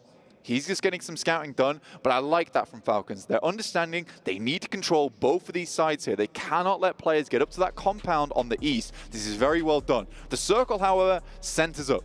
Now, this is a really horrible crossing towards this road that you can see on your screens. A lot of barricades in that location, the ticket boxes. It's going to be an awfully weird endgame. For some of the teams on the south side, they're lucky in the fact they've still got buildings to play with from Primorsk, but they'll have to fend off from the amount of teams that are going to be bounding, leaping, jumping from window to window from that south side, trying to claim some kind of position. It's where that movement, that game sense, the understanding of how to weave your way around encounters and when to kick off a fight is going to do so much for you. A lot of these squads going to be crouching low, waiting like an animal to pounce in beast mode, and just biding their time. You can see it with a fragmented duo of Twisted Minds as well. They got to keep their bellies down to the ground. Only get stuck into an engagement if there is a confirmed way they can steal some points. Falcons on the move up, take some damage back on the top as well, and get in position. IWNRX are their challengers for this one, and they've got a nade to throw straight down onto them. Ooh. They want to isolate and remove the fights from Falcons here. Great play there from Frozen, opening things in a big way. And the thing is, Falcons made a smart rotation coming down to this small valley here. They wanted to cut off IWNRX, but that opener there is huge. This could really be big for them. They want to commit off the back of the establishing damage done, but there's a shot back from Nerzet, the point man that we spoke about. We know that he can be lethal from a distance, and again, his injection comes through. 10 nades on action here. Looking to explode the guys from IWNRX backwards. Yes, they've lost a player, but they're not down and out just yet. IWNRX equally takes some punishment, and then some more nades going to the top. Frozen lucky to get away from that one that he was in the buggy when he went past. I think that the guys on Falcons, they've got enough ordnance to potentially deal with this, but it's all starting to kick off down towards that south side. Brute Force opened things up on towards Mad Bulls. Near miss on the nade as well. And that's the difference of the utility having so much stock in an elongated fight like this. The constant smokes that provide a shroud for Falcons with the bombardment of nades that roll in. Spirit finally taken out as well. And everyone's going to have to get a bit of a move on here, Blank. Things are starting to heat up. Twisted Minds, they've been biding their time. And that's the backstab onto IWNRX. Too much fighting happening in elongated period of time there. And this is why that rotation for the Falcons was so smart. Getting into that little valley covers them from Primorsk. IWNRX need to finish out that fight quickly. When Frozen got that initial nade, I think they just had to jump on it. Instead, they wait around a little bit too long. There's been openings from the back line. And this might be the first game in a while where IWNRX does not just take the cake all the way home. They do get 5 eliminations on the match and probably a top 8 here. We'll see what more they can do, but I doubt it's very much. So I do like the way that Falcons played this one out, but Frozen not done yet. Ever since that initial grenade, he's been feeling it. Oh, don't give him the opportunities. Don't give him the satisfaction. DBS in close range is going to be awkward from the distance that they've got, and Top was able to turn, set his attention back on them. You've still got Twisted Minds as well. That duo that's been crouching around, striking whenever there's a third party to fight on, and that's how we say goodbye to IWNRX. For the first time today, we see IWNRX go out relatively early, let's say. Very, very nicely done from Twisted Minds, because we remember this is a team that was super hurt by IWNRX in the first place. They get some sweet, sweet revenge towards the end there versus Frozen. And Twisted Minds get to carry on as two with what is not a bad position right now to hold out teams coming through from Primorsk. It's really brute force that's on my mind. They've got 2 players, but they're in a horrendous position, surrounded by teams. And also, how can Falcons close this one out? They've got to be ever so careful here. There's no room for error. Already in a few fights, it's looked a bit jittery, but they do isolate that engagement versus Obscure. They spotted him out on the hill. He's been getting away with murder for far too long, so now he's down and out. It's just Ratterboy that's left, and he was playing a completely different style of matchup, but the Bison claps back. All right, Falcons take a hit from the side. That's DRX from the distance. DRX have had a super central position from the very start of the game, and controlling these compounds is going to be huge for them. They have 4 limbs, but they've just been trying to make sure they've got enough ammo here. You can see even just on the barrel, only just getting that refresh there for QXZ. So important, but yeah, this is basically a gated community right now for DRX. Playing also in the 3-story, I like that, having that outpost, you can always move back later on. Rattoboy is grenaded out of position. That will be Twisted Minds going out in 7th place with 3 elims. Scrambled and out, tried as much as they could to push the initiative with the 2 players they had, but forced to fight. The exchange of nades goes against him. Like you said, that gated community evicting more and more tenants that live here. No rent to be paid right now. Old Boy sticking himself back into the action as moneymakers are looking to get some stacks on this one. Yeah, no, that's a power play right there. You take 80% of your HP, you don't pull out a first aid kit, you pull out the nade. You know you've got to send something back to give yourself a little bit of time, a little bit of presence here, and it has forced NERZ off the position, which is what I like to see. Now, it is realistically moneymakers versus Falcons on this north side. Most teams on the south can't really afford to move out. DRX is just holding things in position. So we have these 2 isolated fights going on at the same time. Old Boy takes another nasty hit. I think he's only got 1 more first aid kit as well. And NERZ creeps ever closer now. Belly down on the ground, trying to slowly close that distance but not reveal himself to different positions. He knows that these nades could be lucrative if they're on target, and Old Boy maintains his current position, trying to play for the heal. Meanwhile, brute force as well, taking shots from DRX. Big names been taken away by DRX so far, and they have just had a beautiful setup and the center of the circle for so long. Nice little transition as well from them to the compound that's further towards the center of the circle. This is going to be hard to dismount this team from. They're one of the few teams that has maintained 4 players for this long. However, we have seen DRX choke so many times before. There was a nice little knock that went through to the moneymakers. Now just Havlik, a lot on his back to do. And they know his position now. That was the last nade that was tossed from NERZ, but it baited out the face. Ooh, Molotov as well, denying the opportunity to go in for a quick pick-me-up style play. Firing bullets out, trying to put the pressure back on them. See if he can plant those seeds of doubt and going for the confidence pickup. Knows that he has to keep Old Boy alive and really gambling on this one. I like this play from DRX as well. They're moving up early. They're not just letting this fight go unhampered. But NERZ, Spox Hyunbin, he's going down. This guy's on the swivel right now, knows he needs to be dealing with the teams coming through from the open in Primorsk. At the same time, the Falcons looking to put up big points this match. The Rock'em Sock'em rope. Oh, there we go. That's going to take the head clean off. The nade's on target, but it's again an opportunity to counter back. Nurzed on the peak, good for one. There's a trade from Havlik, but he's so low. He can't seize the opportunity that's been presented to him. He's got to drop back down, go for the quick pick-me-up, see if he can actually save old boy with the zone nipping at their heels and the paranoia about the peak from Falcons. DRX cleaved in half. The great axe coming through from both Falcons and the Moneymakers at the same time. Can't feel too good about that one. Look at that, they retreat immediately back into their buildings. The confidence just isn't there, Jackie. They realize these warehouses are way, way too exposed. Falcons will finish off Old Boy and get the flush on it. Nurzed goes down, 2 players now for Falcons. Just the one on Moneymakers. They have held on for so long here, but the knuckles starting to go white in the grip. And they might lose their grip on things if it carries on like this. If Havlik can do something huge, bit of a risky peek on the side as well, but he gets in the building, avoids the potential timeline where he goes down without even getting close to causing problems. Quick switching his way through the weapons, calling in for the backup. They know they need to find their way through this house. Shotgun up top, biding their time for the peak. You got nades raining down on you as well. They're looking lost in the clutch, lost in the fight right now. For DRX, so this is bad news. The circle is pushing in. Havlik somehow keeping things alive for so long, but it will be DRX to come in and finish that one off. You got QXE over the top, a big task ahead of them.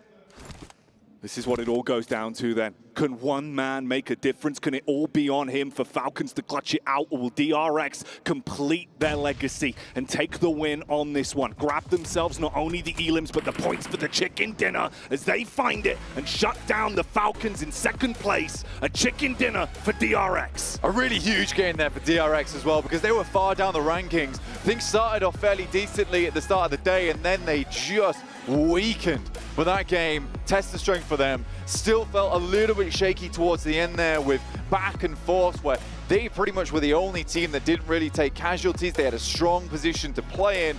But honestly, I do think for DRX, that was fairly nicely played. And even when it was a case of, look, we're not ready to take this push yet, they went back to their buildings and rethought out their scenario. And I think that that is the smart thing to do in that scenario. And it does take a bit more of an intelligent mind to be like, look, let's back off here. This is not worth our time.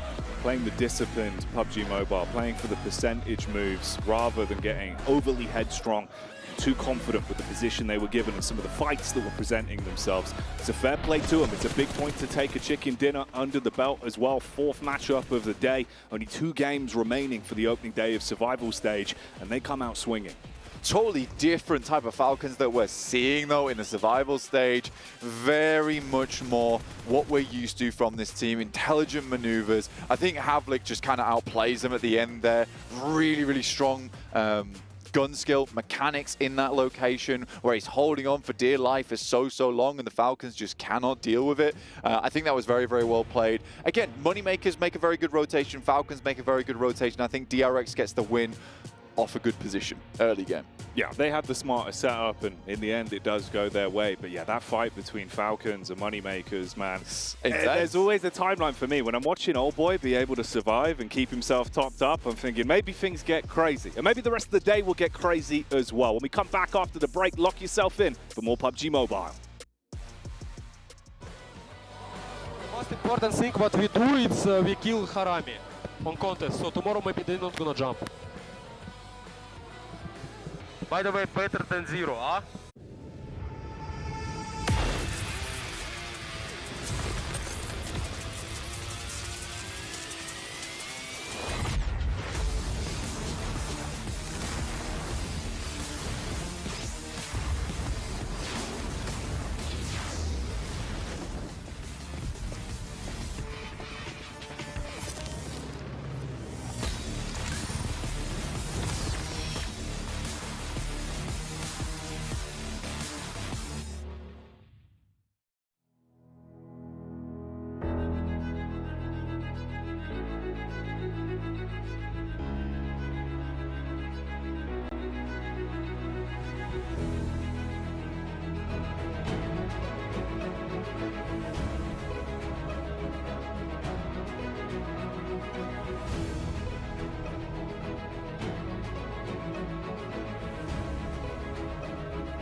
DRX.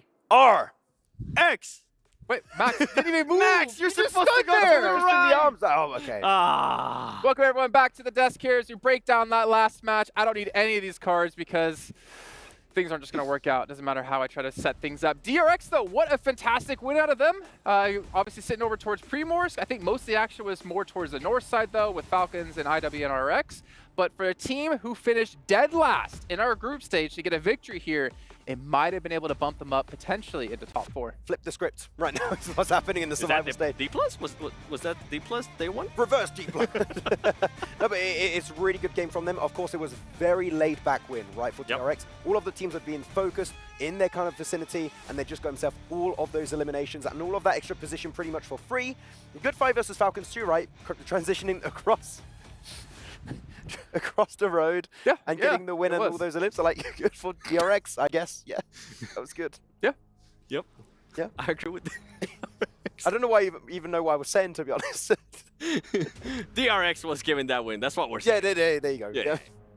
To be fair, you know what? Let's actually try to focus on a little more. DRX did something that I actually enjoyed. They ended up third party in a little bit the fight between Team Falcons and Moneymakers, which allowed Moneymakers to go back and revive Old Boy, which I don't know how he ended up surviving from that Molotov, but I'm glad that he did because they were able to at least get some extra points. Gentlemen, Team Spirit, 1 point. I hate to keep harshing on them, but that's a team that showed a lot of promise. Who?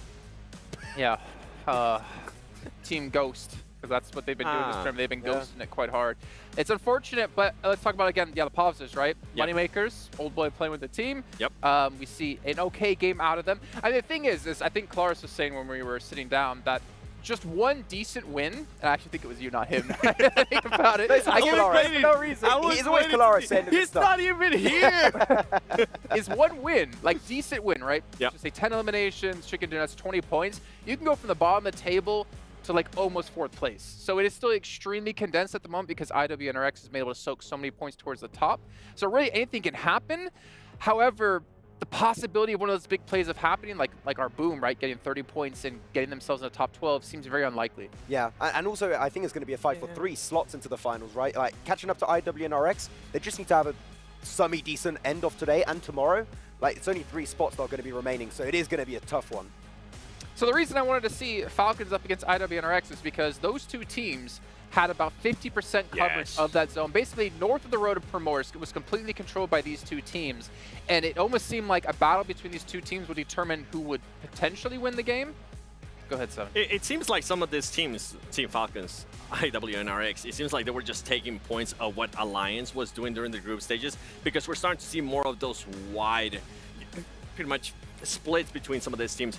Something to note, though, with NRX, what they did is they ended up splitting a little bit too late. Falcons was able to kind of cut them off, and Falcons was able to take full control of the north. And that ended up working out in their favor because they were just able to kind of push back IWNRX. Yeah. And even Nozed, I think, at one point when IWNRX were going for the push onto Falcons, was actually trying to scout and give information over to the rest of his team. And I feel like he was just maybe a little bit too far away, lacked information, allowed IWNRX to cross the road over the ridge. And then Falcons pretty much are going to struggle to survive as 4. They do keep 3 alive at least, but as a 4-man, maybe they win here versus DRX at the end.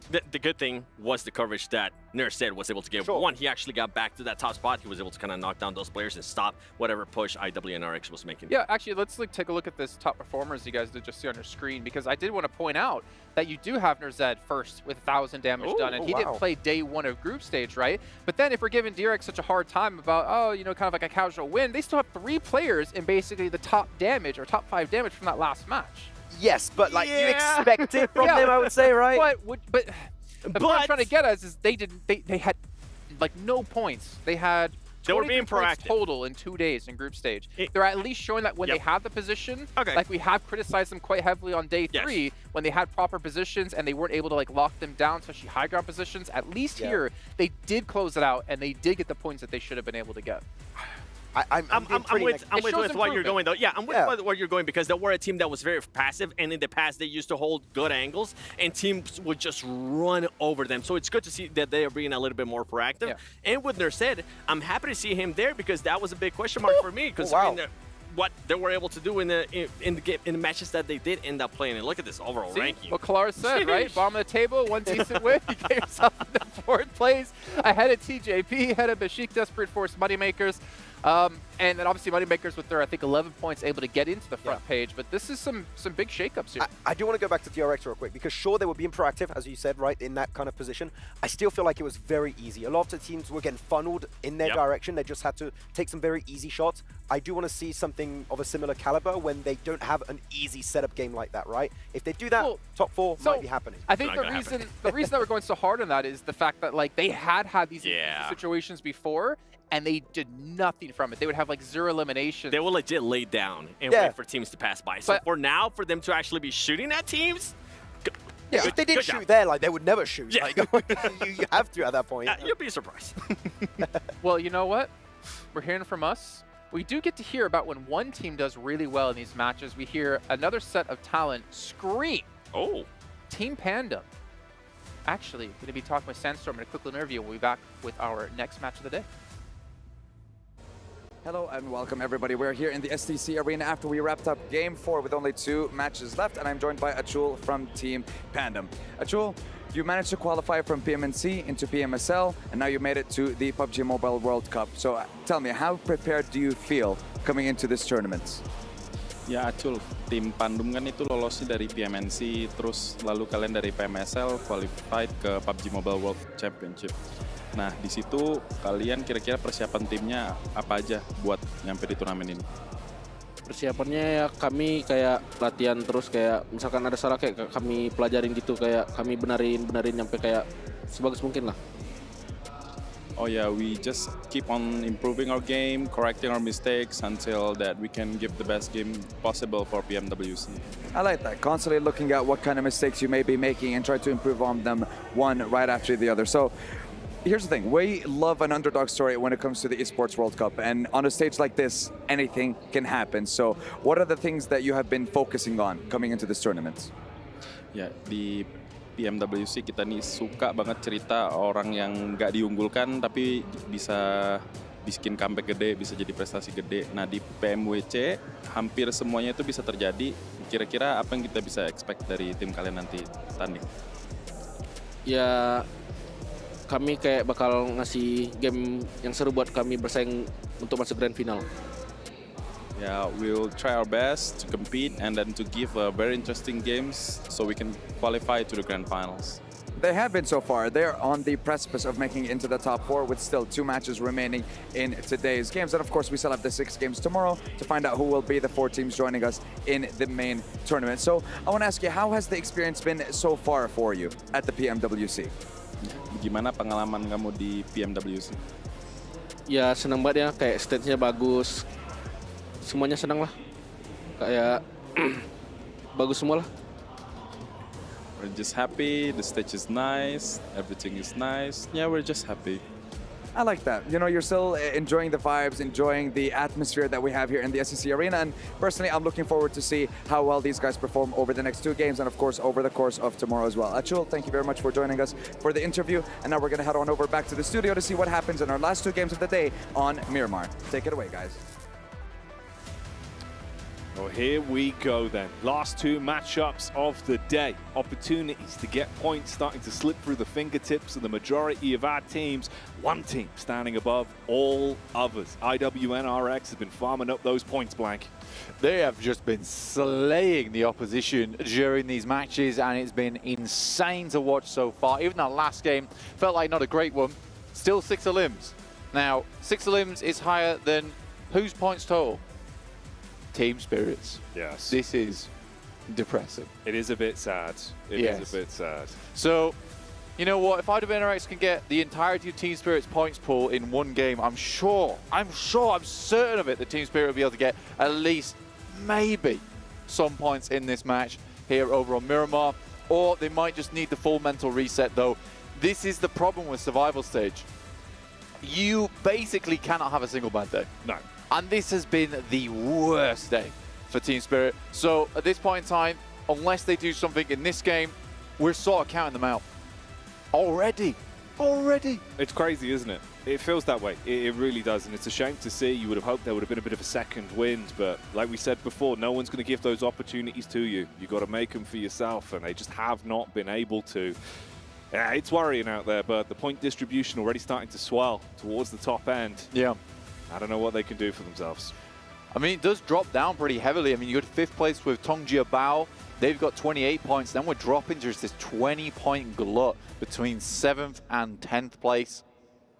You know, you're 21 points down to 20. Besiktas Black with 22 and 6th. So, you know, there's a lot that can change in that middle pack. But again, you're trying to jump up into that 4th place. But that can just be one insane game. Over in EMEA, Brute Force were able to pick themselves up a 30-point game over in that region in their Super League. And, you know, for them, that would shoot them up into 2nd place. 1 match. Easy peasy. But still, with a game like that, they would not be ahead of IWNRX. No, not at all. But if you want to try and compete on the same level as IWNRX, then one way you can help yourself is the GT20 Pro. Get yourself that bad boy, get out there, get practicing blank. Who knows? You could be on this stage one day. You could be playing with the best of us, honestly. At the World Cup, representing your region, the best way to start is to pick yourself up that GT20 Pro, because it's pro for playing with the professionals. It's pro for a reason. It's pro for a reason, guys. Brute Force on our screens, in towards El Pozzo, looting up nice and early. Circle heads east. Over towards Rook Esports and IWNRX, once again, strong position. Over towards El Azahar, quick switch back. And it will be Tongjia Bao losing a player. Okay, it looked like it was set up for an easy drive-by on that one. It should have been a freebie. Instead, it's a 1-for-1 trade on the schoolyard with the trading cards then. Either one of them going down to 3-man squads. Not the best, an ideal situation for either squads there. Bit of mutual destruction going on from both these teams, but does open some space up for a team like Team Spirit. They desperately need some space right now. Just to breathe, in fact. Yeah, it's getting claustrophobic with how these games have been. Inco, another team that we sort of expected a lot more from. They got fairly close to making it into the main tournament, but were pipped to the post right at the end. Here they are, 15th place, 8 points. Dear me. I mean, it's got to feel bad when you've got your basically brothers in arms with Team Liquid and Alpha 7 already in towards the main tournament. You want to join them. You want to join them. Do your region proud by getting as many of your teams in. But right now for Inco, it's not looking good. And they've had some good rotates, had some good moments. There was a few highlights back in the group stage, but honestly, that's such a distant memory for them now with how the survival stage is the only thing that's on the forefront of their minds, the most important piece. And they're similar to Team Spirit, all the way down towards the bottom of the standings. Only a few points of difference that set those two squads aside. So if you want a recovery, it's going to happen soon. One quick peek at the map here. Let's do a stock check, shall we? Get in there. Let's get in there. La Bandita, very focal position towards the center of this one, so you got that big old crater to be worrying around about. And again, that does shift a lot of sightlines away from that east and west side, so you sort of do cut the map in half just a little bit. You got teams playing over towards the east in Impala and Puerto Paraíso. They'll be taking their own fights compared to a lot of the teams pushing in from the western side. Moneymaker's got a hell of a rotate though. I hate this rotate personally. It's a tough one to make from La Cabrera down towards Hacienda del Patron. So a lot of times you'll see teams on that north side try and cut in towards the south and try and rotate alongside teams like Inco and CAG Osaka. That would be a smart move, but again, you got to rotate through the Falcons, who have been pretty fearsome so far, pecking their way at the points total. Yeah, it feels like the Falcons have started to become more of the vultures with the way that they've been isolating fights and really chopping down some of the competition. If it's maintainable, if it's sustainable, it'll be huge for the Twisted Minds. In the last matchup with just a duo, they were able to find opportunities to punish here and there. And it really is just a duo here. And they're thrust into the early fight versus DRX. Good splash damage done onto one of them that will soften them up. Paranoid about the peek from the back as well. They sniff out Mad Bulls, have overlook onto them, and try and dip into cover that provides for both. Not a bad spot for the Mad Bulls, honestly, down towards the south side. They've got a lot of oversight towards these teams on the north, but I think they're probably more worried about teams from behind them. Looking at Panda as well as Bro Team on that south side, they need to hold out. The Mad Bulls got awfully close, but in that last game of the group stage, they just did not give it any welly, Jackie. And that was the problem. Like, they had nothing to lose in that moment and just did not go for broke. Instead are now broke over towards the survival stage, desperately clinging on. That's going to feel rough to play from.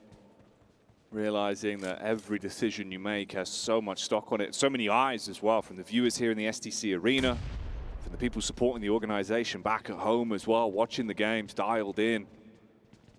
They need to have that upwards draft. Now, this is Twisted Minds that were dropped on by DRX quite some time ago. Since that point, they were able to spread themselves out further with more range to work with. Ooh, Ratto Boy in the back line. That's actually Pandem that spot the opportunity to put some bullets into his back. This is a tough fight now because you're going to expose on the outside and you've got to worry about which angles you're taking, whether it be profitable for you versus DRX, or will they be bad where Pandem can see through. So decisions that are made now for Twisted Minds a little bit difficult. And DRX looks to punish this as well. They know that they've got the inside track inside these compounds. They're safe from those angles on the outside. It's sort of just pepper away at Twisted Minds, make them uncomfortable. And it looks like they're going to make a smart choice here and try and push away to more favorable footing, realizing this compound is likely not going to be picked up by them anytime soon. So DRX will pick up Longhouse. So concessions made there. Got to cut their losses with what's felt very awkward for them over the past couple minutes. Jump in, luckily, the vehicle they had to their disposal and reposition themselves in a better spot.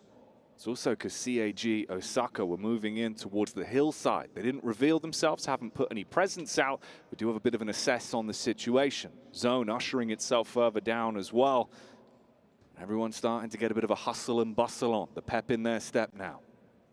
And they'll have to step things up just a little bit to head further over towards our north side. Now as a high, you know, there's a lot of high ground around this area you can play off the back of, but sometimes it's not always wise to hit up that high ground over towards that northeast side. Luckily, this doesn't encompass that nasty valley that sits between Al Azhar on that northern edge.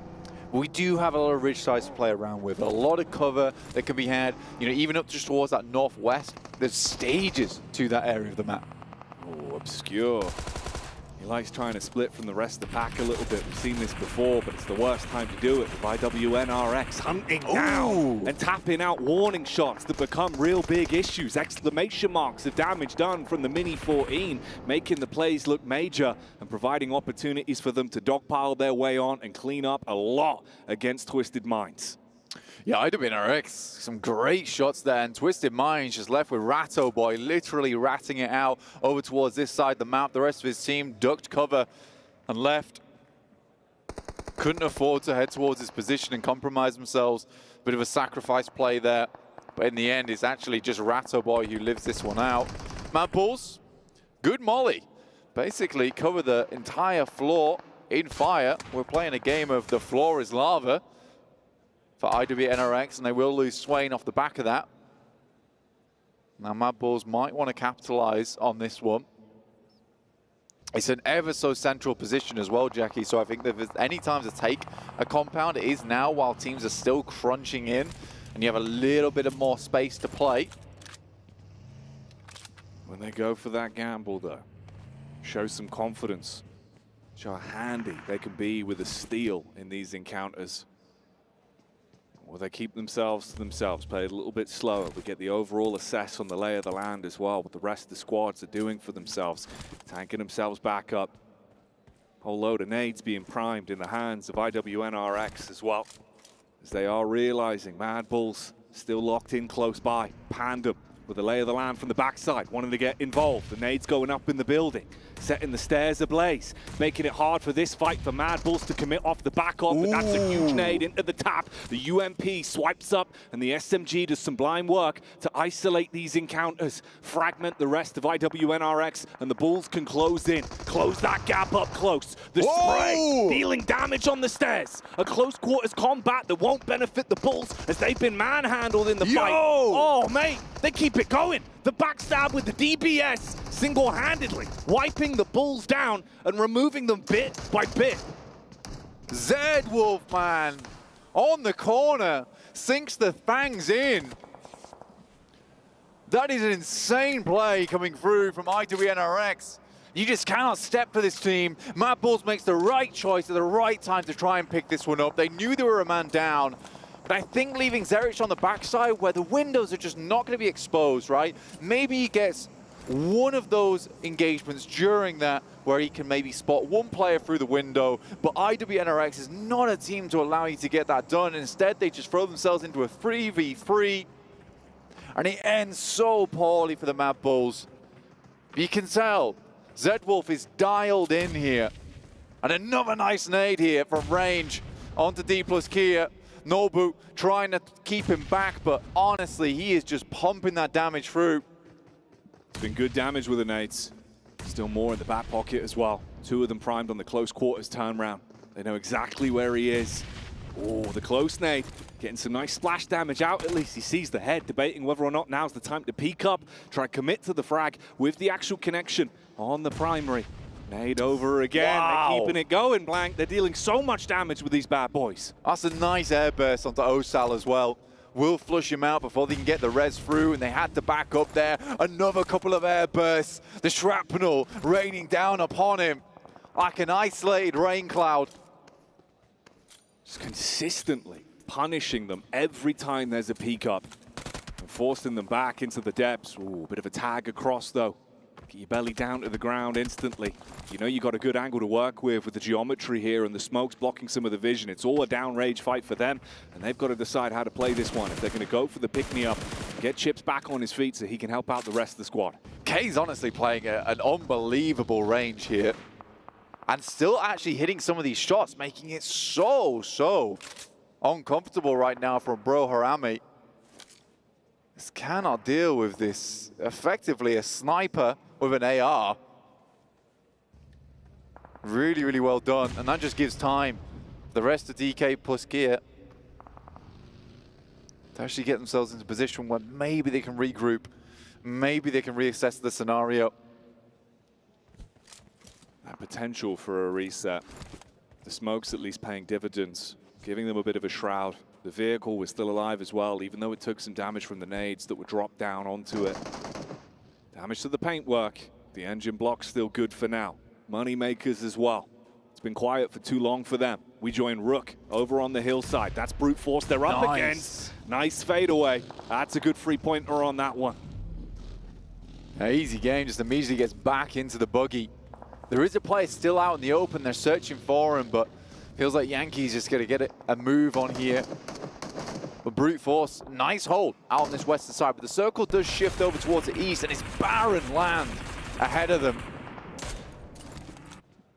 Replay here, some of the highlights that we've seen from IWNRX, and it has been highlight reel worthy with the maneuvers they've been making. Finding elims, keeping themselves in the fight for longevity. Moneymakers, still alive with 4 players. Ooh, spoke too soon, as you get the peek up from Nerzed.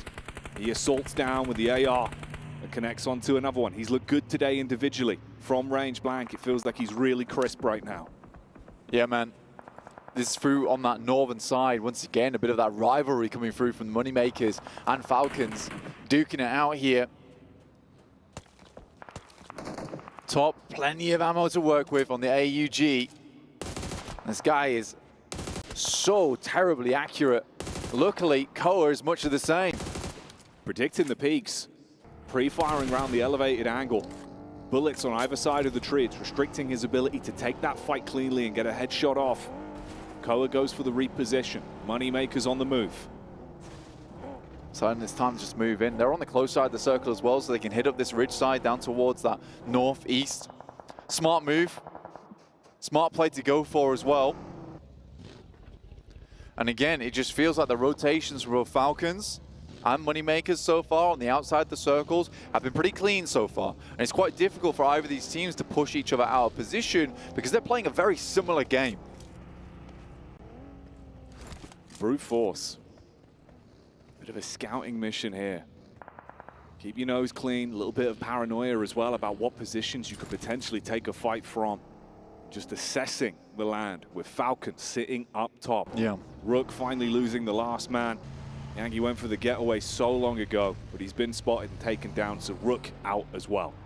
I think for Brute Force, it is a tough rotate for them because I think they know they need to push through on this eastern side down the middle because it's just really difficult land to play down towards the south. Freezer will be raising up this teammate.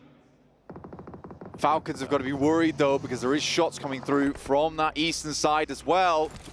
As Moneymakers have eyes on the two EMEA teams like a hydraulic press just squeezing Falcons at the moment.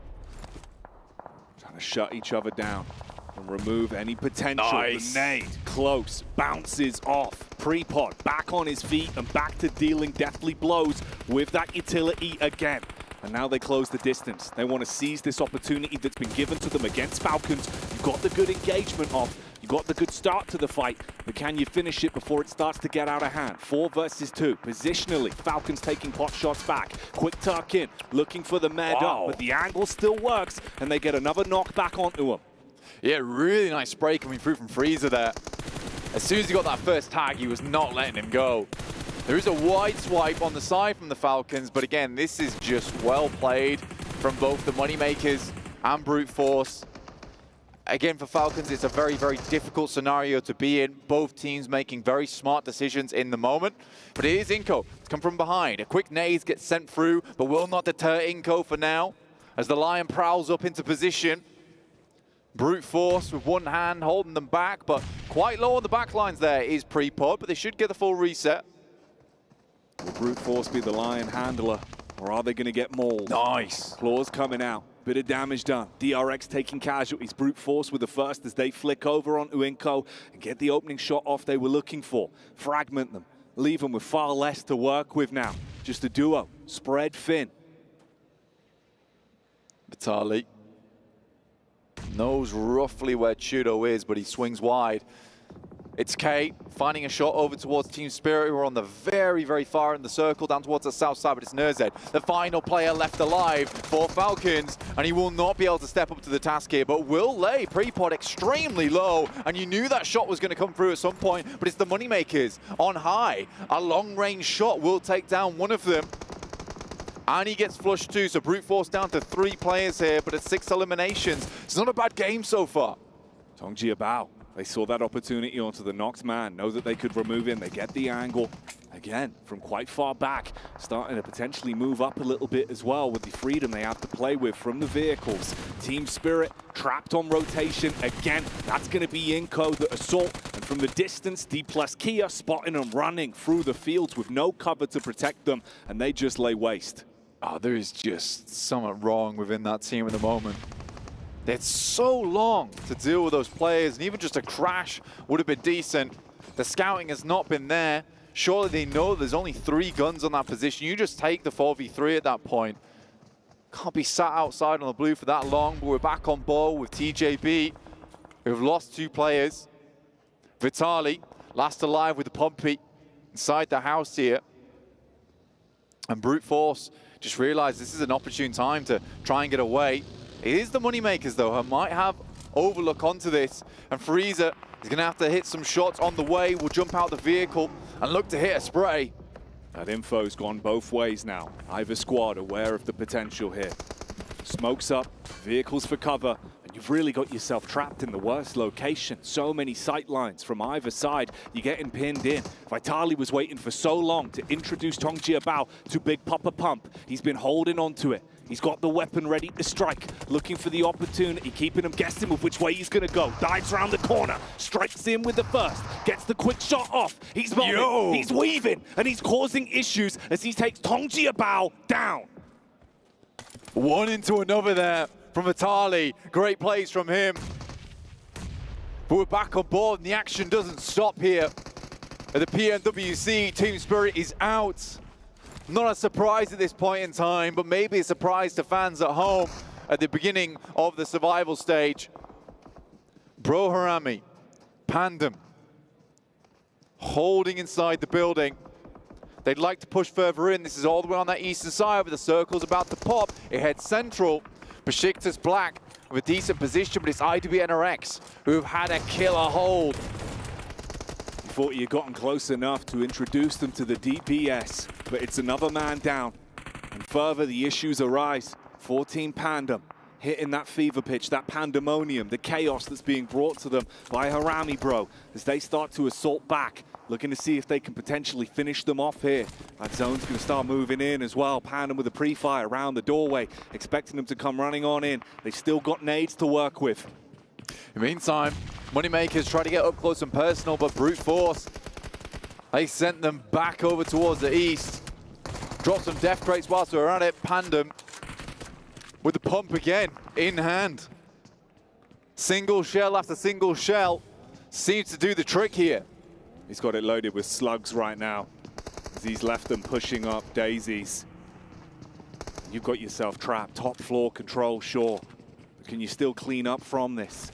Just down to 2 players on either side.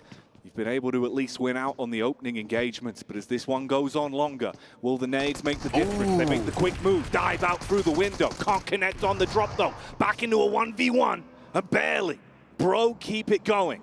Lovely coordination though from the top side, both jumping out the window at the same time as those nades go through. Almost had it. In the meantime, brute force has been killing it over towards this north side. From what was a very difficult position versus the Moneymakers, they're able to take them down. And again, this is a really strong spot. Start working your way in. This little bit of high ground, this lip to play around with, has so much oversight onto the rest of the map. Inco.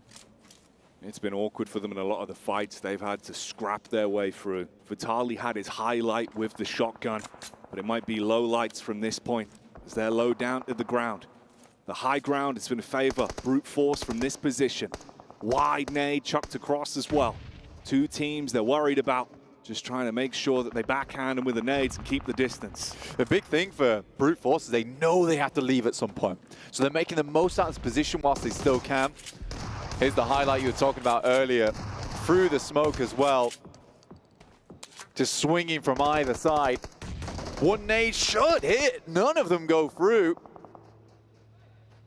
DRX holds on by a thread. And brute force finds Vitali. This is what they needed to do. They needed to clear out these players as quick as possible. And what a push out from Judo that is. He'll do it himself. Heads down towards that western side. Now just Besiktas Black, and they have an immediate idea of where they should be. Getting refreshes on the nades, on the vests. But it's IWNRX. Flying like a sleeping beast on that eastern side. How do you shut down that sleeping giant? Now it's roaring to life. 6 eliminations. Brute force currently topping the charts with 11 to themselves. And they're going to want more from this. The squad's finding themselves a small lull in the battle for a few seconds. Opportunities to top yourself back up, have an ammo count, and see where you go from here. But IWNRX, with the remainder of Harami Bro, off of their awkward engagement, they could be in real rough territory here. You've got the clean line of sight, predicts the jump into the vehicle as well. And that one's going to hit home hard. Mate, Zedwolf's on another planet right now. The thoughts ahead there as well. Knowing that he's going to try and move the vehicle, switches from the tire to the back seat. You love to see it. Frozen still putting punishment out. Again, another similar scenario to brute force. IWNRX have had an insane hold on that eastern side, but now they need to create some opening for themselves. Doing good on the defense, but it's got to get a bit more tenacious. Play with that offense. Wide nade in as well. Chips laid down. Takes a heavy hit from that one. IWNRX again, taking these opportunities to get stuck in with the range advantage they found themselves with. You got the quick getaway maneuver for Lewis as well. Reposition and try and get into a better angle. Have some semblance of cover. Got Brute Force here. 11 elims. Looking on track for another big game. It's the Brute Force special. Hit the massive elimination count on a Miramar, and they're starting to get bold with it. Moving further up, a nade's immediately thrown. Clearing space. CAG Osaka. Just moving around the side, using these vehicles to bait out the grenades. I like what I'm seeing. Trying as best they can to have that substantial distance so the nades go short. Quick assess here, quick scout. Where are they? Where's our other avenues to be attacked from? Meanwhile, IWNRX laying down the law with the big guns as Bro are finally removed from the equation. D plus Kia start to move in as well. Limited space to work with. Lewis has been trapped in position for quite some time, but he sees the peak on the back. CAG Osaka taking fights now as they're looking for the peak over, and he might want to go for this one. He's revving himself up, scoped in, looking for the fight. IWNRX look over towards D plus Kia. You're kind up front with the nades, looking to push in. Besiktas Black been in the Gladiators ring this entire time. There's been audience members, but now they're forced into the ring with them. Can they hit them with the gladiatorial combat? And get the thumbs down, or the thumbs up for the chicken dinner at the end of this one. It's been tough to hold on, but now they have a playing chance. Nice airburst, but not quite enough. There's one coming through now from Zed Wolf as he steps out of the way of this one. Looks pretty on target. Freezer just on the other side. Inflicting chip damage. The shrapnel starting to connect. Meanwhile, Brute Force priming nades once again as well. They're throwing them back. Molotov casting it more awkward for them, but it's a nice nade that buys time. That one's going to be huge to actually play medic, get his teammate back up, but everyone else is sniffing the blood that's in the water, and they start to dive their way in. IWNRX, they go full aggro, dial up the temple, and they go going in. Look at the amount of damage you're starting to find off the back of this now, and causing so many issues with the fragmented Brute Force that you can pump bullets into them.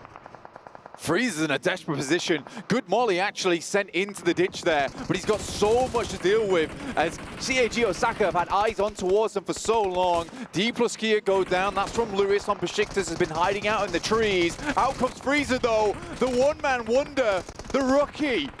He's making plays, making money in these situations. IWNRX trying to stand strong, trying to see if they can fight back, but in the constant clash that goes on, we see them go down.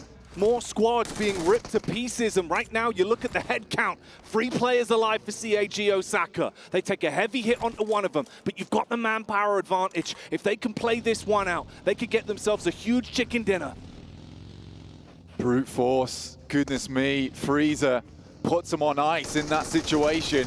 IWNRX getting a little bit too hot for their boots. Lewis with the big gun. Looking to take down CAG Osaka, get a bit too close. Now, things maybe open up to Freezer, but he's going down. Unfortunate there. Now just between Lewis and Osaka. Nice Molotov, might be the end of him. He's set in flames, and it will be Osaka to take that one. They've had a fantastic day today so far, but that does open the floodgates for some other teams here. Besiktas Black jumps up a lot. Brute Force jumps up a ton with their 14 elim count in a 3rd place. Massive moves again on that one. Playing the angles, smart in the engagements they took. And when the carnage came, they were ready for it and thrived in the chaos. Lewis, try as he might to have a heroic play towards the end. It's denied. The MG9 could have been absolutely insane there. But to be fair to you, look, what I will say is that the boys on Besiktas Black were playing a really long game there because they had one of the strongest positions if the circle kept closing like that. And they bided their time. Honestly, I think they played it out quite well. It was just unfortunate that 2 players up front get rolled over, mowed down by the guys on IWNRX. It was an incredible push. Again, for IWNRX, they are playing so different to how we saw them in the group stage because it felt like that they were scared, that they were nervous in that one. Here, they're just realizing, look, we just need to play as if we own the lobby. And that's what they've been doing. They really have just been taking these fights again and again. On this one, you know, you saw that opportunity, that switch in their mind when they could see there's low HP on a few players. They just went for the swoop in. unload a barrage of bullets and cause so many problems, mate. It looked terrifying. It did, yeah. I will say one thing, though, for sure, is that Freezer has been one of the most incredible new talent pickups this year for Brute Force. What a player that guy is. Just continually putting up numbers, pumping out those points for Brute Force. And I think that game does put them into the top 4 now as well. So this gives them a chance. It gives them an opening, and it's typical Brute Force fashion. It really is. We'll see if they can keep it going or how things are going to shape up at the end of the day. We'll see you after the break.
If you're out there watching and you're like, hey, Jason, would you ever expect the bottom teams from our group stage to not have only one, but 2 chicken dinners in our survival stage? I would say get out of here. There's no way that's possible, but Kagasaka and IWNRX have been able to do so and are at the top of the table at the moment. And if we stopped right here, right now, 7, do you know what would happen? Yes. They would qualify. They would qualify into the main event. And this has honestly been a stellar performance here out of these 2 teams. Obviously, Kagasaka taking this final win here. But gentlemen, walk me through this last game. Like this, if you're this team, you're like, they can taste it. They can almost grab it. It's like holding up anything, you know, over shoulder height for me for 7 to grab. It's just right out of his reach, but it's there. It's almost there. Brute Force, though, being able to get more of the points there, 19 points. But with Kagasaka, I mean, this is just such a completely different team. I feel like this is also a better version of what we were talking about earlier with DRX, right? For Kagasaka, a couple times during group stages, we saw them not willing to engage. We saw them not willing to fight. Here, they were able to stay on the outside of the circle and take those fights. Yeah, it's good game to see kind of some variation come out from the teams, right? If you're thinking about Kagasaka, what did they do for victory here in this game? They had a decent compound in the south, as well as taking the extreme high ground of EMEA in order to be able to get good information about what's going on north of them, good scouting motives, and then from there be able to make the moves in an informed way. And actually, I mean, this is a stark contrast to what we saw from them in that group stage, where they weren't really doing much, but now they're able to put some proper marks on the ground. It's not even close to the same team. Yeah, well, that's what I want to ask you guys. Like, I mean, I'll go to Kalaris because he's the one I know who will be brutally honest. The smarter one, yeah. More better looking, bigger biceps. Yeah, bigger biceps for sure. You know, hasn't been nominated for an esports award though. Never. Look at those shoulders. Jeez. But I want to ask you though, is this like IWNRX and Kagasaka playing that much better than they previously were? Or are other teams just not performing up to scratch that we'd expect out of them? I'd say from what I've seen so far, they are performing better, for sure, no doubt. Like, looking at them being able to take from that Erangel win especially and kind of move into this one in a bit of a stronger way. The Erangel win kind of came to them a little bit. It could have gone right with losing 2 in the compound, but now I'm seeing a bit more of a strong formation out of them. Yeah, with the performance IWNRX is doing though, I think it's safe to say now that congratulations, unless you're gonna be going to the main stage, because we're gonna have what now 7 games left, and with how some of the other teams are playing, I don't see them being caught up, especially with the way IWNRX is currently playing. I mean, we saw Seawolf just getting absolute bangers of shots with that Mini 14. Well, this is the cool thing, right, about the variation that we've seen and the fact that we're seeing Seawolf now with 1,400 damage. Oh, there's your noise. That's insane. But again, it comes off the back of a Mini 14. Variation in playstyle. They knew they had a great compound. They can make use of a DMR where, honestly, we're not in the DMR meta right now, unfortunately. It does kind of happen every so often on Miramar because it's a great map for it. We saw Z-Wolf as well as Kane on the team making excellent use there. Well, especially for Z-Wolf for me, because as we looked at PMSL EMEA, he was hands down the MVP. Oh yeah. Look back to our group stage here at PMWC, and I couldn't even tell if he was playing or not. Like, this has been such a drastic change that they desperately needed out of him in particular to really step up, and it's been great to see because we know how good he can be as an individual player. Finally being able to see it is like a sigh of relief for them. Do you think for some of these teams, right, that didn't perform that well in group stage, that now are performing well, like IWNRX, like DRX, Kagasaka, right? Yeah, DRX as well. Do you think it has to do with how well the teams that have already qualified to the main stage were doing? That were kind of making them scared to engage? Because these teams, you mentioned it too, it's a complete different contrast from what we saw during group stages, and I feel like it has to be because of that. It has to be because they're not really having to worry about the performances that Alliance was being able to put up there. I think there was some fear from some of the teams in group stage because people were making moves too late, desperate in movements, and then you crash into 3 teams and then it's not exactly the best spot to be in.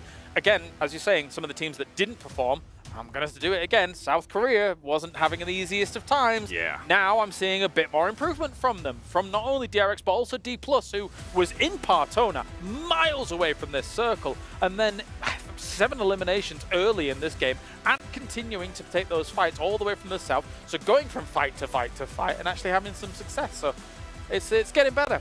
See, I don't know if I want to agree with the first part you're talking about. Which one? I don't saying like, oh, are they just not as afraid because the 12 of the best teams have already qualified. I don't want to believe in that, but not necessarily saying it's not impossible to be true. But if you want to be a champion, you can't really be afraid of teams. You can't be like, okay, well, 12 of the better teams, they've qualified already. Now we can start to play more aggressive. You have to be confident in your own ability, and yeah, you do have to have a certain amount of respect for some of these best teams in the world, but you can't let that, I would say, necessarily define the way you're playing if you want to be a world champion. But I kind of feel like Team Falcons showcased that in their earlier matches, especially during the first Erangel, where they were just fighting whoever wanted to come along. There is, I mean, 1 point that match. Also, technically speaking, with the amount of games we've played so far, it's still technically a small sample size. Yeah. And variance can happen in PUBG Mobile. I mean, you're seeing it here with 2 teams who were previously in the bottom 4, now are rocketing up the board, right? Like, so you've got these opportunities for these teams to say, okay, reset things. We know we're okay. We know we're good when it comes to international play. Let's try and just kind of wipe the slate clean. Well, we are seeing here our current overall rankings in IWNRX. Are we going to say it? Do you guys feel confident enough to say that, yeah, they're going to make it 100%? Yes. Yeah, they're going to make it 100%. Yes, they are. Yeah. Okay. So now we're going to have to be worrying about 3 spots, right?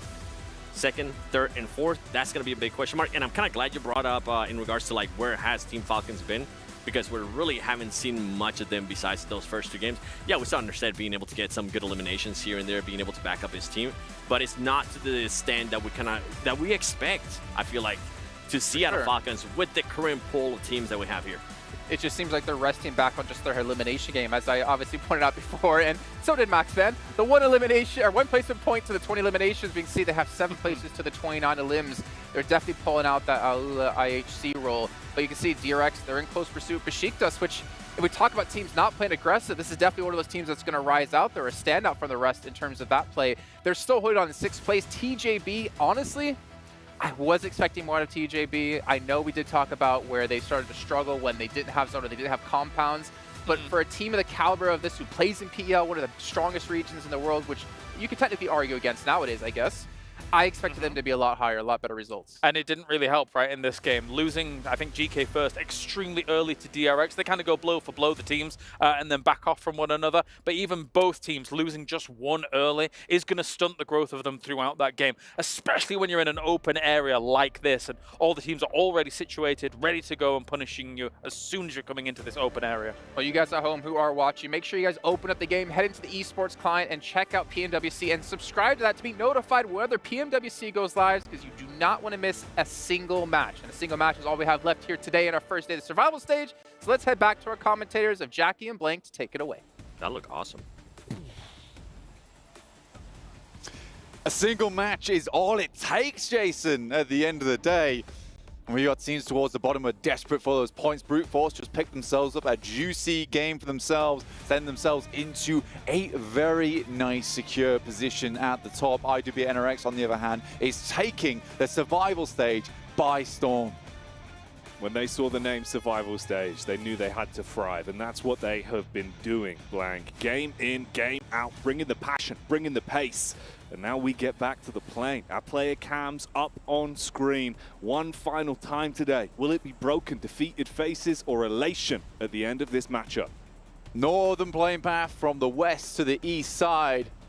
But I'll tell you, that's going to send you direct north, true north, the best north. It's the GT20 Pro, which is going to direct you in the right direction every single time. And that direction is towards the top with the best. Don't play with the rest, just play with the GT20 Pro. With its beautiful performance. Let me tell you, Blank. Cyber Mecha design. Low response time. Low response time. That sound good? That sounds great. High refresh rate. What that can I get good? GT20 Pro. Every time. GT20 Pro. They're flying off the shelves. They've got wings. They are. That is a new addition that we brought to the phone. Yeah, that was all you. You cooked that one up. I did. I was like, that's going to be like in Harry Potter. You have to catch it. Like the keys like the flying keys. around. The keys flying around, yeah. You don't just get to stamp your name on that trophy. You got to catch your trophy first. You got to grab it with both hands, never let it go, and fight for every single point that you are able to get your hands on. So let's get into it then. Let's give this one some gas. Last game of the day. Hopefully this is going to deliver on all fronts. These teams need to come out absolutely swinging. You do not want to leave yourself in a position where someone else can decide your fate for you in tomorrow's matchups. Some teams desperately need to connect on that swing during this game. We've got teams towards the bottom. We're counting Team Spirit out at this point in time. 4 points over 5 matches, a diabolical result for them. And it's not one that they should hit. And I think that's all I need to say. This is not the performance from Team Spirit that we're used to seeing, or one that they should have displayed here, because they have so much more in them. Hopefully we'll see them again next year, but I just don't think they can make it in, barring some kind of miracle. But even then, it's going to be tough.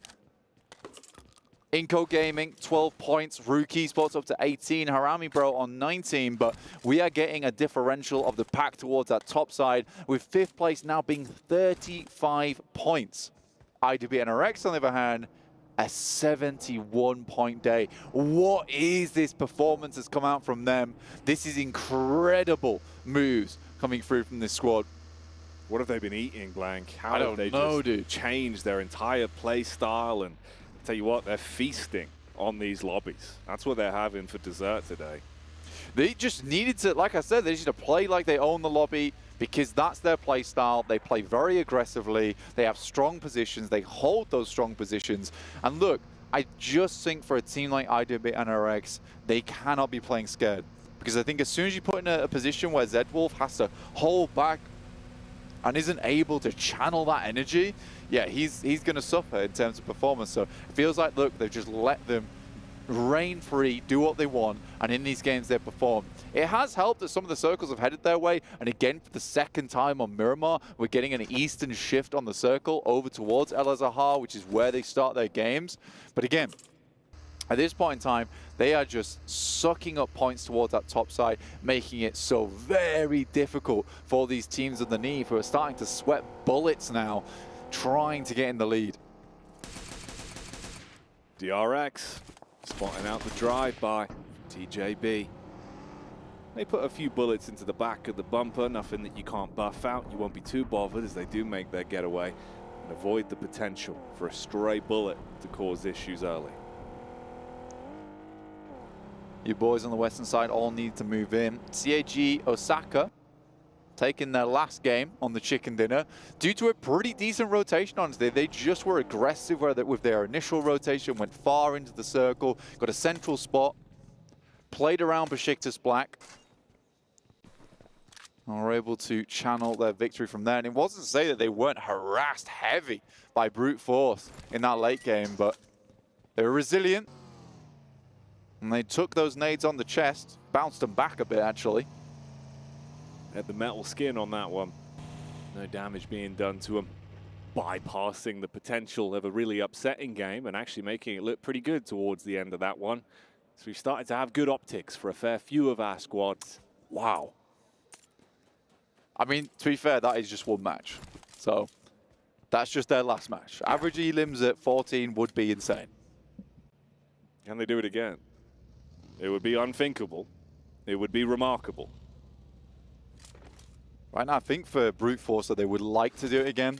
There's teams all the way in 7th place right now that could take position over them. I mean, Tongjiabao at 32 points. Heading up from there, you've got 4th place with Team Falcons at 36. Brute force currently in that 3rd place position with 40 points. So they're not safe right now because 2nd place is currently 15 points ahead.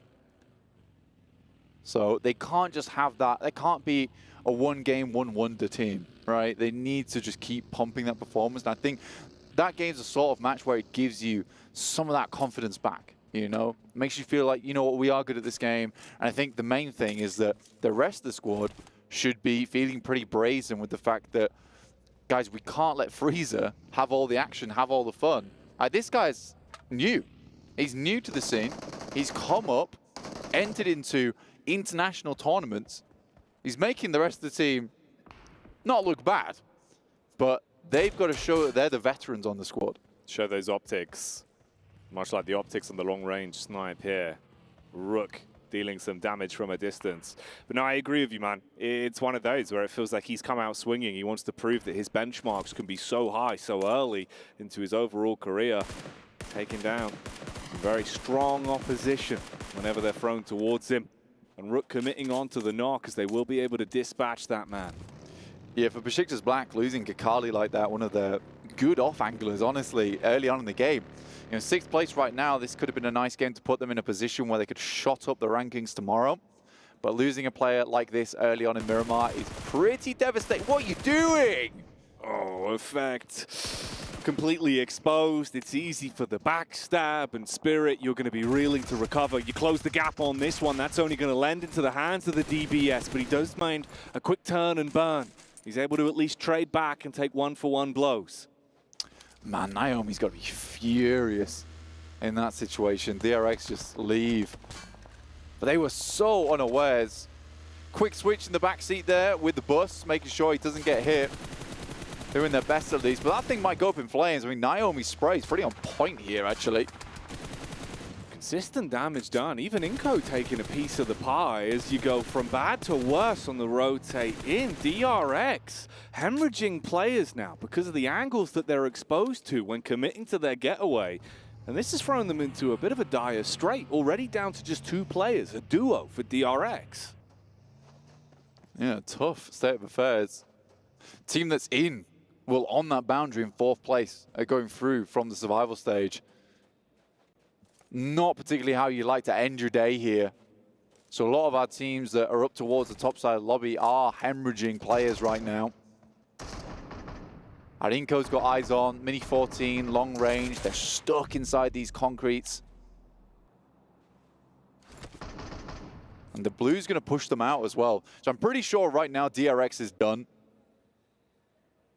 You're going to have to run through that gauntlet that is the Inco players ahead of you. One in the back line, taking shots as you roam. The rest, the trio that's just lurking up on the hillside, edge guarding you as you have to make your way in through the blue. Yeah, it's not looking good for DRX as everyone starts to make their move now. Wow, big shift on the circle here, over towards the eastern side. We even have an island finish potentially with it heading all the way up towards that edge, but I don't believe that that will be the case. Inco is looking for more points here. They know that these are basically 2 freebies. Good burn on the Molotov too as QXZ will get crisped up a little bit. There is a return fire though. Gary going down is really bad for them. Ooh, survival of the fittest as well. Just as Nate goes around the corner, he's able to get the meds back out, top himself up, quell the bleeding, and recoil into a better position to play with the DBS. Inco wanted to clean up, tie up any loose ends on this one and make sure they scavenge these points and shut down DRX inside of this matchup. But the longer it goes on, they're starting to take damage back. You sit yourself up on the close angle, hoping they're going to come round and the big old pump can do some damage back. Quick bandages as well. Circle's closing now.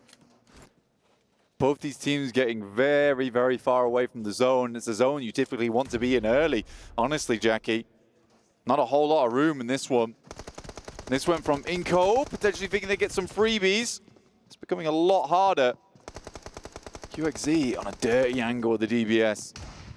Oh, it's all about the timing. That's the bait shot. Fires out the first warning. Goes upstairs to link up with his duo, tries to turn around the corner, get the information from the third person. There's the clap back. Inco finally come in and are able to stop that one getting out of hand. It looked risky and it burnt a whole load of time for their rotate though. Yeah, clean fight there from Inco though at the end. Did, like you say, look pretty risky at the start, but they clean it from both sides. And will force DRX out of position. Shudo gets himself an airdrop. This is Brute Force who are entering the circle on that northern edge. Moneymaker's not far behind, but Besiktas split up between them with Poser heading south past Pandem. And Besiktas toss pick over towards that north side. So a bit of a difficult round here for Besiktas. Brute Force taking damage. Panda being able to hit the shots on that. So Freezer's gone. You've got Mad Bulls as well. Locked into combat with their horns, hitting against E plus Kia. As the shots are being rattled back towards them, they dive in the vehicle as well, looking to close the gap, knowing they were trying to go for the res. It's a close nade, hoping that they'll get into that one and deal some damage with it. English taking a lot of damage in the back as well. He's got to bail out now, tuck in behind the vehicle. High ground for Mad Bulls to work with, paranoia setting in. English gets a little bit too close to the lightning, in my opinion. Will get struck back. D plus Kid doing a good job to keep them at bay, but Tulika comes on in to isolate the open angle. Fleeka's out of the vehicle, but will get shut down straight away by Chip. Potentially he's able to keep him up. I don't think so, though. Oh, he tried as hard as he could there. Smooth moves on the engagement. You lose a player from it, and there might even be more to be said. They've got the angle down, spamming bullets around the corner of the vehicle, lighting up Tulika. There's the dive to bait out the crosshair as well. The vehicle detonates Tulika, knocked on his last legs, closing the distance, shotgun in his hands, wants to rattle off the warnings and turn them into a real exclamation mark on this one. And suddenly, there's only one man left, pelting out nades, knowing he's done damage, sure, but he's still got to survive his way through this. An uncomfortable fight to be in on the P-Cup gets one. A slight reset, an opportunity to try to dip into cover, get the heal out, a 1v2 to fight from. Nice molly. The vehicle slowly heading down the hill, and that's Mad Bulls done. D plus Kia survive what should have been an easy cleanup for the Mad Bulls. D plus on this side, but an F minus for Mad Bulls on that push. Dear, dear me. That could not have gone worse. Molotov outside. Rook will take the brunt of that there. Another nade, but there's so much damage pouring back out. In comes reinforcements. Nice shots from the back line. It's clean trades at the minute. Either one of them dealing damage. Oh, the reinforcements arriving and the up-close fight gets a bit awkward. That SMG pelting bullets round the corner. The rest of the squad for Rook looking to try and reset a little bit. Harame Bro They've got a window of opportunity to play for the res. Get his teammate back up, but the nade going over denies the potential on the doorway. They can't make a clean exit from it. Rook really taking a beating now. Quick reloads, trying to reposition and use the high ground. See if they can take the beak through the sides. Hang on a minute. He's so low in the engagement. Mirror matchup on the movement. They both drop down. Quick bandage pulled out. This fight's messy. Like bolognese and me in a white t-shirt. Rook trying to get this one done, but it has been difficult as Bro Harame has been doing a fairly decent job with the nades to hold them back, and another one bounces around the corner. I think another team might have just joined the engagement too, though. Look like TJB, Tong Jiabao, finding opportunities to strike from the sideline. Now they're going close. They know the players are weak and they want to clean up on those lower targets. And TJB, they make the first move and it pays off. The timing on the fight was clean for them. The final man just trying to bail out and get away. So low on health, he knows he's got to run. Federales gets himself into a slightly better spot. Really nice third party there from Tong Jiabao. I mean, the fight was taking so long, you would be remiss to think that no one would have joined in on that one. For Tong Jiabao, that's just a case of free placement. IWNRX tries to save the points. Swain's in the water. But their points are very much above ground right now, so I think they can afford to have one bad game, I would say. Everybody gets one with how their day's gone. They won't be too defeated or upset off the back of this one. Swain more like Swan as he's sitting in the deep blue, waiting for his opportunity to make the move, trying to keep his head down. Top's got such a freebie on this, though. Yeah, he cannot get away from this one. Inco, D plus Kia after their pretty awesome hold versus Mad Bulls, who kind of just sent themselves flying down the cliff face and into the chasm below. IWNRX will be finished off there. That's their final game of the day. Still able to put 2 eliminations up on the game anyway, so ending this first day with 73 points. They're going to have a real bad day tomorrow if anyone wants to knock them out the top 4. Highly doubtful, though. This circle very much controlled by Twisted Minds in a nice compound towards the center here, but a high ground to play around with. Twisted Minds, though, just don't strike me as a team that's going to be able to defend this. Time will tell, though. They've had good splits. They've had good third parties. When it comes to them being the focal point, can they withstand everything that's thrown at them from the other squads? Pandem, 24 points currently, 3 elim points racked up inside of this one. Bit of an off angle, peeking over the top, looking to assess the move in from Moneymakers. Talking of moving, Falcons, they've been clocked by Moneymakers. They know where they are now. Yeah, Moneymakers on the back line here. It's not a bad spot, to be honest with you. They're getting pushed in by the circle, Jackie. It's tough. It's a tough scenario for them. And there's so many sidelines towards their position as well. You can see if they can potentially maneuver along the beach here, scatter some sand in their wake, but again, they'll be waking up a lot of teams around them when they make that move. The Inco crash, it's been something we've seen a few times today. Close angle, 7, looking to make the move in. Shotgun in his hands. All right, D plus Kia, can you withstand? So far, so good, as they're able to isolate both of these engagements and rattle their way through the Inco players inch by inch. They clean up on that one. A dive from Inco that results in their demise. D plus Kia must be incredibly confused right now, I would say. It feels like 2 teams have just sent themselves to their doorsteps to just be given points away to them. This was a nice crash from the Moneymakers. Falcons were on a wide split on this coastal edge. Moneymakers isolates one of them. I believe they should get all players back up again. So now typically this is now a 4v3 on this eastern side. So that's a nice play there from Moneymakers. Might open up an opportunity in this game. Falcons feeling a little bit more worried now, just down to 1 player. All on Icy off the back of the shot that landed right between the eyes for Top and took his top clean off. Icy with the nades going in, almost directly on target. You get that Icy versus Icy fight, but which one? There's the colder blood in their veins to keep the composure in the head-to-head. With a backstab round the corner for Moneymakers as well, it should just be a formality to finish this one off without Falcons doing too much damage back. Besiktas has kind of been very quiet on this one. You sort of understand why with the fact that they're playing with 2 members. How many is it going to take, guys? Seems like in the end, it's just Koa's weapon that was required as the SMG cleaves round the corner. And that's what finishes off the Falcons then, taking them down. Moves over the Molotov there. Seems like Icy's feet are dead cold as they put out the fires underneath him. D plus gear down towards their south side. It really is this focal point on this eastern edge. Inside, big old urban finish. Nice shot from Poser though on the back line. Havlik might just get finished off here. Immediately there's a smoke placed down. I think they'll let him get away with it. Just pre-firing the angle. They want to get Havlik back, but he is finished off by one of the Twisted Minds players. You can see on the player cam as well, Havlik furious going down in that scenario. The emotion starting to run rife now of how important this game is going to be for some of these teams. I mean, they've been given an opportunity here, and it was a good rotate. A nice smash into Falcons as well. Feathers going everywhere. And that could have been the moment, but they are taking many casualties. Down to just 2 players now. Frustrating match for the Moneymakers. This could have been a big one for them. Twisted Minds playing on really good high ground here. Great oversight to a lot of these teams who are trying to make it through on that coastal arena.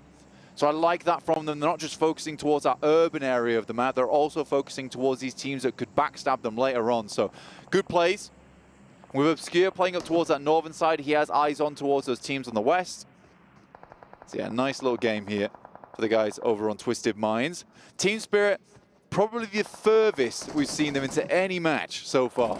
Yeah, they've kept themselves alive in this one. But as we've seen over the course of the day, it seems like the second they're on our screens, the opportunity for them to start to dissipate is right round the corner. This time, no Nomi does get the nade off into the TJB compound. Blows one man down. You got the backup from the side as well. Nades in the back pocket, using those smokes for the defense. What remains of brute force is also lurking just on the outskirts of all of this commotion that's going down. And CAG Osaka are moving in, closing that distance and seize the opportunity that's been presented from the engagement from Team Spirit to get a couple more points from this one. D plus Kia also get the knock back onto Old Boy. Cleaning up the final members here of Moneymakers. Just one left in Icy. D plus Gear has had a hell of a game here. And it just feels like everything's fallen into the right places at the right time and the puzzle sort of completed itself for D plus Gear on this match. I mean, I bet they're pleased. Give them a lot of points here they really wanted. 9 elims so far. But again, here's this angle from Twisted Minds.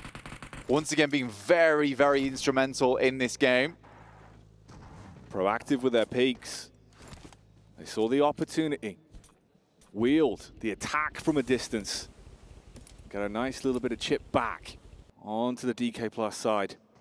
Zone moving in as well. Kago Saka just on the outskirts. That lone ranger for brute force. He has just been keeping his nose clean. Does not want to get stuck into any fights. And this has been one that's going on for quite some time. You saw the initial opener that came out from Team Spirit, but since then, TJB reset. CAG Osaka couldn't commit to it. Besiktas as well. Further down now. Just a duo to work with. They could still have a good day of things if they play their cards right. Yeah, I think it's reasonable from Team Spirit as well to back off on that one. I think as soon as they started to see the nades coming from another team, they didn't want to be locked inside that compound. We saw what Tongji Abao were able to do when a fight broke out in that area. It's a good nade immediately, and a great molly as well to cut him off from the escape. That is very nice from Tongji Abao. It's a massive follow-up. Great use of the utility, and the comms are clearly on point for them, even trying to split their minds between 2 of the fights that could potentially come from either angle, focusing heavily onto the CAG Osaka side with the constant barrage of utility that's going over, forcing them back. Nomi still just lurking on the sides. I mean, they could push up, could Team Spirit, actually, whilst Tongji Abao has focused so much of their attention over towards this western edge. There's still an angle from behind here in Apollo. And just trying to spot out some players that overstep maybe the boundaries. Funnily enough, not able to clean out that player just yet, and there's potential now for maybe a res, but the TJB util does not run out. They're putting an X on their backs. So much commotion, so much noise in this one area. D plus Kia seeing another opportunity to start to make their way in. That would be the backstab onto Team Spirit as well. And the high ground of Twisted Minds could still find some more lucrative success throughout the flow of this one. You talk about high ground though. D plus Kia putting themselves into a pretty good position. You've got a bit of a block from the backhand side. Up close and personal though. TJB, again, it's the nades that open up the engagement versus CAG Osaka. They don't want this team getting anywhere near another second chicken dinner today. Garnet trapped in a net between the guys from Tongji about. Got him dead to right. Team Spirit so quiet though in the meantime. Lovely smoke wall set up here. Chudo even pops up. Will take down Garnet, potentially steals away the elimination, and that's one more in the back pocket for Brute Force. That's what he was waiting for so long. At no point did he reveal himself. At no point did he pop up. A little hello, just to say goodbye to that one man in front of him. Now you're paranoid. You're at least suspicious about where his position could be. Besiktas still moving up as well, getting a bit closer in terms of the angles here, right in the face of Pandem. And they're going to be able to make quick work of that one, diving around the corner and denying any sort of shenanigans. Yeah, Pandem sort of in a situation where they look confused there. Besiktas Black come up very quickly from that location. And two-man team that's been playing on this edge for quite some time. D plus Kia vaulting their way into position, but again, these Twisted Minds position up on the high ground, super good.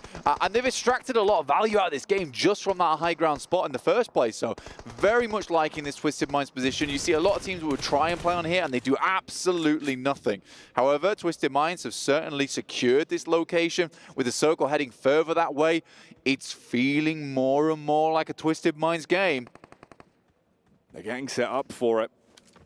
It's just about the plays that need to be made. Don't overextend. Don't give away the benefit that you have from this high ground. So many teams aware of the potential now. And it's a hard rotate here. You can see on screen, trying to actually bypass them, using the smokes to make some kind of temporary cover to get yourself out.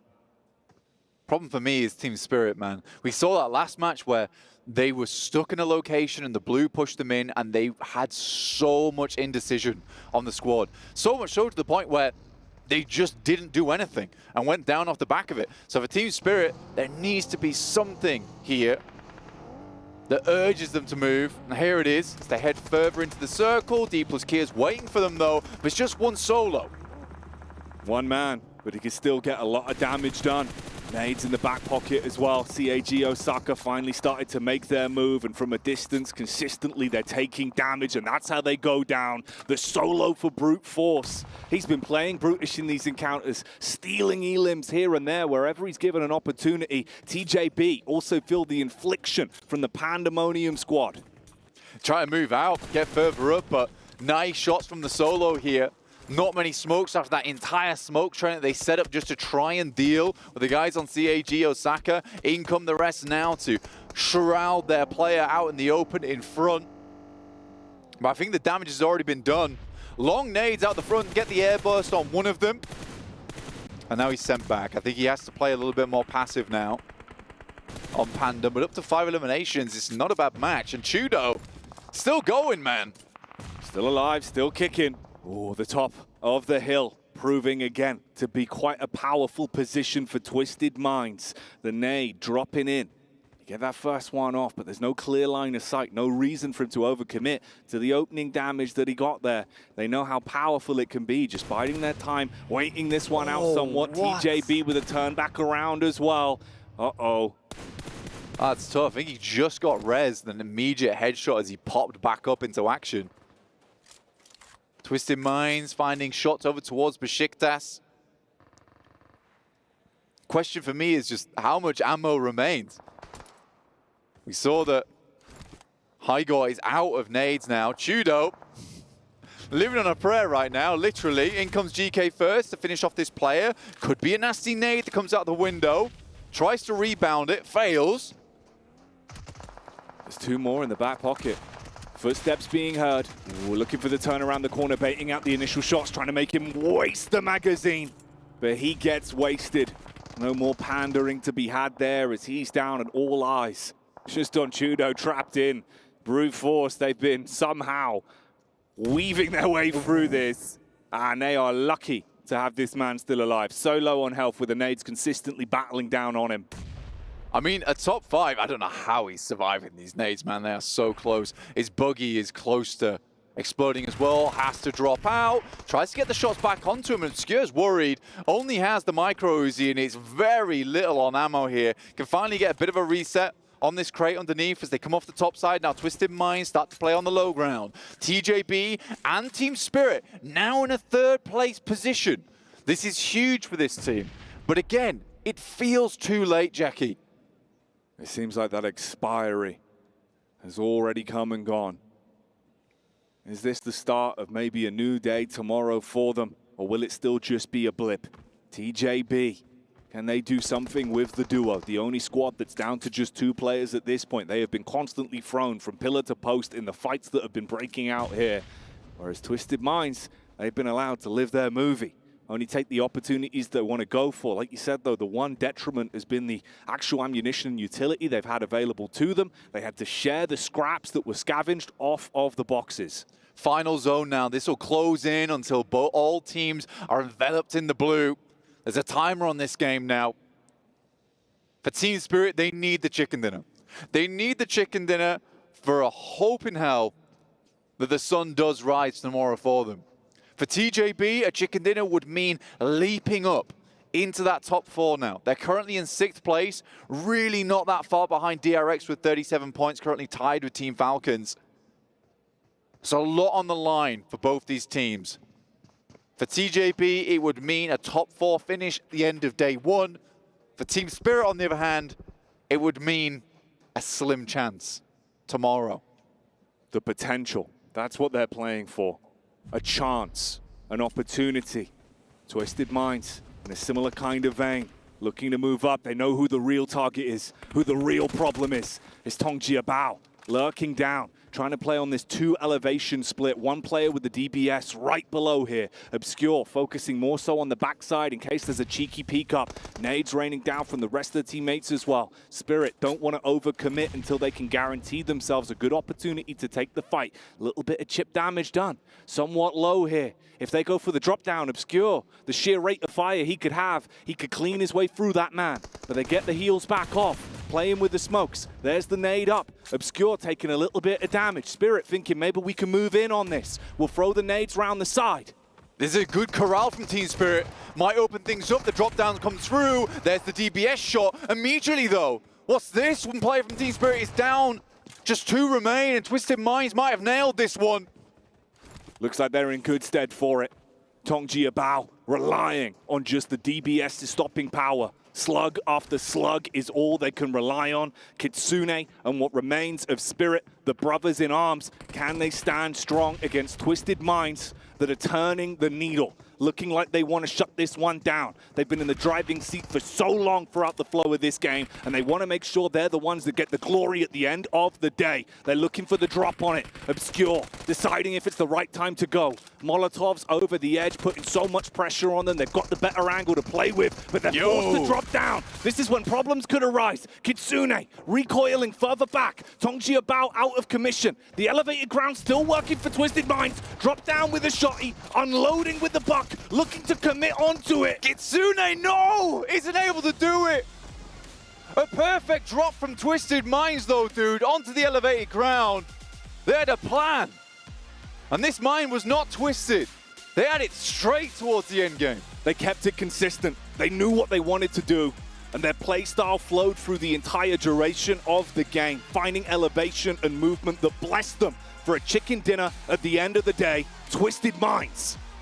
So much opportunity for potentially the guys on Team Spirit to just have that one in the bag. They were in the center of the circle.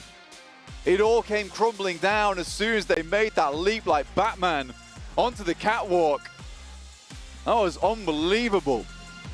The amount of times that Twisted Minds might have gone down that match playing with little to nothing in terms of utility, in terms of ammo, yet they had such a massive impact on that game. That was very, very well played. They made concessions the whole way through, scavenged ammunition where possible, and made each and every piece of their utility count to close down the last game of the first day of survival stage. with a huge chicken dinner and potentially a pathway if they can maintain. Not only that, I think they might have just killed off Team Spirit with that game. Tongji Bao must have got quite a few points as well, so that sits them back into the top 4 at the end of the day. It's not the worst result in the world for them, but man, I think it was just this play on the side. I think it was Nomi who got shot out as he peeks over, and he was the linchpin on that fight. He just peeked over too much here, and that's what ends up losing them the game. He tries to drop back down for the teammates. Naomi starts things well, but this was such a crazy drop down. So close towards success. So many targets to prioritize, the DBS ripping and roaring, but in the end, it's the Twisted Minds that claim it. The fact that they were able to just kind of stall that one out and then drop players down one by one, I think it put the fear of God over into Team Spirit. They just weren't sure what to do there. A really, really tough game. And I think Team Spirit, they tried their best at the end of the day to get some momentum going, but I think that game is not the type of game that makes you feel good going into tomorrow. It's just not. So I think our eyes will just be on different teams. I think so. You know, they had the potential, a bit of an opportunity where maybe they could run away with things, but that one's not going to make you smiley blank. No, it will not make you smiley at all. Look, man, I feel bad. This was the game for Team Spirit. It's where I had hope, but my hope's gone now. However, I hope that the desk potentially has a little bit more hope for the teams towards the top. Of course we have hope, Smiley, Blink, and Jackie. Thank you so much for bringing us the action here in these last 3 matches. And yes, Team Spirit so close, yet so far, unfortunately, not able to close out this game. Get away. Why can't I come to that side? This is ducks only. Ducks? Yeah. Yep. Max, what are you doing? I'm a duck too. Okay. So it's me versus 3 ducks. I think I'm going to lose this one. But you know who didn't lose this one? Twisted Minds! Twisted Minds! I Hooray! think Close actually looked back like, Who won? I don't know. They take home the win. And Max, you called it. You're like, jump on the bridge! Jump on the bridge! I said it as a meme initially. I was like, they're not going to do that. And then they actually go for the bridge play. And it was dead center. So taking themselves to win. Good job. And just rain down points on Team Spirit at the end too. I don't know. It was a weird finish. It was a great finish. Great finish, but weird. Team Spirit, by the way, a team that needed the points. Only 11, though. Well, more points than 5 for the previous game. That's so more than they had total so far. Yeah. 7 as well. Yeah. Good for them. D+ was sweeping the East, by the way. Like 9 eliminations, only 3 placement points. They were getting so many fights early on, so good on them. They've run 2 really good Miramars, to be perfectly Yeah. honest. And I mean, coming in from somewhere like Partona in the previous one, etc., and things like that, does take quite a while. But overall, I like the way Twisted Minds played this one. Constantly holding on to the high ground is very strong over this kind of factory area that they were able to hold on to.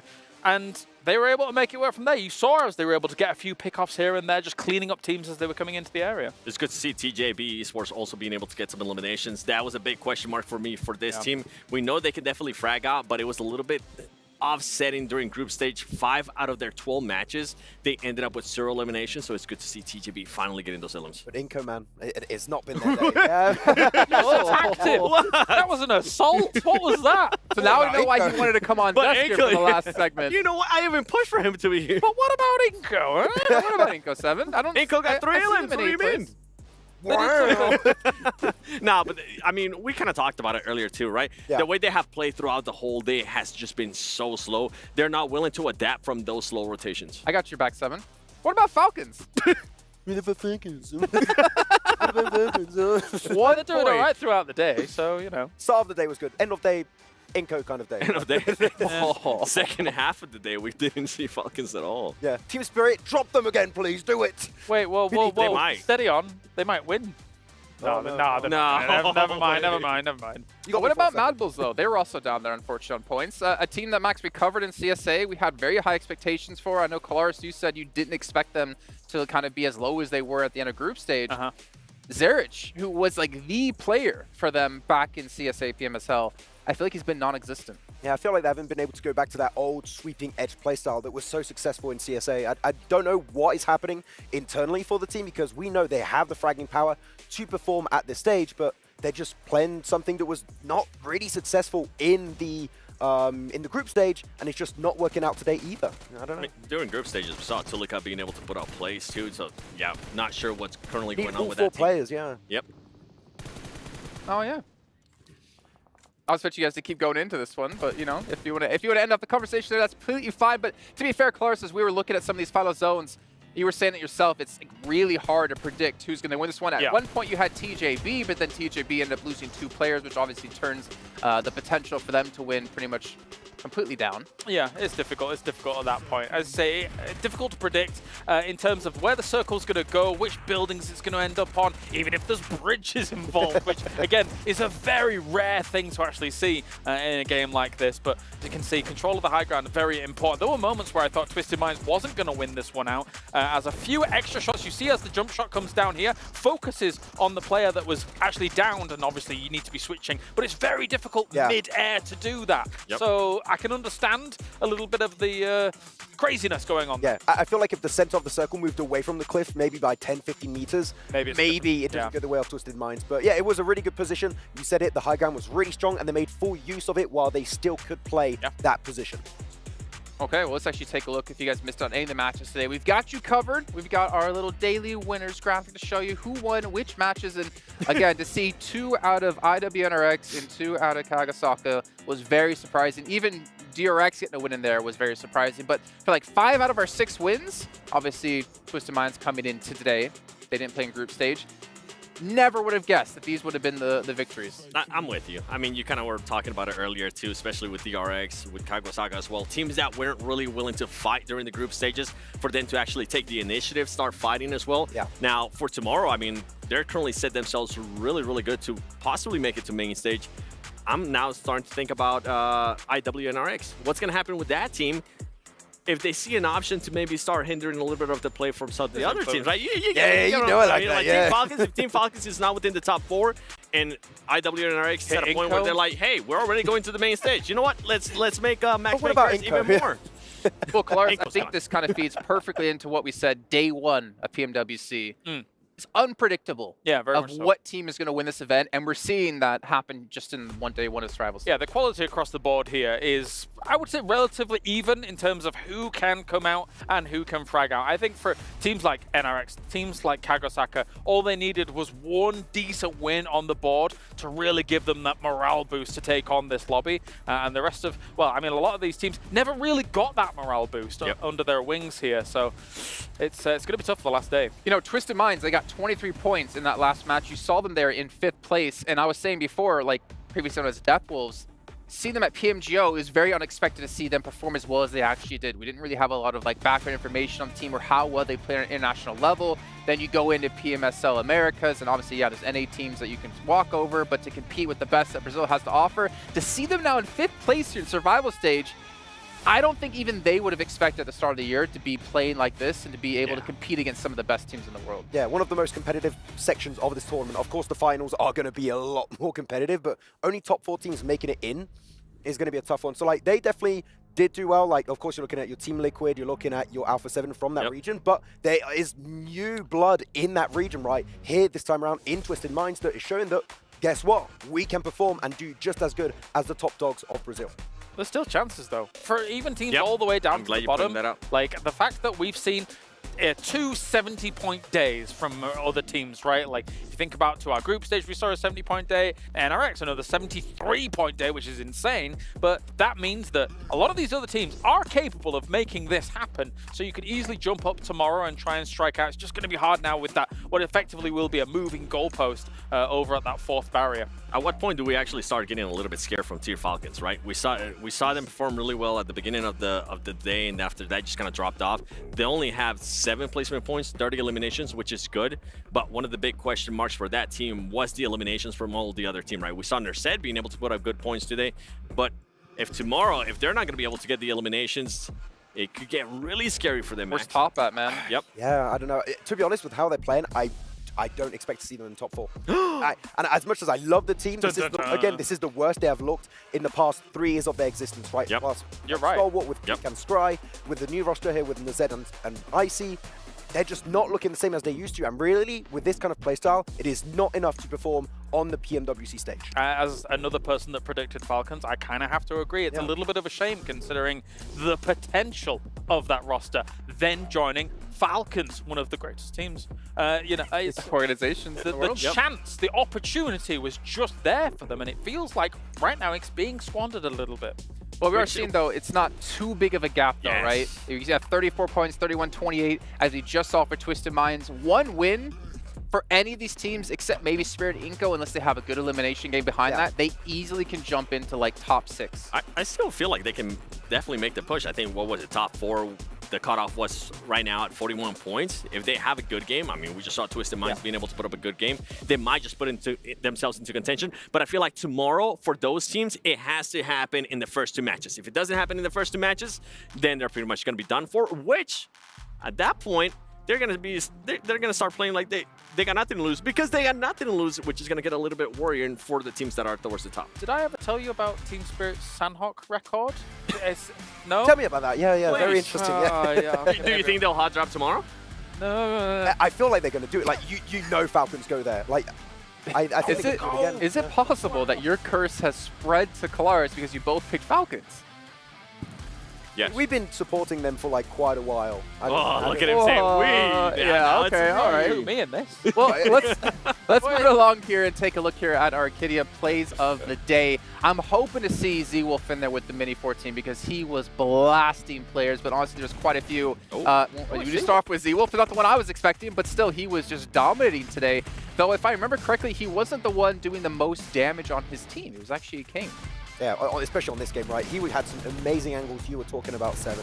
It was just slow down all of TJB to make it into Second City. So, man, Kane, looking amazing that was from start sick. to finish. The mini that shot right there, with the mini, that was so impressive. I didn't even think he was going to be able to get that shot, and for him to get it goes to show the way they're currently performing today. Yeah, just as a small thing, I do like the adaptation of his kind of the amount of backpack usage he goes for with ammo when it comes to taking the Mini 14. If you're using a Mini 14, especially on Miramar, you're going to be getting knocks and eventually eliminations from a distance, therefore you're not going to be able to loot the body. So you have to keep a lot of ammo if you're just going to be shooting at everything. Yeah, just play center, get a ton of ammo, and just keep spraying this entire match. Correct. Pop off, yeah. Pop off. We ain't the Power Rangers here, 7. Dun, dun, dun, dun, dun, dun. No, that's the Ginyu Force. Oh, wait. That's the Pink Ranger. We're all rubbish. Oh, what are we doing? Okay. Green Ranger. All right, let's move ahead to our predictions. For who the MVP of the day is going to be. Now, Max, this is your first time here on the show. What? Why are you looking like that? I mean, it wasn't Seawolf? No, that was the king of plays of the day. Oh. All right, I picked Z-Wolf. I was going to go between like Kane and Z-Wolf. Okay, you know what? You pick me. Pick me. I'll go Kane. Okay. No, he's wrong. It's No, Z-Wolf. pick me. Pick me. Seawolf. Z-Wolf? Z-Wolf. Just to make it different, Kane. Okay, there you go. Okay, let's see. Who is our Sony MVP of the day? Yay! Max is rubbish. King of the bins. King of the bins. Oh, that's me. You're back. I'm back. So I'm Max Man, king of the bins. I kind of have to take credit for that because I feel like I kind of baited him into the Kane pick. No, but like they were gonna pick. I was gonna pick Z-Wolf, but He wanted to be different. Like that. If He I loves win, Kane. I can trash on them real bad. That's you know? true. That's true. You're playing the odds there. Yeah. If you lose, it's like, yeah, we expected it. But if you win, you get to rub it in their face. Just called him king of the bins. We won. Anyway. That's a compliment. I'll take it. You know? All right. Well, it is time, one more time today, to head back to the stage for the final time today because you know what? We're out of games and we have nowhere else to go. Let's head out of the stage, though, for an interview to see how the day's wrapped up for a couple of teams. Welcome back, ladies and gentlemen. We are here in the STC Arena after we wrapped up that last game, and I am joined by Frozen from Istanbul Wildcats next to you after an incredible day for themselves. Frozen, you guys went from 42 points in the group stage over the course of 12 games to 73 in only 6 games. What changed? Frozen grup oyunlarında 42 puandan bu yani bir gün içinde kısa bir sürede 72 puan çıktınız. Ne değişti? Yani grup aşamasında şanssızlıklarımız vardı. Onları düzeltmeye çalıştık. Oyunlarımızı daha çok geliştirmeye çalıştık. Hani spotlarımız alındığı zaman oradan nasıl oyun başka yerden nasıl daha fazla oyun kurarız falan onlara çok çalıştık. Bir de bugün modumuzdaydık. Buraya çok hype'lı geldik ve bugün 71 puan çektik çok şükür. İnşallah devamı gelir yarın. we were stolen of our spots, but we trained ourselves in the mind so that we could improve ourselves, and we managed to reach a score of 71, 72, which is going to continue, I believe, and we improved. That's for sure. I like that. They were able to adapt from the group stage coming into the survival stage, and we see now what they can do when they are given control over their spots. So now, Frozen, when it comes to the team's mentality, how has that changed after a performance like this? 73 points again over the course of 6 games. Is the team's confidence high? How are they feeling? 6 oyunda 72 puan yapınca ekibin, takımın düşünüşü, zihniyeti nasıl değişti sence? Yani nasıl bir gelişme oldu? Öncelikle takımımla gurur duyuyorum çünkü kaliteli olduğumuzu biliyoruz. Bunu bir önceki turnuvalarda da gösterdik. Grup aşaması dediğim için bizim için çok şanssızlıktı. Ama oyunumuzu burada toparlayacağımızı biliyorduk. Buraya o inançla geldik. İnşallah buradan finale de güzel bir oyunda gidip finalde de inşallah bayrağımızı dalgalandırırız. So we were subject to some failures because of some unlucky moments, but we know that we are of quality material, that's for sure. And we're able to show it at this stage at least, and hopefully we will walk towards the end and make sure that our flag is up in the air. Well, I mean, quality and quantity is what we saw from Istanbul Wildcats Nextruya in those last 6 games for day 1 of the group stage. So I believe we should head on over to Barney Banks with another interview here in the arena. Very much. Sandstorm, quality and quantity. That is right indeed. And another team that is stepping up to the plate right now is, of course, Brute Force. I've got Prepod with me right now. Prepod, let's quickly talk about the group stage. It was a varied performance, but what were you guys struggling with in particular? Our tactics was bad because we play very, very slow. It's not working on global events. So, and I was having some confidence problems. So after group stage, we fixed it. We speak with team 5 hours, and now you see we perform good. Yeah, nice. I mean, your pace of play has definitely improved. You're playing a lot faster. The eliminations are flowing as well. Do you feel more comfortable now on the main stage, or what have you actually changed to today? Is it just a speed problem that you fixed? We fix, I think, confidence. Confidence and discipline. It's key for the win. So we fix it and it works. Confidence is key, that is for sure. You're currently in 3rd place, that final map as well, map number 6. Chudo managed to secure 4th place. That must have been a really important moment for you guys as well, for your confidence. So what are you guys going to do tonight to prepare for tomorrow? Now I think we will go to chill, relax, after this to dinner, and after dinner we will have a meeting, team meeting, check map streams, and go sleep. That's all. Nice, I love the breakdown, play-by-play of what's going on tonight. Prepod, I really appreciate you joining me for the end of day 1 interview. Best of luck tomorrow, okay? Final day of the survival stage. And with that, we're going to wrap things up by going back over to the studio where they can finish off day 1 of the survival stage. Well, I think what Prepod forgot in there was he's going to go to dinner. We're going to come bug the hell out of them at dinner and eat with them and be like, hey, what's going on? Why are you guys playing so much better? Yeah. And then they probably be like, we can't answer that. Just I was going to say, let me eat. Let me cook. And they have been cooking. That's what it means. Jantasho. Let him cook. You should go to PL. You remember, huh? You remember. Yeah, I do. James is like, what are you guys talking about? What's going on? He was involved on that, yeah. Yeah. Well, all of you who are watching the PMWC, Violet, Thunder set, and SLK is out.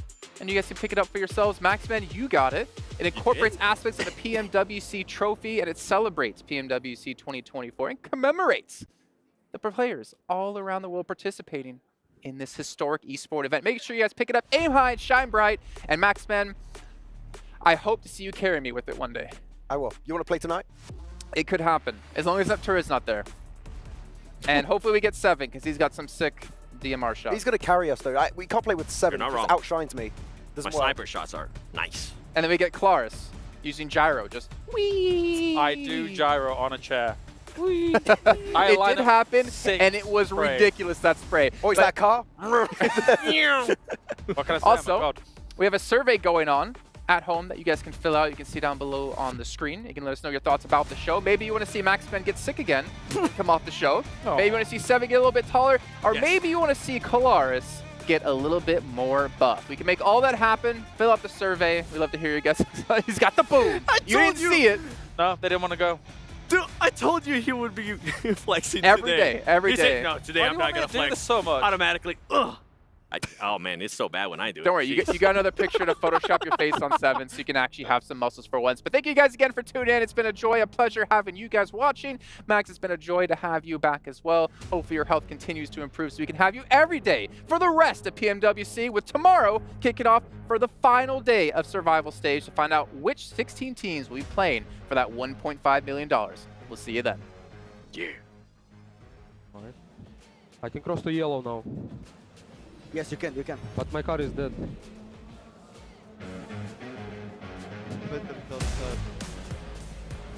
Bro, I think he's dead. door, go exactly door. I think Kanka atarsan mükemmel olur bu arada kanka. Tam şuraya. Tam şuraya atarsan şahane olur Burak. Attım galiba bir tane. Dur bekle. Bunu taklayacağım yine. Nice. Bak çok iyi bir kaldı. Birini seri atlasın Burak. Nice. Sağda kaldı. Bir nice lan. Oğlum ne oynadınız lan? Helal lan. Приемет, братан, у тебя... Нок даун на втором. Один зашел сюда. Где? Толики помочь, толики помочь. Не, отошел. Давай, второй. Я подожди. Он мало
You ever wondered how a Hollywood movie is shot?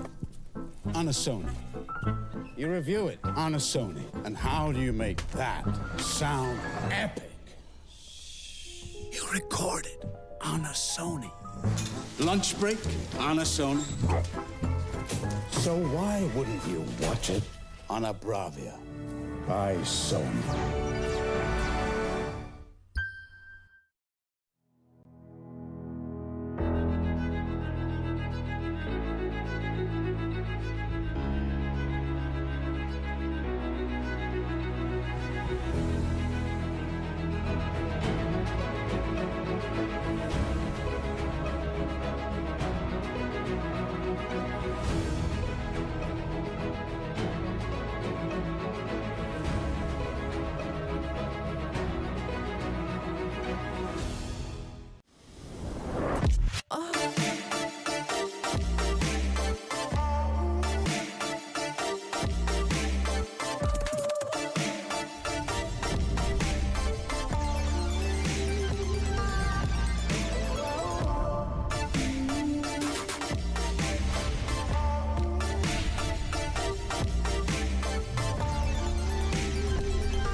They wanna live for.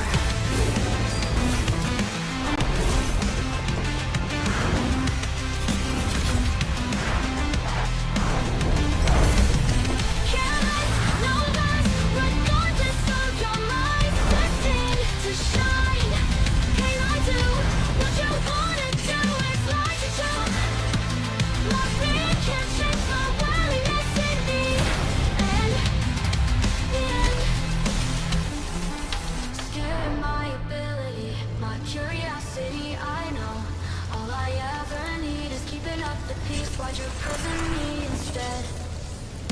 Covet what's good from us. Escape what comes along. You're too colorblind to visualize who we are. Light, careless, no less. Regardless of your mind, destined to shine. Can I do what you wanna do? It's like to choke. My fear can't change my willingness in me.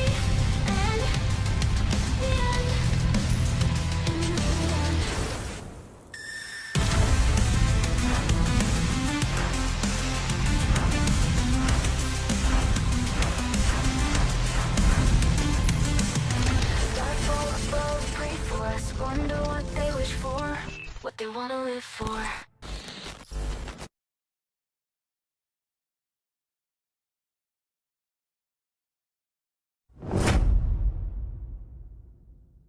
For thousands of years, my wrath has burned in the waters of the deep. Its power awakens me. The kingdom will fall once more. The sea will consume all yet